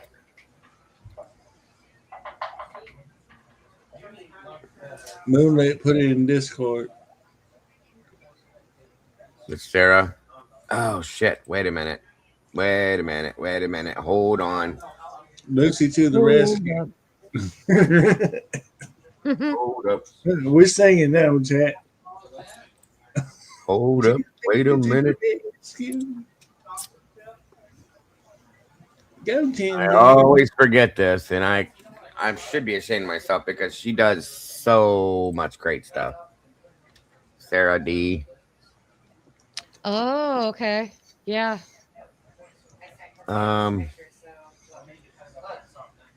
Did you? And I haven't even looked over there in a minute. I'm always telling everybody to go look, but I don't look half the time because I always forget. Maybe she FOIA'd the reports. Thank you, Sluther. Yeah. She keeps everything super, super organized. Let me check Twitter. I have her on Twitter. 7th motion to compel, Exhibit A. Defendant's 22nd. Yeah, she does. That's what I'm looking on right now. Again, 55 pages. Lucy? I'm being sent right now. Okay. Thank you, all of you guys. Thank you so much. 1 minute here. Let me go to the email. I don't see You guys are awesome.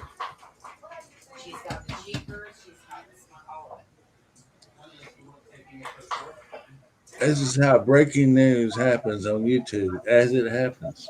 Well, like I said, these things happen when we don't know that they're happening, and it's weird because it is Friday though, and I always check I call it the COSI link, like 3 times a day, but there's never anything there. So let's see. Here we go. Okay. It's kind of like we got boots on the ground. Well, Sarah does a great job over on Twitter. Hold on. Did somebody? She'll go into a sugar tone. Wait, I need a picture of you because you look really pretty. I love your hair right now. Not that you don't always look pretty. Well, hurry on. I'm getting there. My phone. KK's got a Google Drive link she just posted. Yes.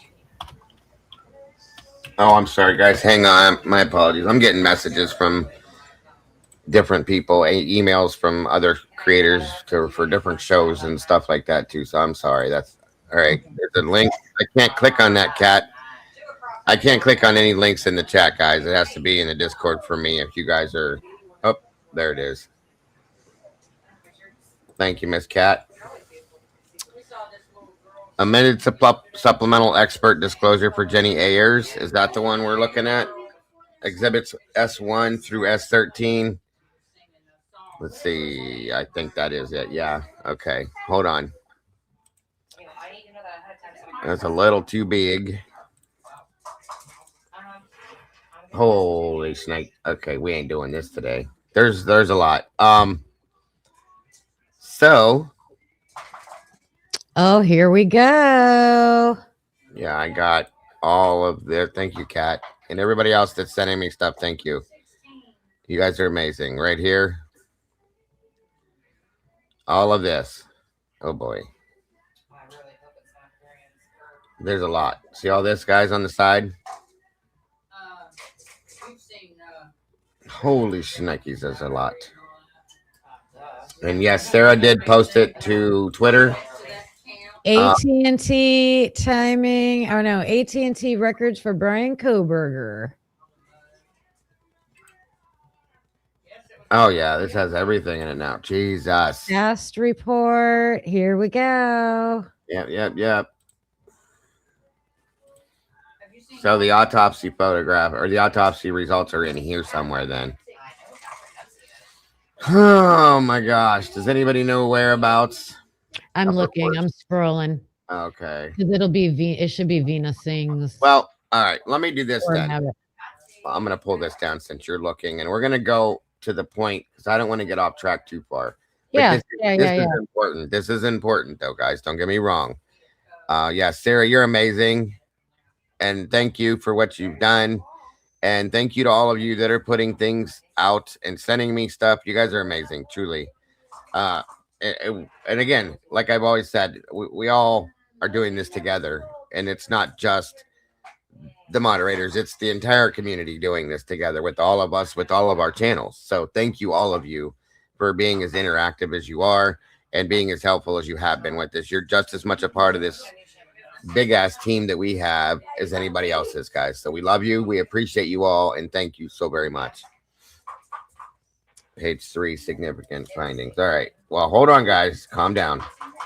Don't get too excited about this stuff because this thing I'm about to show you right now, if you haven't seen it yet, it might blow the top off of your head. Okay. It's very important, in my opinion. We've been looking for motives in this case. We've been looking for why this happened, who did this, when it happened, what the real timeline is. But mostly a motive as to why. Why were these 4 young adults murdered in their home because they weren't sleeping? I'm not going to say that ever again. And that's the biggest question in this entire case. And according to me, I don't know what Kim thinks. I don't know what Hemi or anybody else thinks. But that's the biggest question: is why did this happen? It's always been the biggest question to me. So, yeah.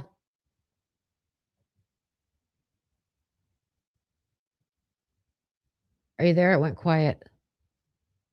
I'm sorry, my granddaughter ran up here and was talking to me for a minute. Anyway, Aw, cute. So yeah, guys, that's my biggest question, and I'm gonna tell you, this might be an answer. What I'm about to show you. Cool. Page 3. That's the one I need to go to then. Okay. Thank you guys, and I will do that after we hit this up and talk about this for a minute.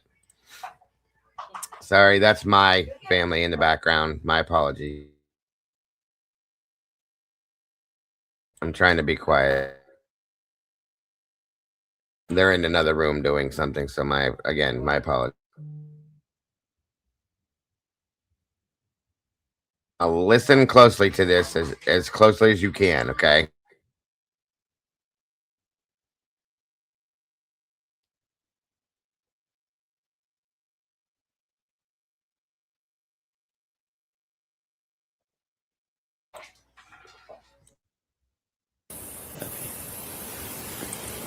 I don't know the name.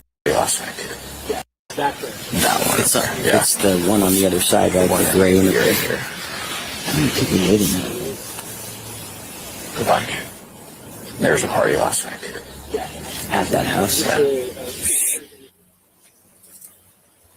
But so everybody understands this is a conversation between Captain Roger Lanier and Snyder, okay? Officer Snyder.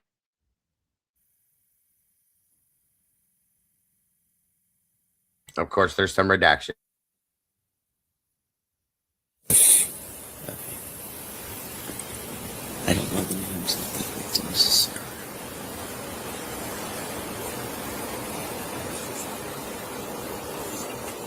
I can tell you more over here if you want. Okay.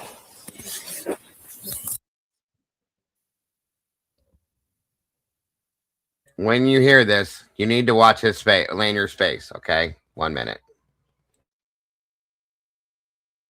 This may not be the best one because it's not very loud. Hold on a minute. Let me pull this, see if I have the other one. One of them was louder than the other one was.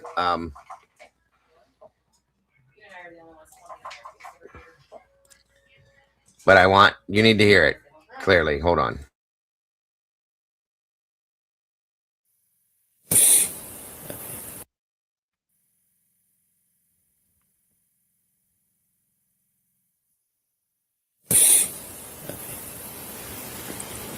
I don't know the names of the victims.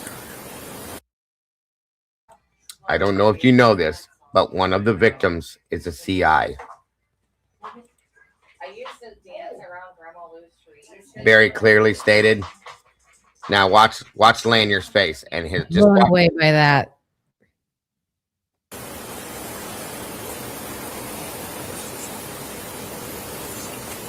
I can tell you more. And then he says, I can tell you more over here. That's as loud as it gets, guys. You can't hear it because he's whispering. They're whispering between the two of them for whatever reason. It's very low. I have it turned up as loud as I could get it. He goes, a lot of people don't hear it, but we heard it last night. It's very clear, okay?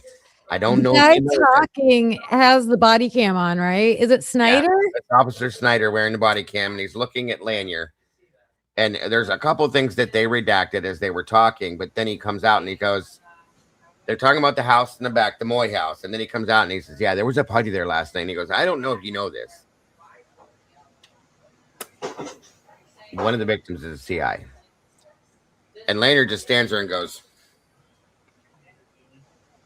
in a sense, like, he's thinking, oh, shoot. Yes. There you go. Can you rewind that back? I'm sorry. Yeah, played a few times. I've been trying to nail very that low. down. It's very low, you guys. I'm just trying to nail it down where he said it. I'll show you right where he says it, but yeah, And there's another version that's louder. It's easier to hear, but I don't have that one. I had to get it last night. They were saying there was a party at the Moy house. He was pointing out. They were talking about the Moy house beforehand when he did that. No. It's not. Lanier's the one that they said that Snyder says it to. Yeah, Lanier, however you say his name. He's the one you can see. Yeah, you'll watch when Snyder says it to him. He doesn't react. He turns and he just stands there like, I can't believe you just said that on body cam. You know what I mean?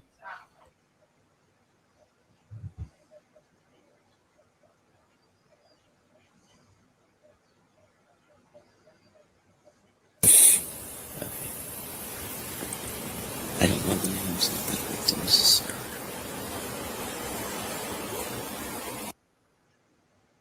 Right there.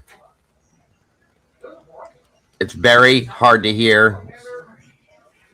Try having headphones on, maybe.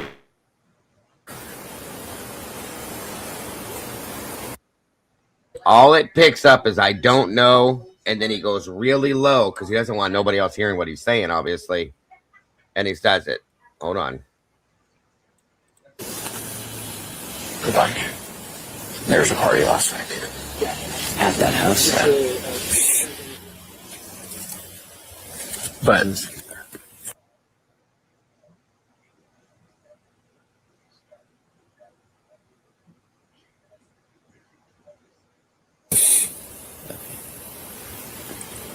I don't know the names of the victims.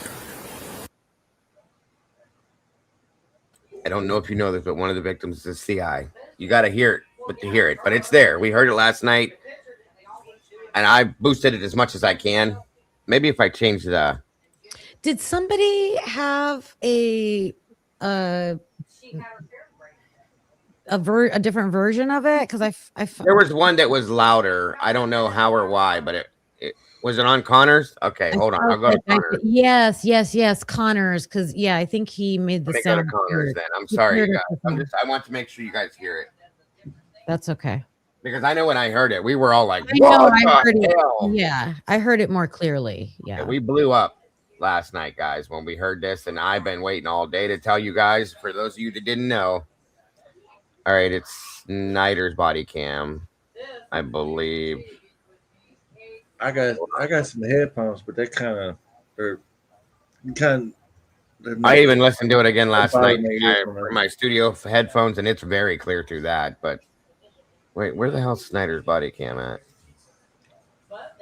And which one? Hold on. Yeah, I'm gonna make sure you guys hear this shit. Which part was it though? Part 1, 2, or 3, or 4? Damn it. Wait a minute. I know how to look. 1 minute. Just a minute. There's a lot to talk about. A whole lot. Give me a second, you guys. I'm sorry. Where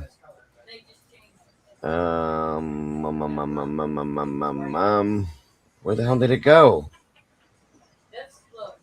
I don't know. Shit. Is it up here?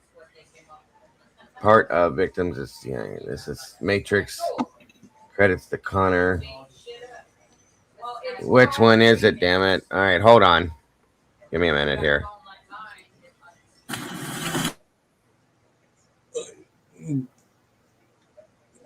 Is it fair to say, Dago, we really and truly don't know which one is the CI? Well, no, of course not. But I think a lot of us have our own idea. Okay, and I know I do, and that's where the discussion was going to come into play. Because I have a very clear idea who I believe it is. It was unrelated. All right, yeah, this is definitely louder, guys. Good. Okay, good stuff. 1 second. I mean, you just got to kind of take, in my opinion, thank you, everybody in chat. You got to kind of take everything we know in this case, put that together, and work it through the computer in your mind and see what you come out with, and I'll just see what everybody thinks. I mean, everybody has different feelings on this, I think, but here we go. Oh, it wasn't to do with this. I did have a camera up here, and they are going to be emailing me the footage from it. It just comes out this way, though. So, okay, the house is that one. It's the one on the other. All right, we're coming up on it, so listen close. Other side, right? The gray one up there. How many people live in that one? A bunch. There was a party last night too. At that house. I'll even slow it down for you guys. Maybe that'll help. Hold on. Yeah, because I don't think closed caption is going to pick it up.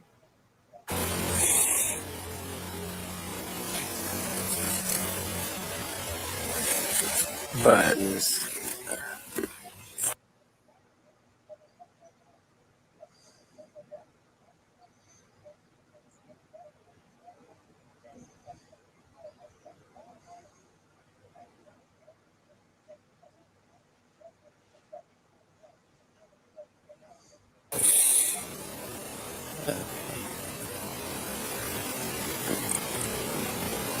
don't know the names of the victims. Maybe that doesn't help either, I guess. I'll put it back to normal. It's definitely here though. Hold on. I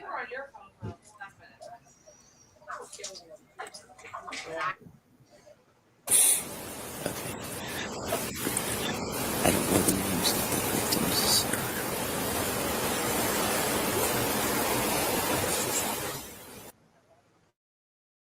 Did you hear it? I made it out of the sea. I don't know the names of the victims. Yeah, I heard it that time. but I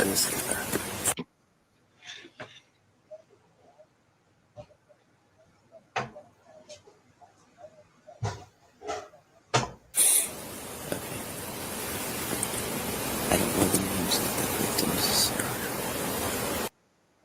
Yeah, I got it. I heard it. Okay. I don't know if you know that. Yeah, it was on. It says CI. It was on Birdies. We had it on last night. I mean, we blew up last night when we heard it. One of the victims is a CI. Okay. He said something like, I know nobody hadn't told you yet, but one of them is a CI. I don't know if you know this. Yeah. Yeah. So one of the victims is a CI, which means a confidential informant. And Lanyard, no. Lanyard didn't say it. Lanyard's standing there listening as they say it. Watch. And Lanyard doesn't say a word. Lanyard's standing here not saying anything. Snyder's talking to Lanyard and says it. I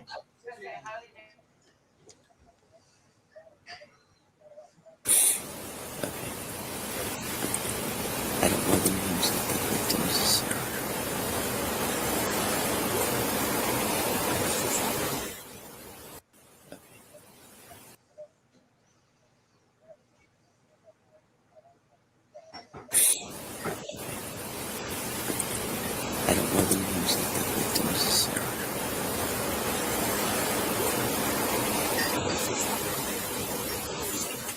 I can tell you more over here if you want. And then he says, I can tell you more over here. Here's the question. I'm pretty sure that he turns off his damn body Pretty cam for that. clear, right. Now, here's the problem. Who is the CI? Is it Xana? Mm-hmm. Is it Ethan? Is it Kaylee? Is it Maddie? And he when he's told that, you can watch the reaction. He just kind of stands there like, now what are we gonna do? And if this is the case, like Lee said, oh wow, you guys allowed a CI to get murdered with their friends? Okay. He looks like he's got all kinds of swear words going in his head right now. Yeah. But my thing is, I don't think the party was at the Moyes. I think there was a party at that that 1119 house or other house only in that area. What did you say? I've been hearing for like almost 3 years that there was a party at the Moyes house that night, but maybe I've been being told wrong. That is what we all thought, and it could be still true if things that aren't written, like everybody in that house said they were sleeping. The one guy got up to go to the ROTC thing. Like, right. Now let me put this out here real quick, you guys. Do you realize that if one of these victims was a CI, do you realize how many things make sense now?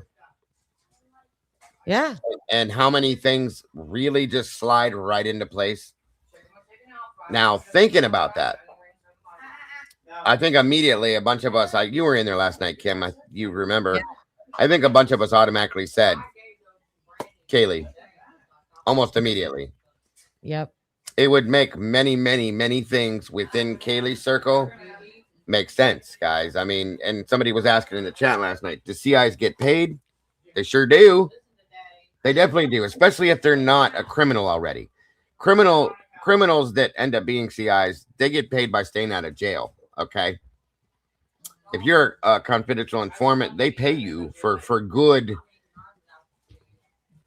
info on situations, okay? So there's too many things that match up with that, in my opinion. Well, because like we know she was into true crime and sleuthing and was supposedly looking into the perps, the registered SOs in the area. Like, there's a lot of things. Yeah. Still wonder if they ever got into her phone. In the reports about the phones, they got into 3 of them, not her. Right. All I can offer is look at who we have a solid timeline for and who we do not have a solid timeline for. Meaning what? We got a timeline for Kaylee and Maddie. We know where they was at and all that. Who do we not have a timeline for? Yeah, Dan and Ethan, but that doesn't mean anything to me with this part of this. Okay, you say that. Now we're in damage control, right? That's what's going through his damn mind.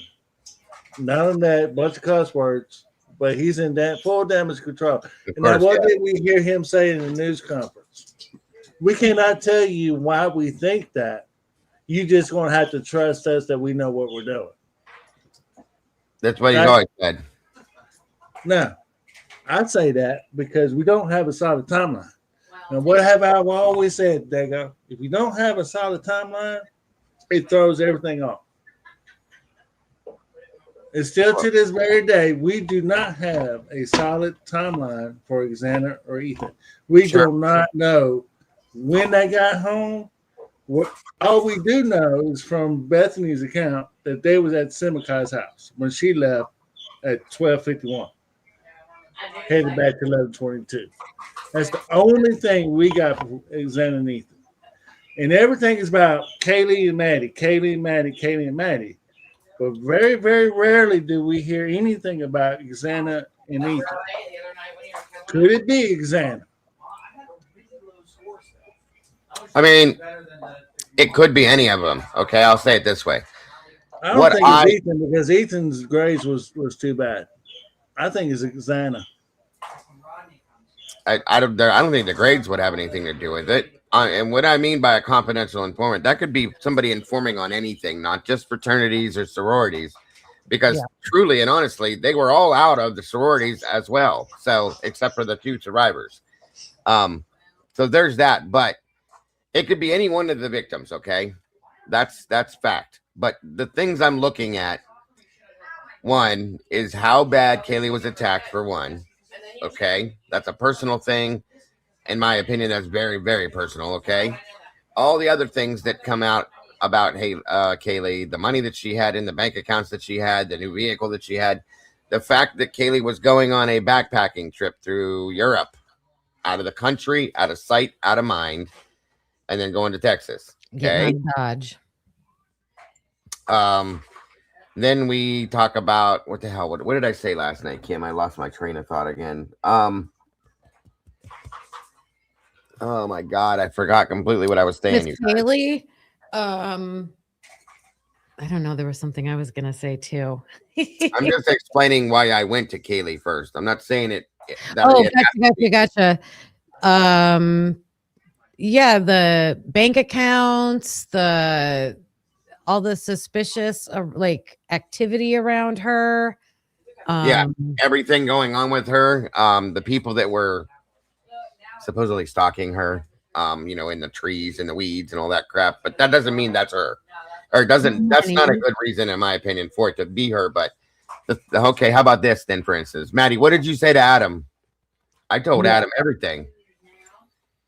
Yeah, that's big right there to me. That statement right there. If you're a CI, that blows the back out of my head right there, because it's like, wait a minute. Did you tell Adam like everything going on? She's looking into registered sex offenders all around the area. That's what Dylan or Bethany said in their interview. When I can't remember which one it was, you guys, but one of those two said that in their interview, that they knew that Kaylee was looking into sex offenders in the area. Well, that's what Kaylee for her job. Okay, that's what Kaylee told you. We don't know what she truly was doing, but that's what she told you. If she's an informant, it could have been something maybe related to that, but maybe a little bit more embellished than that, okay? Or less embellished than that. That's all I'm saying. There's many reasons why it could be Xana. There's a lot of reasons why it could be Ethan. And there's a lot of reasons why it could have been Maddie. And there's a lot of things that have come out, okay, like, well, there's that little story that I don't know if it's true or not about Maddie flushing down $250,000 worth of cocaine down the toilet. Right. That would make somebody mad. And I keep thinking too, like, yes, definitely, if someone in that house is a CI, like, hello. But even in Eric's interview, there's just always a lot about just the house. The house has historically been used, in my opinion, to run things in and out of, like, known for that, even before these girls lived there. So 100%. Yes, ma'am. Did one of them get fed up with what was going on, or didn't like it and turn? And in my opinion, that'd be Maddie probably. And here's another little quick thought, you guys, with what Kim's saying. If it was one of them informing, they could have been informing on one of their own roommates, guys. We don't fully know exactly what the deal is, which is a big problem. Okay, or roommates, friends, or relatives, or whatever. Okay, now let me read this to you guys. So some of you guys don't understand this. I've been finding out. So, what a confidential informant actually means. They're known to law enforcement, publicly identified, and providing information on an ongoing basis, sometimes documented internally through the CI number, their handler, or whoever it is. Okay. Sorry. Sorry. Here we go. Moving on. CI tied to charges or a cooperation agreement. This is the hardest situation. If cooperation is part of a plea agreement, a deferred prosecution, sentencing recommendation. So this probably wouldn't pertain unless Kaylee got arrested for something that we don't know about. This is what Bill Thompson is known for, okay? Like, if you get, like, Molly McMichael, she's probably a CI based on her drug charges, okay, that she is repeatedly getting stacked with. And she'll go to drug court with Bill, and he'll say, well, guess what? You're going to work for us now to work off your charges, and so on and so forth. That's how that happens. That happens a lot in this area. Bill Thompson is very well known for doing that. So,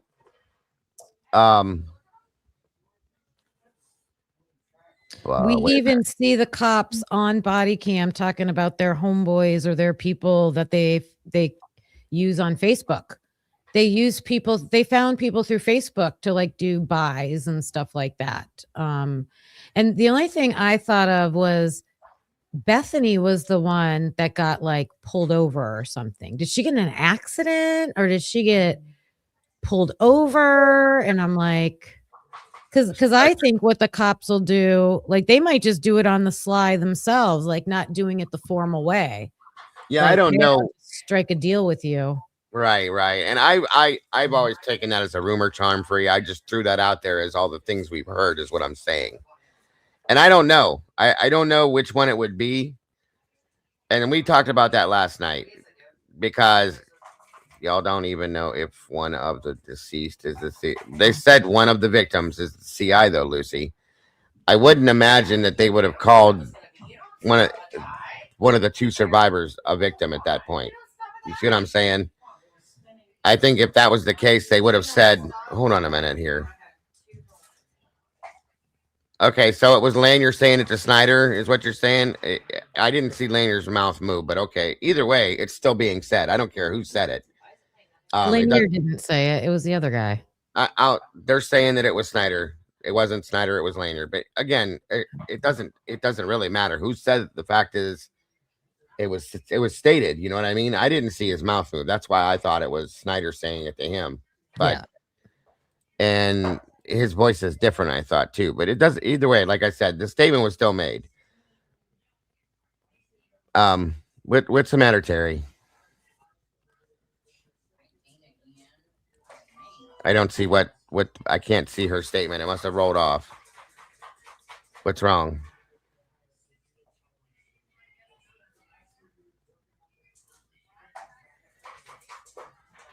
I don't see a statement. I don't see you saying anything, Terry. Hold on a minute.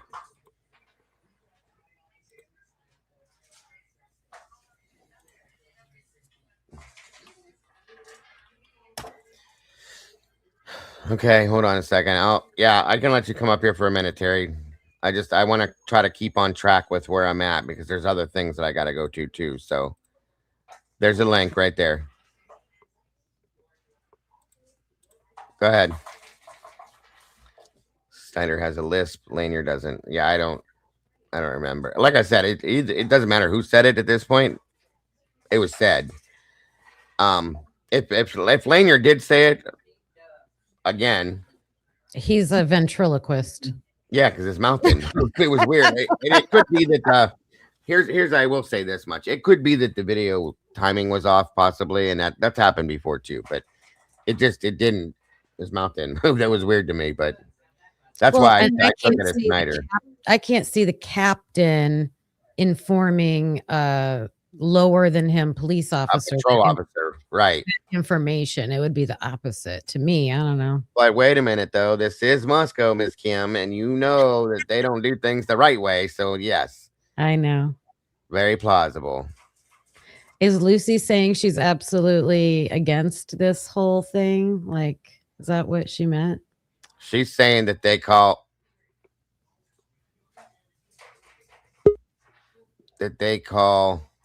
Oh, everybody, all six of them, the victims. Yeah, I just don't think that in that context, I don't believe it fits that way, Lucy. I normally don't argue with you about anything. I'm just saying that's how I take it, because I think if it was one of the survivor roommates, they would have said, I just think he would have said, like, I don't know if you knew this, but one of the two girls that survived is a CI. I think he would have said it that way instead of one of the victims, because I don't think that they were. I mean, you could be right, I could be right, or both of us could be wrong. I don't know. I'm just saying that's kind of a blowout right there to hear it either way. Okay. You're okay, hon. I'm sorry you're in top chat. That sucks. What's up, Terry? Are you talking to me? Okay. Can you hear me? Uh-huh. Okay, good. The reason, what I was going to say is, if you recall, Kaylee was extremely OCD, right? From what we can tell. Kaylee, I don't remember hearing that about her. She was very, very, very. When they were making fun of each other, they were talking about how she kept that place so clean and. That was Xana. Yeah, Xana was the one that was super clean. Oh, she was. Yes. Okay. Keep going. I'm grabbing another cup of coffee. I'll be right back. Keep going now. No. I can hear you. Okay. So where I'm going is true crime is dirty, right? You want it to be clean. You want to find the perps. You want to clean it up. So you want somebody's personality to be like that. You have to have a certain personality to be interested in crime. And so when I watched that, I thought it was Kaylee that was so clean, and she's the one. And then they also mentioned at Walmart they had like those pictures way back in the back behind customer service, and she still saw that woman. So she had to be looking. Mm-hmm. Do you see what I'm saying? Yeah, observant, and yeah, she's like a sleuth. Yeah, exactly. Mhm. So that's why I think Haley probably was. Now, if she wasn't, and the other thing is that when they say that Eric Gower, who's creepy as beyond, if you've ever seen his Facebook page, which they took off, they, you know, say she called him. Well, he didn't have his app on. Well, Steve also said that it was a good friend that was a private driver, good people. And they also mentioned that they knew each other from work. And they worked, you know, what he did, right? What Steve did was whatever. IT. Yeah. Well, he does IT, but he also always wears that hat, you know, that. Oh, into the crypto stuff. Right. And that is, you have to purchase into that. It is not like an investment thing. Exactly. So you have to purchase into it. So that he may have been a big purchaser, you know? So what if Kaylee had his number and called him directly? Who are we talking about? I missed that part. Well, I was saying earlier that you are the first person I can think of that always says that you have OCD, right? Well, I do, yeah. And I guess I missed, but I thought Kaylee, when they were making fun, you know, that video, they're making fun of each other. Yeah, they were when they were making fun of Xana. Xana's the one that was always about cleaning up the house. See, I was wrong about that. So Kaylee's room was very immaculate. Though. It was. It was the cleanest room in the house. Cleanest, organized room in the house. So, right. Oh, she could have been. Who knows? She could have been OCD and dirty crime. Look at you, Dago. Look what you do.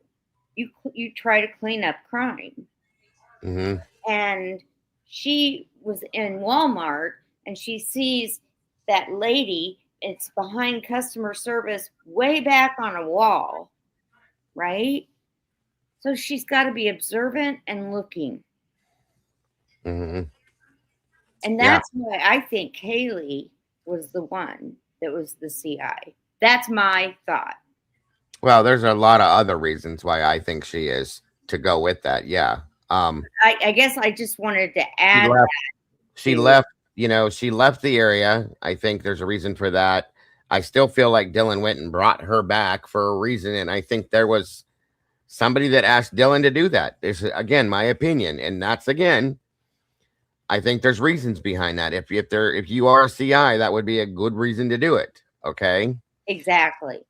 To get the hell out of the area because of different things. So, I mean, there's other things that go with it that make me believe it. But I mean, that's because I'll do this all the time when I'm trying to whisper to somebody and someone's around, like, you don't want people to know. I'll like whisper some of it, but then just mouth a word so that you can, like, because I'm thinking, what if it was one of the victims' moms and it was just like, you know, like mouthing it, because I have always thought that, because there's evidence of it. There are dates and evidence of the people, the parents that were in trouble, in jail, and got out. I mean, no, that's and we're not talking years, we're talking decades. Mm-hmm. Of trouble after trouble after trouble. I mean, you don't get out after a certain point unless you're giving some kind of information or something. And that's why, to me, that's the most, that's always been my most plausible explanation because it seemed like retribution. I'm sure that one of them very possibly is, or maybe more than one. But again, like I don't know. I heard one of the victims is a CI, was a CI. That is what you hear. Yeah. That that's what you No, we hear. heard that. And it's when he says, that's why to Lucy, when he says one of the victims was a CI, that's what makes me believe they're talking about one of the deceased people was. Mm-hmm. Now look, No, positive. I believe that you're right. But here's another thing that surprises me is that what's his face that you're showing right now? What's his name again? Captain Lanier. Yeah, Lanier. He's like up on the platform speaking with the chief, so he must be high up. He was the captain. He was the next in charge after the chief. Okay, and he didn't know his CIs. They don't all know. Like some of the CIs are unknown. Like they work for specific officers only, and that's secret is kept for a reason so that the information doesn't get out. Like for instance, if Payne's a detective per se, and maybe he has 2 or 3 different confidential informants under his belt that work for him. He knows them. They're his informants. Nobody else knows that because it keeps the informants safer. Okay, so you're not supposed to know typically who informants are unless they're yours. It just blows my mind that your head staff doesn't know your file. They're not supposed to. They're not supposed to at all. But I don't. Yeah, yeah. They even do that on like cop shows. If you ever watch any of the cop shows, Chicago PD and all them other, they don't know who each other's informants are until they meet them or stuff like that. So, okay, well, no, because you'll Thompson even does know though. Yes, sorry, Kim. Oh, Thompson, yeah, okay. He's the one that creates them usually. Yeah, it would have to go through that part of the. Yeah, I was gonna say because you'll see clips where one cop doesn't know, like you'll see a CI have to tell a police officer, if they get pulled over or they get in trouble, they'll be like, hey, and then they have to contact someone who does know to verify. And what she is CI, what she, whoever it was, what are they a CI for? Okay, there's a lot of stuff going on that campus. You've got drugs. You have people dying. I'm sorry. I know it's the most, nothing bad happens on that campus, but you kind of do have that. And are you giving people to watch over? I mean, how does that work? It could be buying substances. It could be be just giving information, like on anything, anybody. They could be reporting on anything. It could be for drugs. It could be for trafficking of any kind. It could be for registered sex offenders. Again, like she was looking in the area. It could be for just, it's confidential. You know what I mean? So right. It could be anything. Could they give it to a bad cop? Well, yeah, if they don't know that cop's bad, of course. Well, yeah. What I'm saying is, I mean, what if there's bad cops that are in the middle of it, and they could be informing on a bad cop. That could be a whole other thing. Like, I see, I'm just going to use this as an example. Don't take this for anything, you guys. But like, for instance, they could be like Rosenthal is out and about doing this, doing that. And this person that's the informant could be seeing him do certain things or trying to, get some of the girls to do something with them, or like over in Pullman, those guys. And that could be what they're reporting on, stuff like that. You know what I'm saying? And do you think that people that if it was Kaylee or Maddie, I mean, I'm saying these two because they're the ones that were at the grub truck, but you don't see people talking to them. I'm sorry? Did they know? Oh, well, I told you guys many times I've told you guys, like, it seemed like a lot of people were distancing themselves from them. Right. People that are usually around that, it's almost like everybody knew something was going to go down because, oh shit, Kaylee's back in town. And they are hearing rumors of things that are going to go down possibly, or maybe, you know, and that could have been one of the rumors. Like, Kaylee's a snitch. She left town and she's back this weekend. Oh shit, something's going to go down. So everybody stays away. They don't want to be involved. They don't want to get caught up in the mix. Jenna McClure was supposed to stay there that night.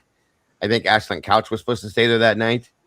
Hunter and his group of friends where he was at, Johnson, they were all always usually there. They weren't there. They went to bed early that night.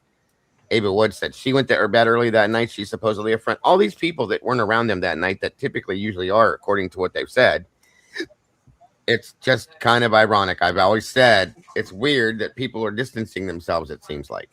And you know, the other thing that I wonder is those people in that house really didn't know each other. I mean, Kaylee and Maddie did, but, you know, the rest of them, they kind of met through the house, right?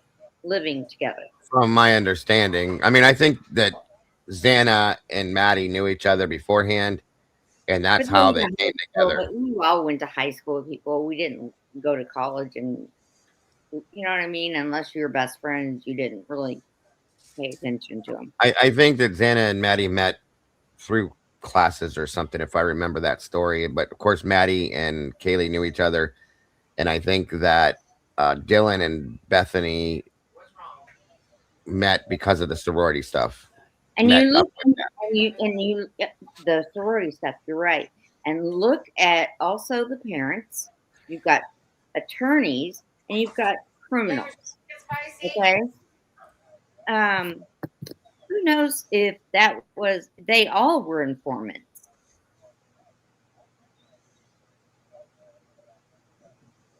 And that's why they were being watched. I don't know about that, but it's anything's possible, Terry, at this point. Everything and anything. Thank you, Hoppy, so much for that, my friend. I appreciate you.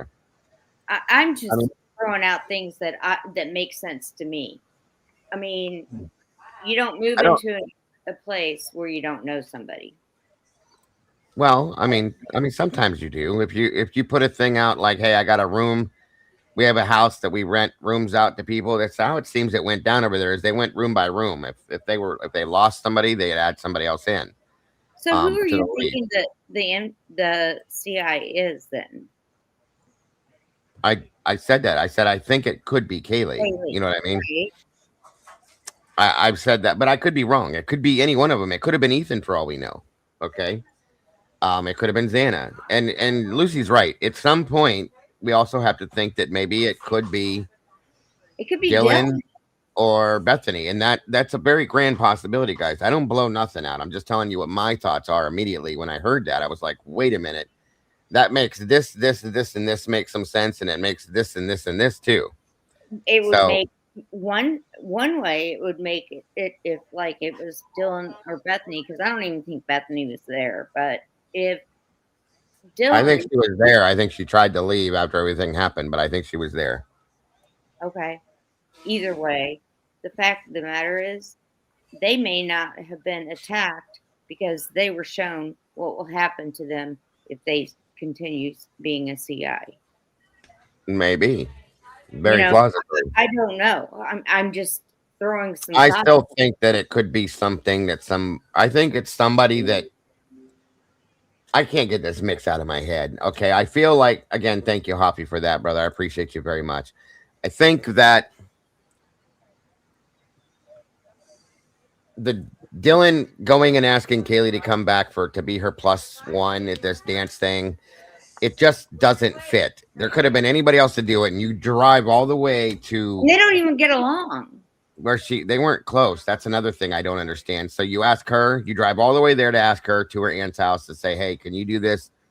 And Christy had said Kaylee had thrown it around for a couple of days. She did not want to go back at first, and then she wasn't sure, and she bounced it around and finally said, "Fine, I can do that. That way I can show Maddie my truck or my car, blah, blah, blah, blah, blah." Why would you not want to go back? Okay. Why did you leave, and why do you not want to go back? That's one of my big questions. That's why I said that. So in that point, I feel like somebody put Dylan up to that. Go get her to come back. Whatever you got to do, get her to come back. And because they want they want her to be, if they were all CIs, or even majority of them, or even two of them, or one. I mean, the one that may have been left alive was the CI, and this is what's going to happen to you if you continue doing what you're doing. See, that doesn't. My point is that the CI was taken out, and they left the other person alive because she helped to get them to take care of the snitch per se. Okay, that's how I see it. Too. I don't know. It could be 100%. I don't think it would be all of them though. That's too much for me, I think. But I did, think about like what Kim was saying, how we have a couple of the kids whose parents probably are informants as well, because they did. Well, I don't know though, because Kara did a lot of jail time. I don't know about Ben. I don't know how his stuff went down. I can't remember, because I know we looked back at his records a long time ago. But I don't know if he was or if he wasn't. It Her could dad be. was too. That's her dad. Maddie's dad is Ben. Maddie's dad and stepmother were both bad, They were into the drugs. I know her. That's what I'm saying. And then Kara obviously was in jail, and then so was Maddie's stepmom. She went to jail. Kara went to jail the week before Maddie was murdered, and her stepmother stepmother went to jail a week after.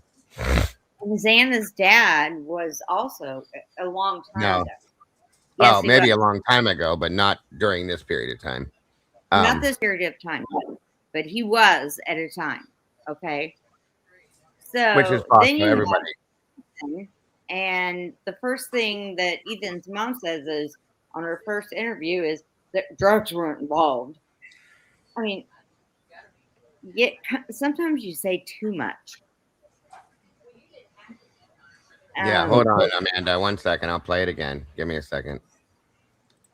Part of the reason why I think it's Xana is because her mother was a mule, a Bill Thompson. And there's other mules too that Bill Thompson was going to use to place Brian Kohlberger at the scene. We know that. Molly being one of them. But all of the victims. Oh, Molly and Bill. Yeah. I truly agree with you. All the family, even Ann Taylor was defending Xana's mother. Mm-hmm. And she came out and was in disgust that she was defending Kohlberger. Thank you, Witchy. That's the reason why I thought it would be Xana. As far as a deal to keep her mother out of jail. And Xana. That's just speculation. Hold on. That's speculation on my part because I don't know the framework of the deal, if that's the case. But it just makes sense to me. It would be Xana. I can agree to Kaylee in the sense that she is a sleuth, and considering that there's past cases that's questionable at best of suicide that could be murder. We've covered both of those. She was probably on getting too close to the information to prove otherwise. That could have got her on the hit list. It could have been something else too, Hemi. Like it could have been in relation maybe to the Hudson Lindau stuff. She could have been informant on that and maybe known something about that situation and other situations going on around with that kind of stuff too, is what I'm saying. But yeah, we don't know about Maddie's parents, but I do know that Pavarotti has a lot of videos about that, about CIs and informants and all that, and how the parents of the victims did have their own crosses to bear, so to speak. So, right. Thank you, White Rabbit. is the fifth victim from? No, I don't believe it is. I think the fifth victim was a misprint, and then it was listed in a different way, Rabbit. But I don't believe it's somebody else that was there. In my opinion, I could be wrong, but I don't believe it is. And my understanding is that Ann was going to represent Kara and discharged that, okay, because of what she was doing with the Idaho 4. Now, if I'm wrong about that, then that's right. fine. That was That's how I was understood it. That came out early in the report as soon as she got the case of the Brian Kohlberger, and they tried to go to the mainstream and seeked her out and put her on the interview. And that Ann Taylor was defending her at that time to get her off on her charges, and she came on mainstream media all doped out, high on meth or whatever the hell she was on. You could tell by looking at her. She was high on some shit. And she said, I'm very disappointed that she has dropped me as a client to go in and defend him. You can look that up. It's out I there. remember when that happened. But yeah, I But was then just didn't Ashley Banfield showed her a picture of Ann Taylor and she didn't know who it was. right, because she never met her. From my understanding, she never met her. It was just It wasn't her. I don't think she ever represented her. Like I said, I didn't think she did either. Like ever actually interacted with her or ever actually got to take the case on. Okay. I mean, that was my thought. I guess I dreamed up and saw the interview. No, what you're saying. I saw that happen, but I think she was mistaken at that point. Yeah, you're right, Hemisphere. That interview did happen and she did say that, but she didn't even know that wasn't her attorney. Ann's name was listed on every single person in Kootenai County that received. Yeah, I think it was too. And like I said, I think Kara was just mistaken. Look, I think you kind of hit it on the nail when you said that she was maybe on something. Therefore, in turn, I think she was probably confused about who her attorney was going to be. Well, as far as I know, but as far as I know, that might have some weight, I'm just saying. That interview happened. I remember when that all happened. When she said what she said, what we're saying though is that I think Kara was confused as to who it was supposed to be. And I don't know what the other public defenders look like or what it was. It could have just been something she heard. And then there in turn, she put that statement out based on the situation she was in at the time. But that's what I'm trying to say. So let me play this again real quick. Somebody had wanted to hear it, I guess. Somebody just said that Kara apologized for lying about it. So there you go. Yeah, I saw chat. I'm sorry, chat. I did have a camera up here, and they are going to be emailing me the footage from it. It just comes out this way, though. So, okay, the house is that one. It's the one on the other side, right? The gray one up there. How many people live in that one? A bunch. There's a party last night, too. At that house? Yeah. But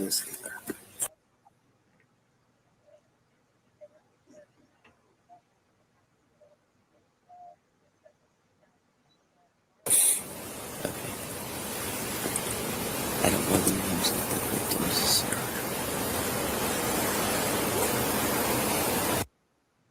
Wait a minute, Kim. Wait a minute. Watch this. Watch Lanier's mouth. Uh-oh. Watch his mouth. Listen, I told you I don't have a problem saying I'm wrong when I'm wrong, but watch. Yeah, me too. Me too. I don't know the names of the victims. I'll be goddamn. I was you wrong. guys. I was wrong. Wait, do it again. It was him. I'll be damned. That's crazy. Watch. He says it very slow, like he's like barely wording it, but it came out of his mouth. I'll be damned. And so my apologies to the person that I said that I didn't believe that was true. Yes. Thank you for calling us out. I don't know the names of the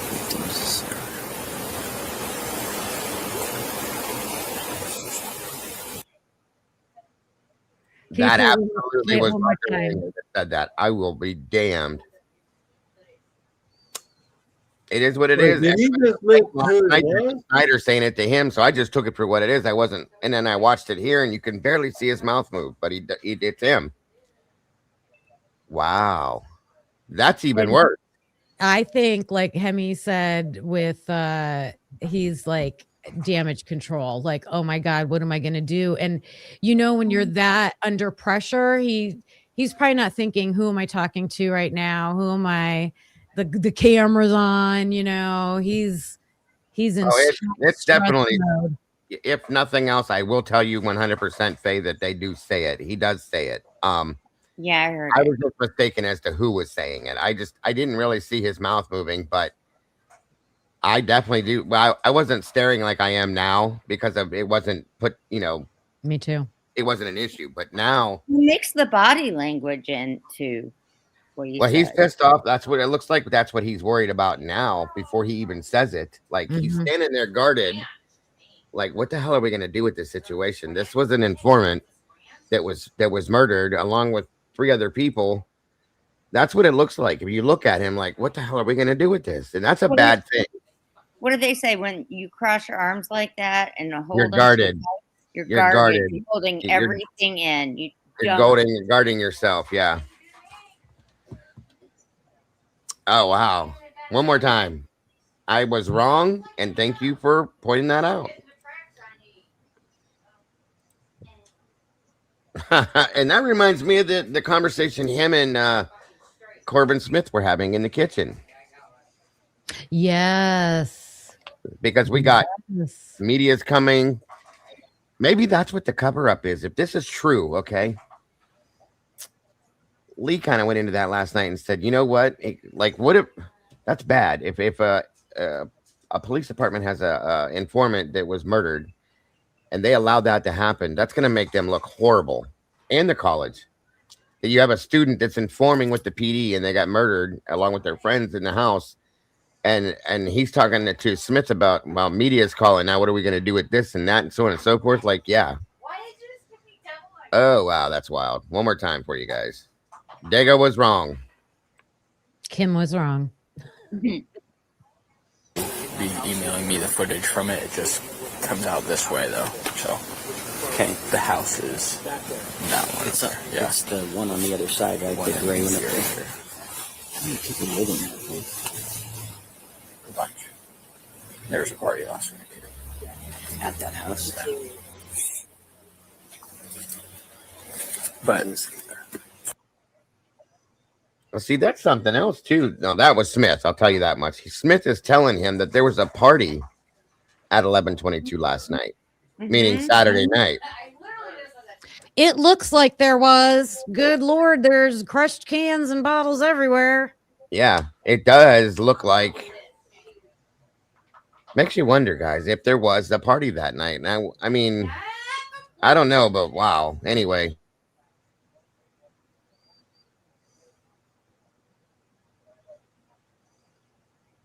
I thought I heard him say. What, hon? I thought I heard him say before the party, he's describing the house. And I don't know if he said pink and green or gray. The gray and blue one or something like that. Yeah, he was describing the house. Hold on. Oh, it wasn't to do with this. I did have a camera up here, and they were going to be emailing me the footage from it. It just comes out this way, though. So, okay, the house is that one. It's the one on the other side, right? The gray one up there. How many people live in that? Like the gray, he said. It is gray, right? I think. The house is gray. Yeah, that's what he's talking about then. A bunch. There was a party last week. At that house. But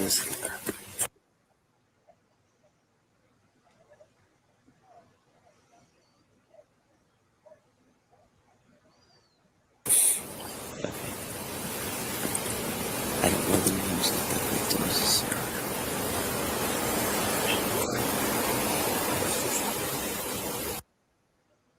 Now he's in deep thought about that situation. And it was Roger Lanier that said it.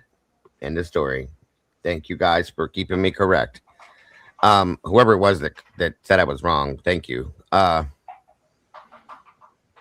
just didn't see his mouth move. It barely moved though. You did see that. Like his mouth was barely moving when he said it. Almost like he's trying to keep it a secret. You know what I mean?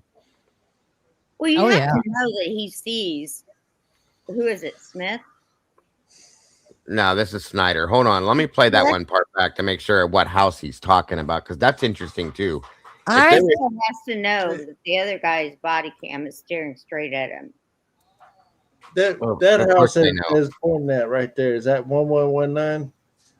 No, that's over. That's down the road across the street. Or wait, that one right there is 1119. So are we talking Matt Moyer or? No.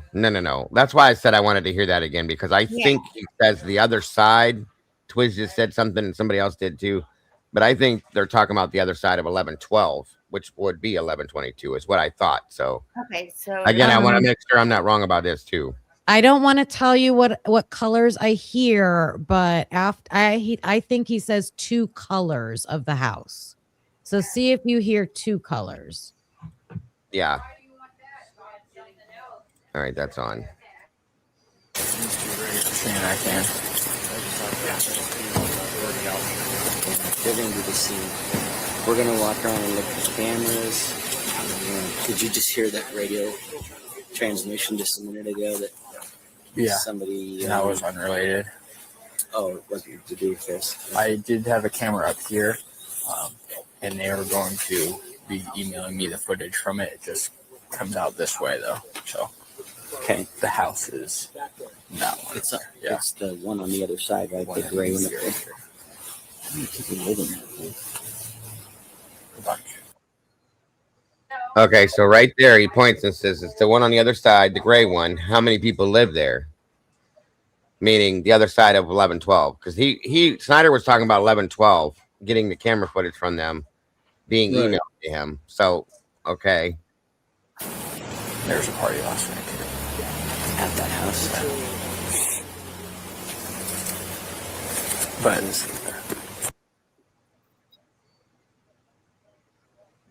and then of course they redact this. I'd like to know what that was.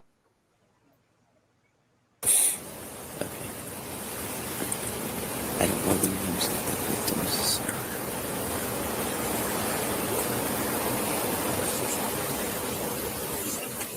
I can tell you more over here if you want.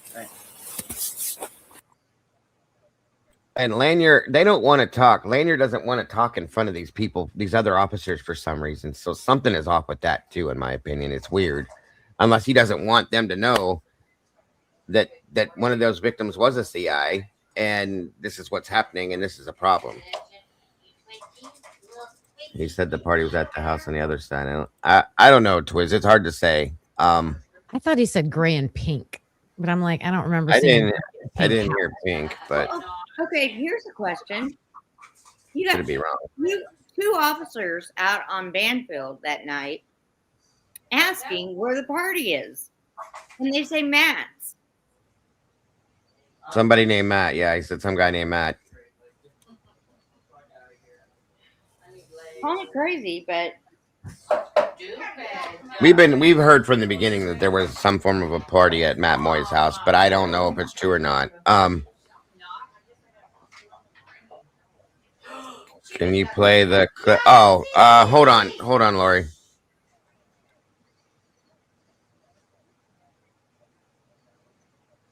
That shouldn't be a problem.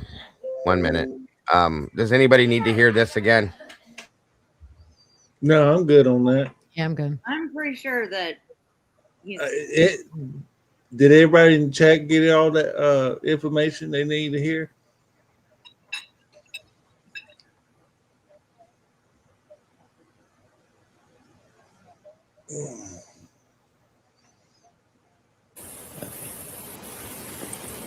I don't know the names of the victims. I don't know the names of the victims. So did Jay hear what was said, right? Molly went in and recorded it and took everything else out of it, and here it is, just in case nobody heard it. Okay, she said it's cleaned. So hold Anybody on. know what the cop said right after the CI comment? Nothing.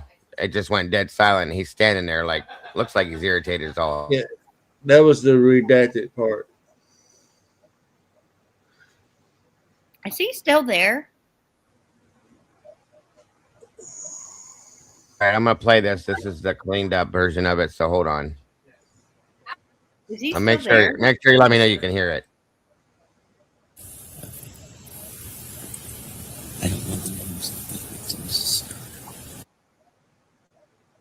Did you guys hear that? No. Anybody else hear it? Can you guys hear me? Yeah, I can hear you. Okay. I can. I think I need to hear it again. Me too.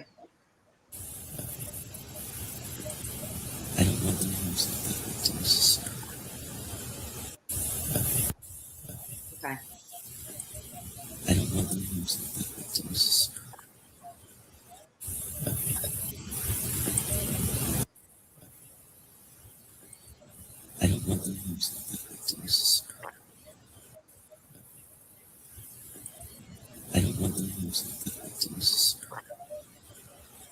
It sounds like he's saying, I wonder who is the CIA or CI.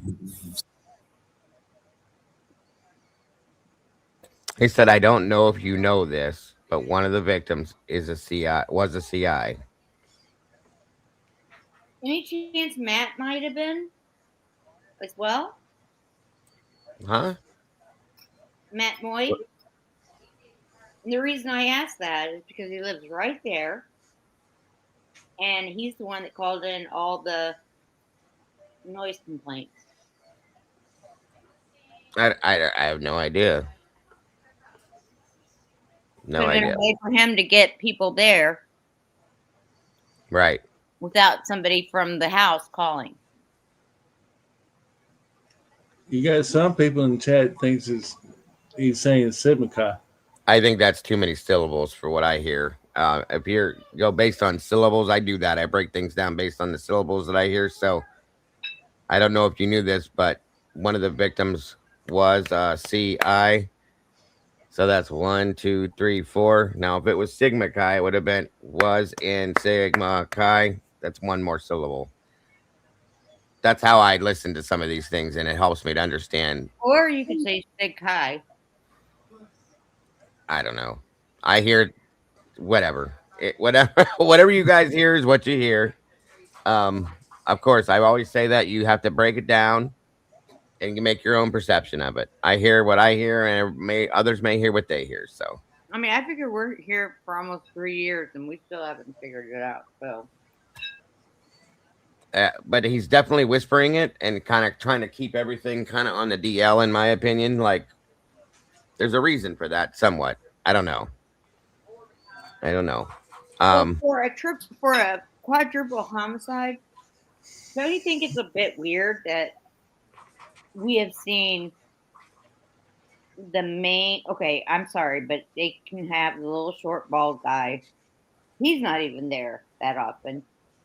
But our pictures, every picture we're getting is Fry was there to be even driving a truck, a U-Haul, and this is the first time I'm seeing what's his face there. I don't understand what you mean, Terry. I just don't understand why they're handing it over to the rookies. Brett Payne. Brett Payne is not exactly your long-term police officer. You're talking about why they get. I don't think any of us have ever understood that, but it's what they did at that point. And hold on a minute. I was trying to pull up that other footage that I was asked to pull up. I think that was Officer Smith's body cam. That's what. Sorry, I lost my train of thought.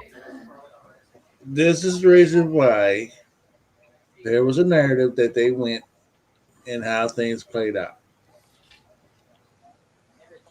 So there you go. I just fuck because Kind of makes sense though. Yeah. What the hell was I gonna say? I keep losing my. Just a When you minute. got CIs getting confidential informants and getting taken out because they're getting too close, investigating cases that they're too inept to do for themselves. I mean, this makes perfect sense to me. Like that would be. I mean, in layman's terms, okay, a snitch is what they're gonna be called, not a CI. You know, and people don't like snitches, and for these people to lose their lives would make perfect sense if one of them was one of those. Okay, right. because if they're snitching on somebody, somebody's gonna be angry about it, truly and wholeheartedly. Because in some sense, it could be multiple different reasons. You're messing with somebody's money. You turn somebody in. Just in general. You guys know how that stuff works. You know what I mean? So it would Does just it make ever a lot of sense. does it ever make you wonder? Because I know you were pretty close to her. Does it ever make you wonder why WSU Kim had no fear and she threw? I mean, her daughter, her son, I mean, her kids. People knew who they were. She did have fear though, Terry. She was petrified. Many times she called me scared to death. She called me crying a couple times, scared to death because of things that were going on around her that she freaked out about. But she felt that she had to do what she was doing because it was the right thing to do. And that's what she told me every time. Yeah, she was just. To me, it was like, okay, you're putting the way you're handling it. It's. I mean, you may have the right information, but the way you're handling it, you're putting your kids in jeopardy. And her daughter had a falling out over this situation, just so everybody knows. Like her daughter stopped talking to her for a period of time because she told her that stuff and said, "No, don't say anything." But then in turn, she turned around and told everybody, I mean, so Hey, that Dago, was where the problem was. Okay, here it is. I'm just trying to I'm, get. I'm, cur- I'm curious to know how the chat feels about who they think the CI was. Yeah, me too. Put a I'm gonna do a poll in a second. As soon as Yeah. I play this, that was my goal, was to run a poll on it. So just give me 1 minute. Sorry. Can you guys hear this? Okay. Yeah, it's redacted, right? Yeah. Right now it is.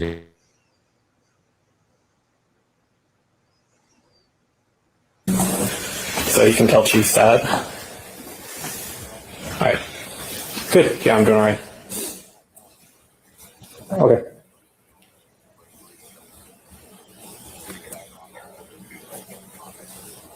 Okay. So, all right. Ryan got new gloves. Brett was asking for intel for Chief as to if there was any gunshot wounds involved. Chief show up. He's at the station right now, it sounds like.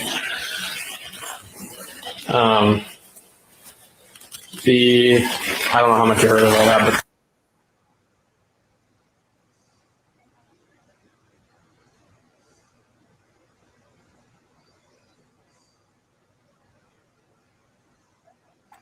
I know, Outcast. That's what I said last night. They redacted all this shit too. It's crazy. Okay, so we're working on the theory that whoever did it in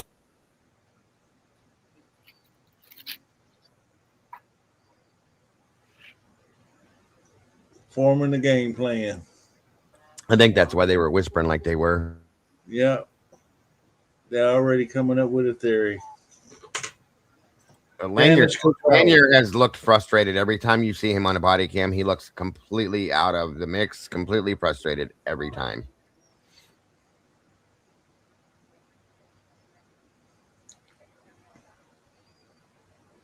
You're pointing fingers at him. it's like they look like they just. So you think they were Well, you want to walk with me, I guess. Let me call Fry real quick. Okay. I need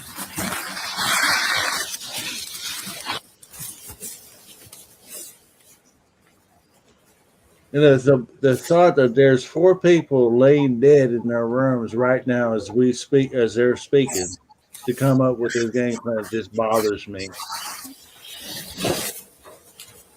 Big time.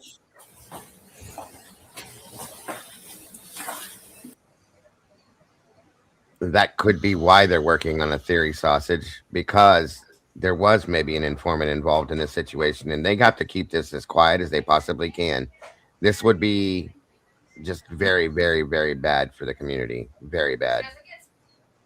When you have if you have a student that goes to the university that's informing with the PD, and they lost their life in a way like this, that just imagine the press that would get if that came out. He is giving the look the whole time, like, you big dummies, like, you screwed up so bad, like, we're in so much trouble. Yes, oh my the God, whole I have to time handle he's got this. that Yeah. look. Yes, that's what I'm saying. You know. And meanwhile, 4 people laying dead in the house while they're in the kitchen coming up with this theory. That bothers me. I'm sorry. He's got like a look of disgust on his face. Like, oh my God. Yeah, and here's the other thing. I would like to know which one, whoever it is, whose informant it was.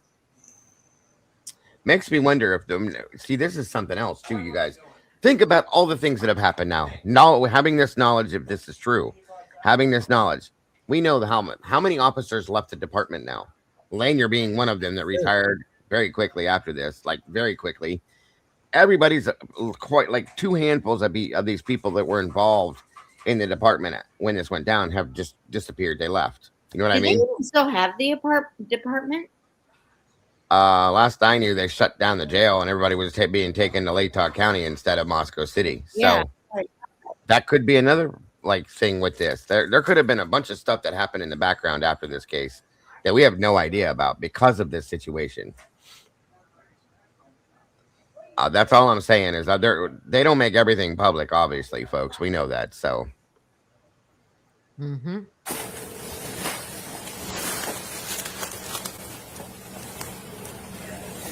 Hey, we need a media plan. We got one parked out here and just got a hold of me and said they're starting to call Whitcomb quite a bit. So we need to, I guess, figure out a point of contact and basically someone who could tell them we're not telling them anything just yet.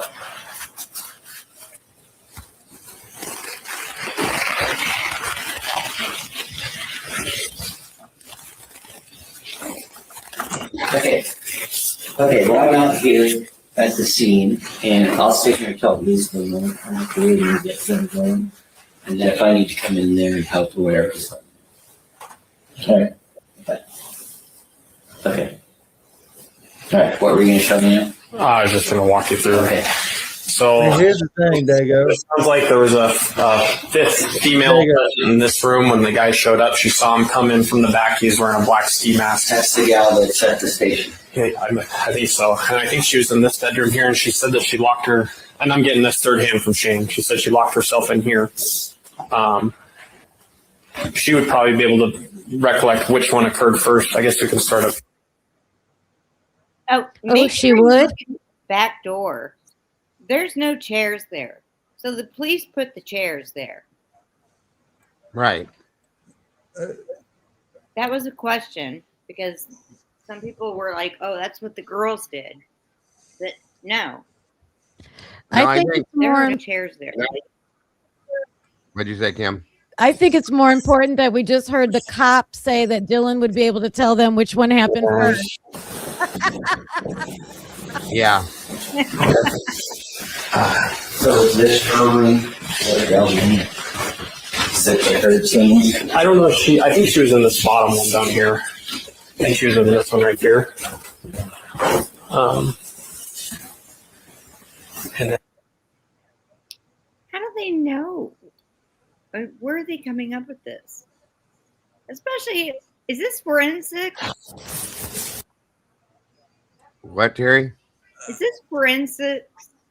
Forensics? No, these are just patrol officers and Okay, these are the people that moved everything. The forensic, yeah. Forensics didn't come in until the 17th. We found that out today. So we're just going to take a grand tour of the house, just kind of walk you through, just look at the bodies just laying there dead.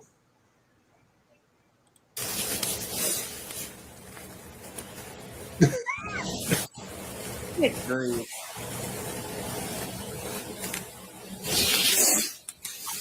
Jeez, stage Christ.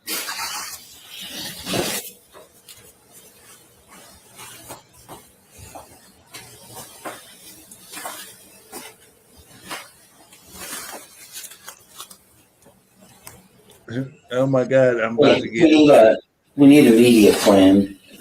We got one parked out here and just got a hold of me and said they're starting to pull it on quite a bit. So we need to, I guess, figure out a point of contact and basically someone who could tell them we're not telling them anything just yet. Basically, we need to talk about damage control because it just turned to shit. I mean, they can make that up.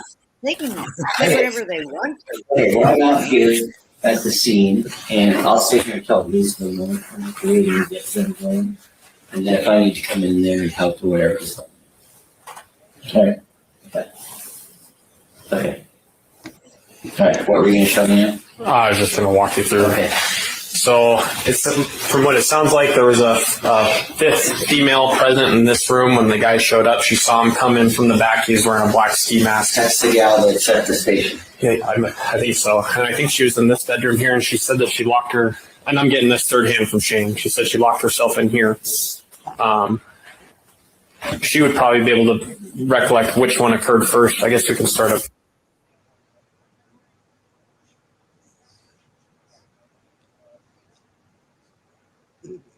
You are talking about the confused one. That's not really too sure.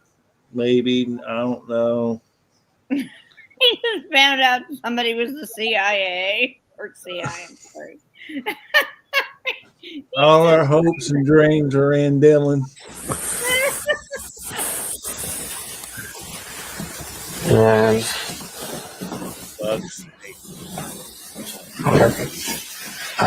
so is this room?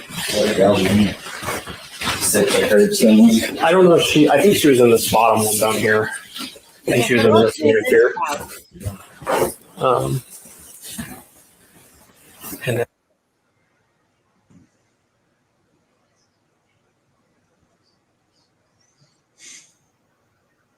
We walk down this hall and look at this in here.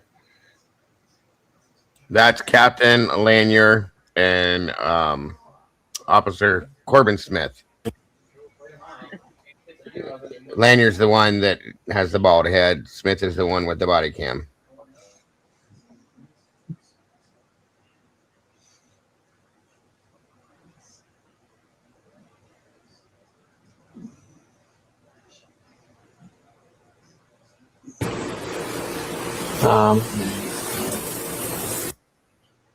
This stuff is redacted. There it is.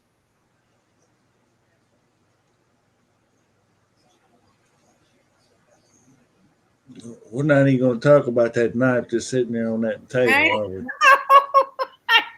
Both of them walked past that table like he looked straight at that table and didn't even mention it. Oh, that's the knife that Hunter had. What's the story behind this knife, officer?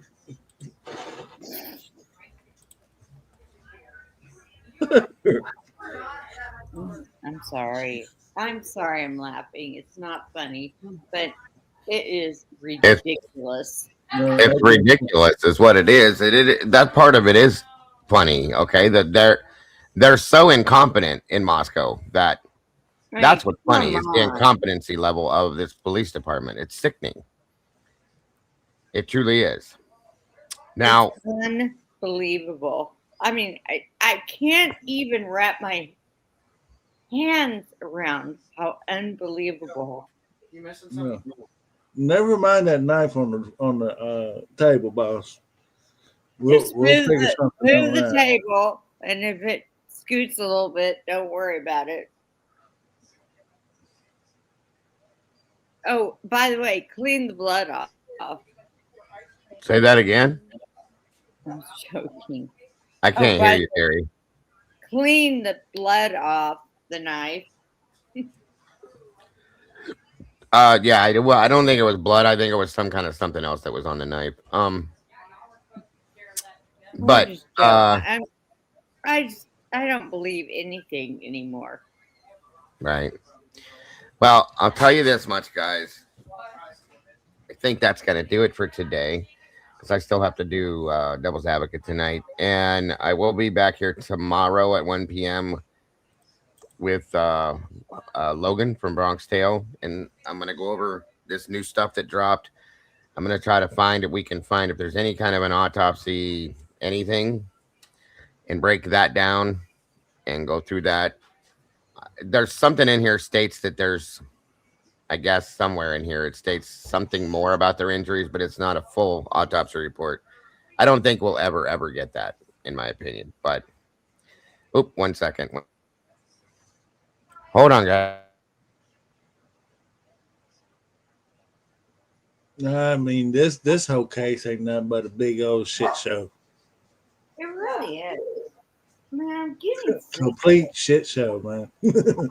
I mean, come on.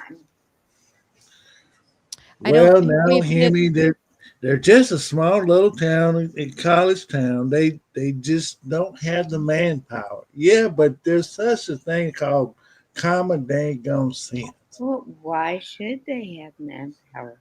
You got bodies laying there dead, and you're walking through like you on a show and tell thing on it. Hey, look, in this room we got this here, in this room we got that here. Look over here. You know, don't worry about that knife laying over there. Sorry about that. So yeah, that's gonna probably do it for today because we've been here almost 6 hours already, way longer than I wanted to be. I think it was mostly because of that interview, which was quite interesting. I want to thank Lana. Oh yeah. I don't think we've hit the tipping point yet, but I think we're getting close. We're crawling there. We're definitely way closer than at a we have been, and things are starting to focus in a little bit more, in my opinion. Thank you, of course, Kim, for spending your entire day with me. I'm sorry. Thanks for letting me be great flexible. show this morning. Thank you. Yep, I know you gotta hop on over to DA's. I think if we read the new documents carefully, we'll pull some things out of it. I perused them real quick. There's some interesting stuff. Yeah, some new information about the victims and stuff, but not like what I was looking for specifics. But we'll see what we can get out of them. Unfortunately, I was like excited, like we got a real autopsy report. Yeah, and then I went and looked, and they're mini reports. Of course, same thing they've done. So thank you guys very much for joining us. Thank you again, Kim, and Typically Unique. Guys, make sure to subscribe to Typically Unique, please, if you will. And thank you very much again. There's the link right there. SRB was already ready to go at this. Thank you, hon. Thank you. Thank you to my moderators, all of you, and SRB, even though you're not supposed to be here. Thank you for being here. Appreciate you very much.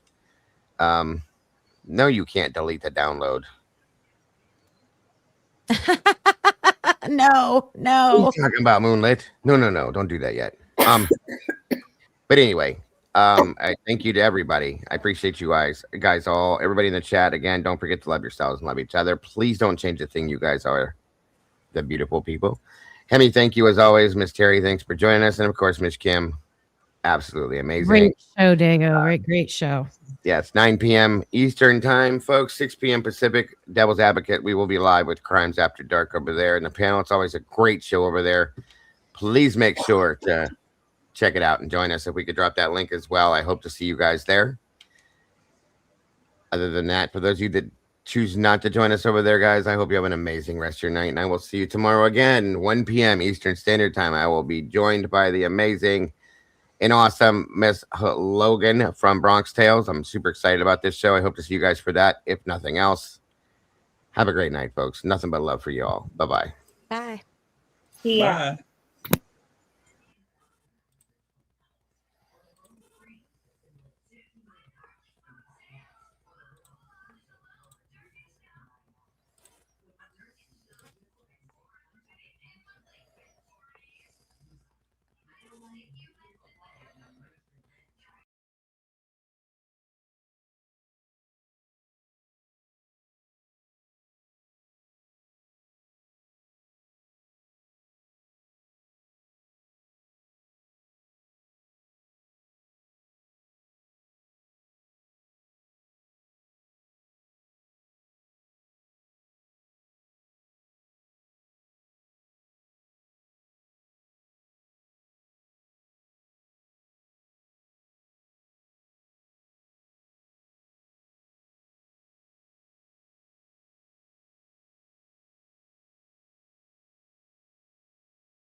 The coffee's cold, the final stand.